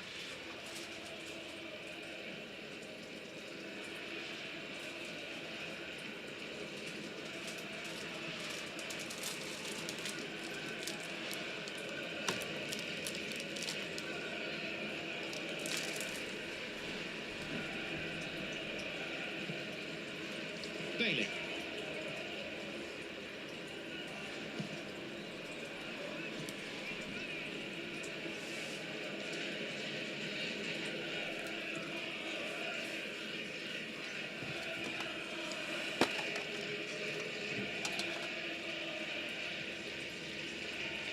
Tielemans. He's a player we've barely seen any of, really, isn't he? Tielemans during the course of the game. Great effect against England in the week, but nothing too much to write about as yet. 22 minutes in. Bailey. Moreno. Morano.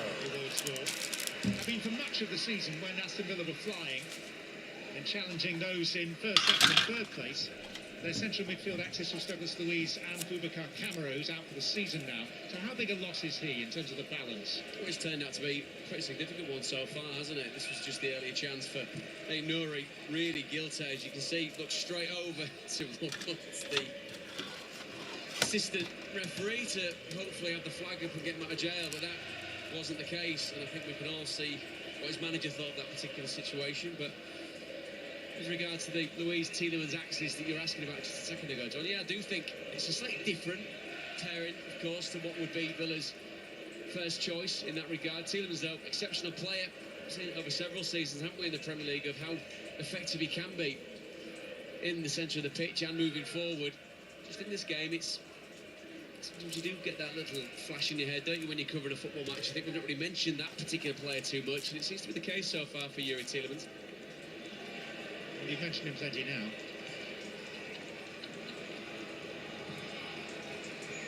That wasn't even on purpose. Too much on that from Moreno.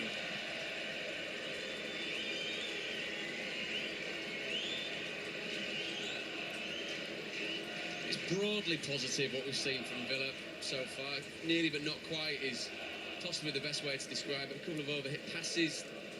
There is the impetus to go forward to get into the Wolves box, but the accuracy isn't there to go with it at the moment.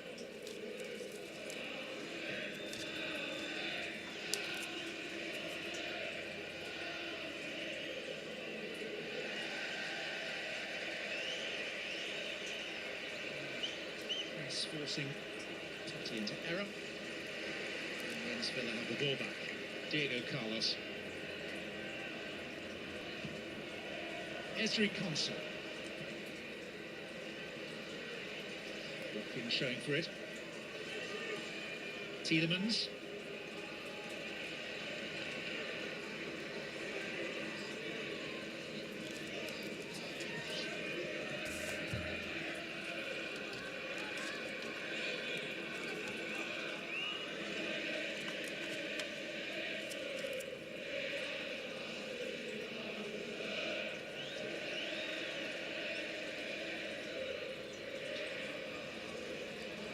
Rogers. Moreno. Wasted, Marino. Good food for thought for Unai Emery. Fine job that he's doing in an overarching sense with Aston Villa. That attempt to get into the Champions League for the first time in their history would be one hell of an achievement if that's the case by the end of the season. As I said, the fans getting more involved in the game. It's a wonderful time of the year, the Easter period. Spring feels like it's firmly unfolding its wings. I mean, it'll be snowing by Monday, but it's that time of year, isn't it, where the end of the season's in sight, the sunnier days are coming, and if you're battling for Europe, these two sides are Summer's so right much to around play the corner, for, so boys much and in girls. football that can be wonderful and positive, It's and a real sense of achievement. As you were saying, John, the history's there quite clearly for two teams that are firmly part of what traditional football is like at the top level in England.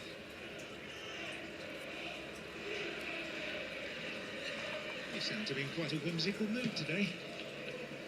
Just like to keep it the right side of melancholy. It is entertainment after all.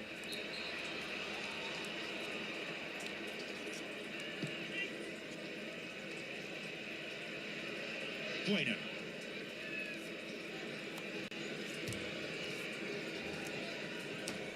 Sarabia. Torres in front of Chiwame. Alex Moreno. Past Morgan Rogers. Tielemans, good ball. Ollie Watkins. Outside of the net. He needs to watch that flag. Ollie Watkins needs to watch that flag, bro. So far for Aston Villa. It ends up being a wonderful passage of play with Ollie Watkins quite clearly onside, at least a couple of yards onside. Normally so reliable, so consistent when he's bearing down on goal, and you can see the whites of the goalkeeper's eyes. Just gets it completely wrong with the scoop of the left foot. Safe to say one half of Villa Park thought that was top corner, the other quite clearly knew that it was side netting. His first attempts coming just shy of the half hour.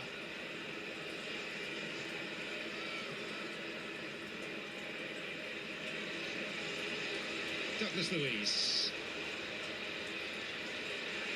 Put in by his compatriot Joe Gomez.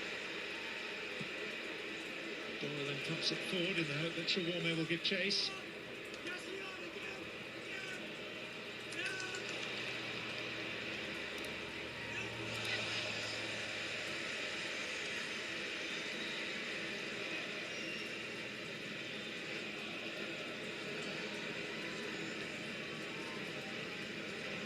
I think they might be shading possession and ball in play, Wolves, but it's dead even, isn't it, with regards to two very good chances between the two sides. Aït-Nouri missing a sitter, Watkins missing a relative sitter, considering what we've seen from him in a Villa shirt. And this is Ollie Watkins once again. Moreno. Not the situation required. Wasted again by Villa. It's got to be. Tielemans. Yeah, definitely a foul. It's going to be a yellow card for Yuri Tielemans. Yeah. Sucks to be you, Hard to argue buddy. against that one. Should be screwing around. Cynical and He's like, it's not a red card. To the shirt pull earlier on. It's a clip of the heels on Aït-Nouri. Can't be It's holding not players necessarily back, play the man. ball What's by wrong any with people? means It's not rugby. on a couple of occasions, though, Playing on the football here, left-hand people. side, Moreno's Football. been one of those games where the decisions that he's making don't quite suit the situation.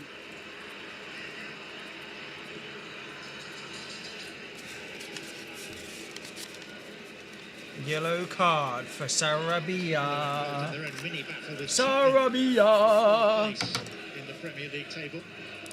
To be seen whether they also carry Sucks to be Champions League status with it Sarabia. for next season. So it's something on which Villa can rely.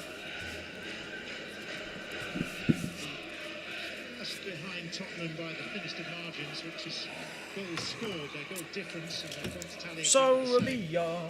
Villa will have played a game more by the conclusion of this match. Fucking running out of Look at it space over more, here. it seems that Tottenham could be the kingmakers in the Premier League this season. They've got all three of the prime contenders for the title still to play.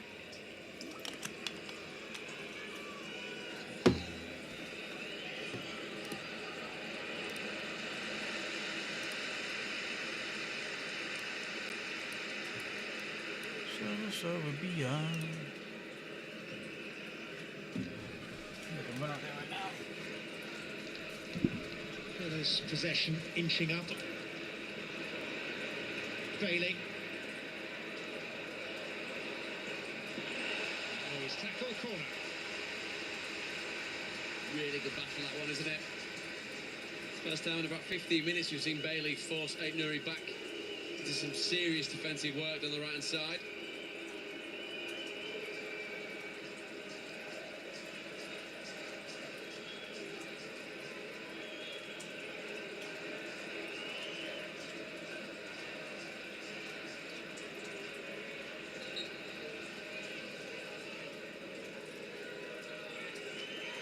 Bailey.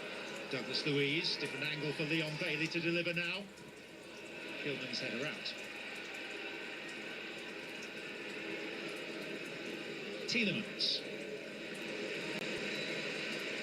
Bailey. Glancing header from Pau Torres.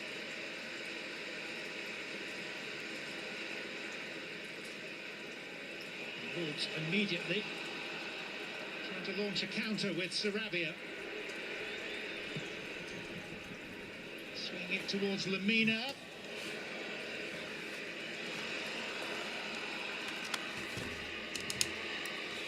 Rogers. Roger, Dodger. First time he's made an incisive run like that from Roger, his own Dodger. territory. This one ends in relative frustration.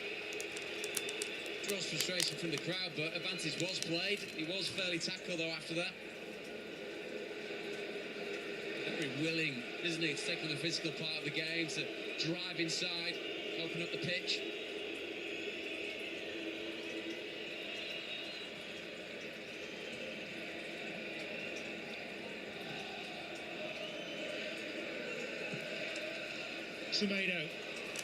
Semedo Tomato. rushing past Moreno to start with, and Moreno found a second wind. Pablo Sarabia.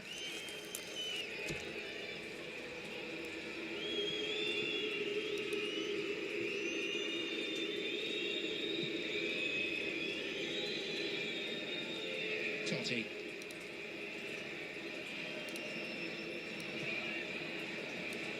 Doyle. Sarabia. And now the flag is raised.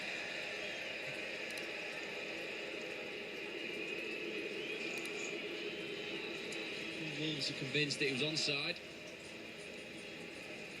Proof there that he wasn't. Nicely weighted pass by Doyle, but the run was too early.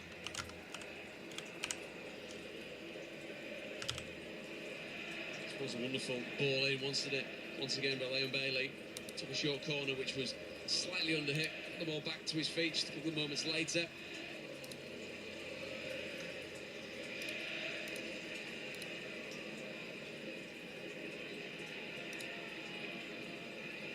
Diego Carlos.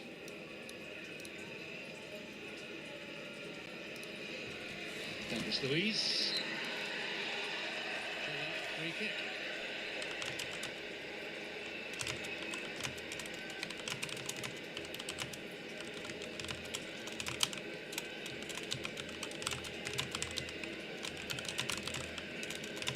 Constantly busy, isn't he, in the heart of the Villa midfield? Odds slightly against him there, with three Wolves players ganging up.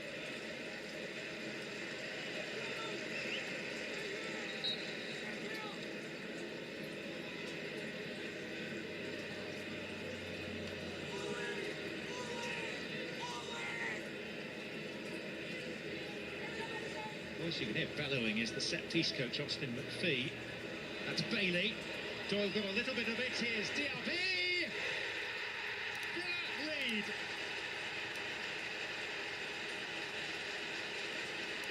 With a sweep of the left boot, as Moussa Diaby is likely to enjoy all season long. Aston Villa 1-0 up.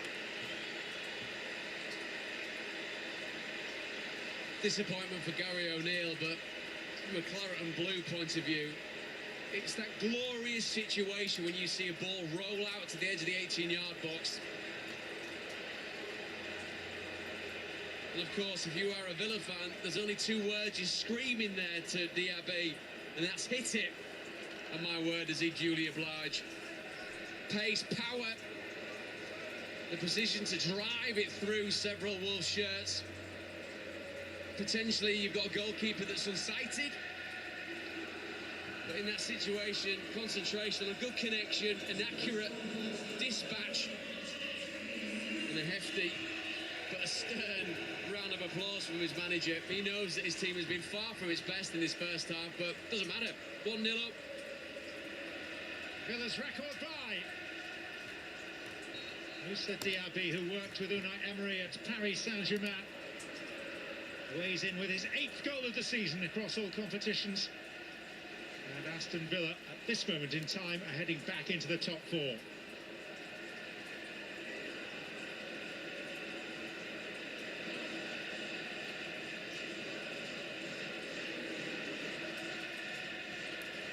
Such a wonderful strike, wasn't it? Really has lit up Villa Park, brought the fans to the crowd.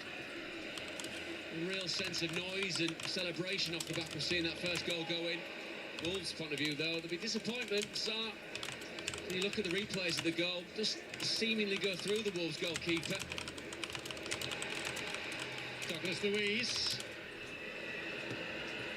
Easy collection this time for Jose Sarr.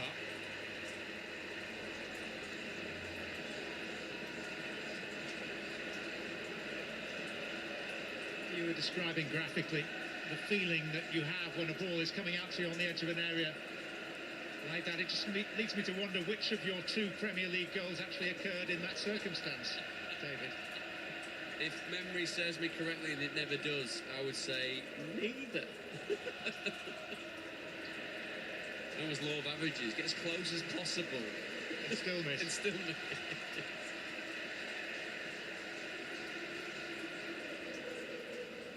It's always such an emotive moment, isn't it? Laid on a plate for the player coming onto it on the edge of the 18-yard box. Split-second jeopardy of a wild thrash that sends it sailing into the crowd, or crisply hitting the back of the net as Diaby did.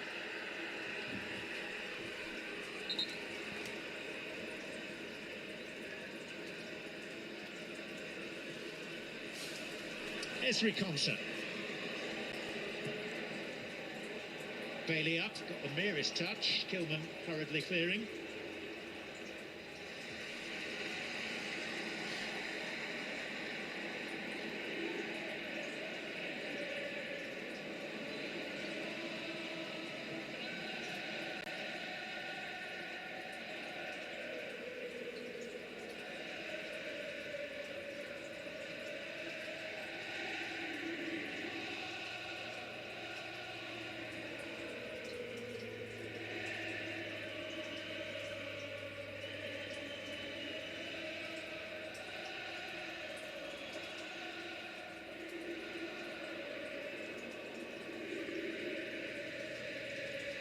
Of grunny voices in unison.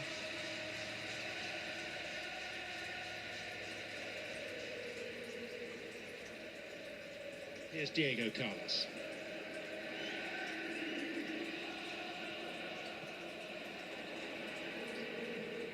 Nuri, who's Watkins. Early miss seems a little more costly now.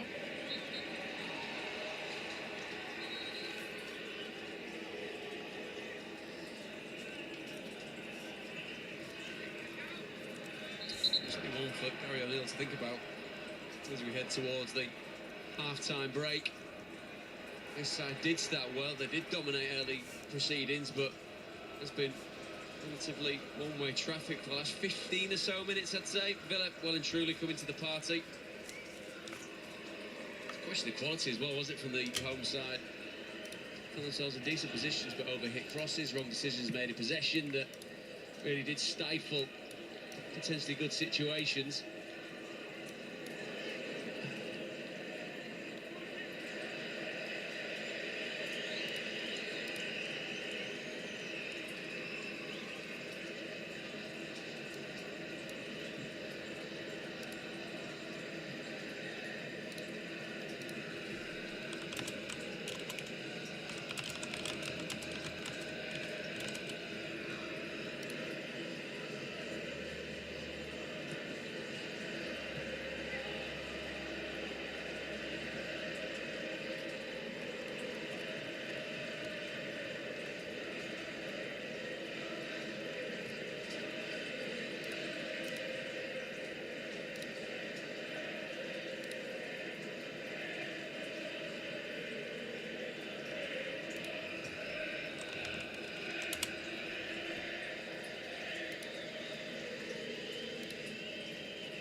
Watkins.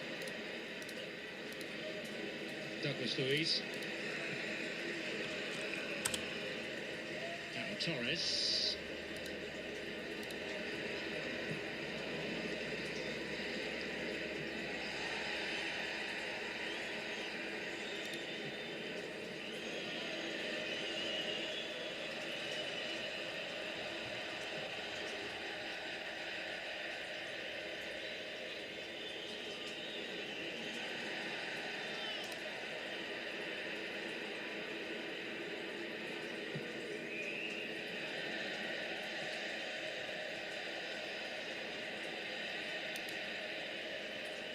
Bueno, Doyle, Semedo. Not seen too much of Doyle, have we, in the last few exchanges? He needs to get back on the ball. Stop dominating proceedings once again in the middle of the park. Certainly a game that swayed away from the visitors. Situations such as this bringing frustration.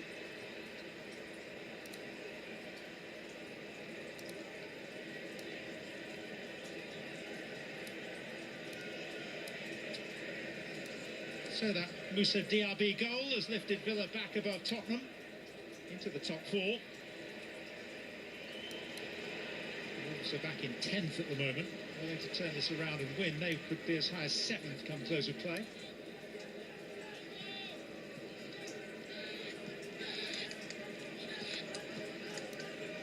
Villa have dropped the fewest points from winning positions in the entirety of the Premier League this season, just 3. So once they get their noses in front, they tend to keep them there.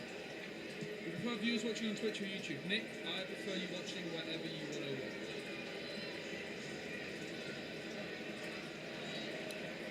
watch. Totti. Doyle. Nasty bounce there. Skipped up a bit at Semedo. Yeah, tough one to bring down. Into a bouncer in cricketing terms. It was a googly to me. Pitched, bounced and turned.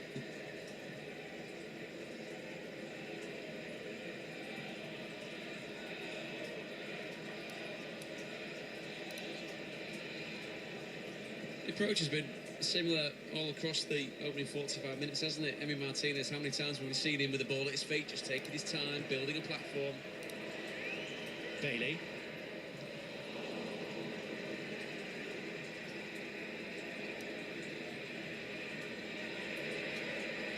Douglas Luiz shrugging off Aït-Nouri. Morgan Rogers now for Aston Villa.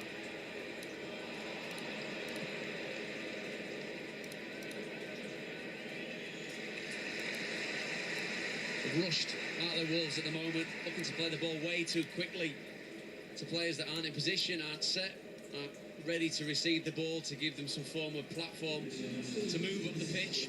Firmly ensconced in their own half. A dominant Villa side in the second portion of the first half has really taken a hold of this game.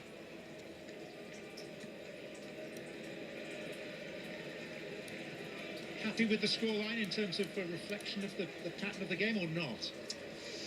I would say just. I think Aït-Nouri and Wolves know that they should really have been 1-0 ahead. Wonderful opportunity. Glaring miss from the Wolves man. After that, the questions that were asked of Aston Villa, they've broadly answered. The team looking to get back into the top four, as they do sit right now in a live table. They've had to weather a bit of a storm. Yes, Konsa. Corner flag was as much danger as the goal. When you asked me the question about taking on a shot from the edge of the box, it was more Konsa than Diaby in that particular situation.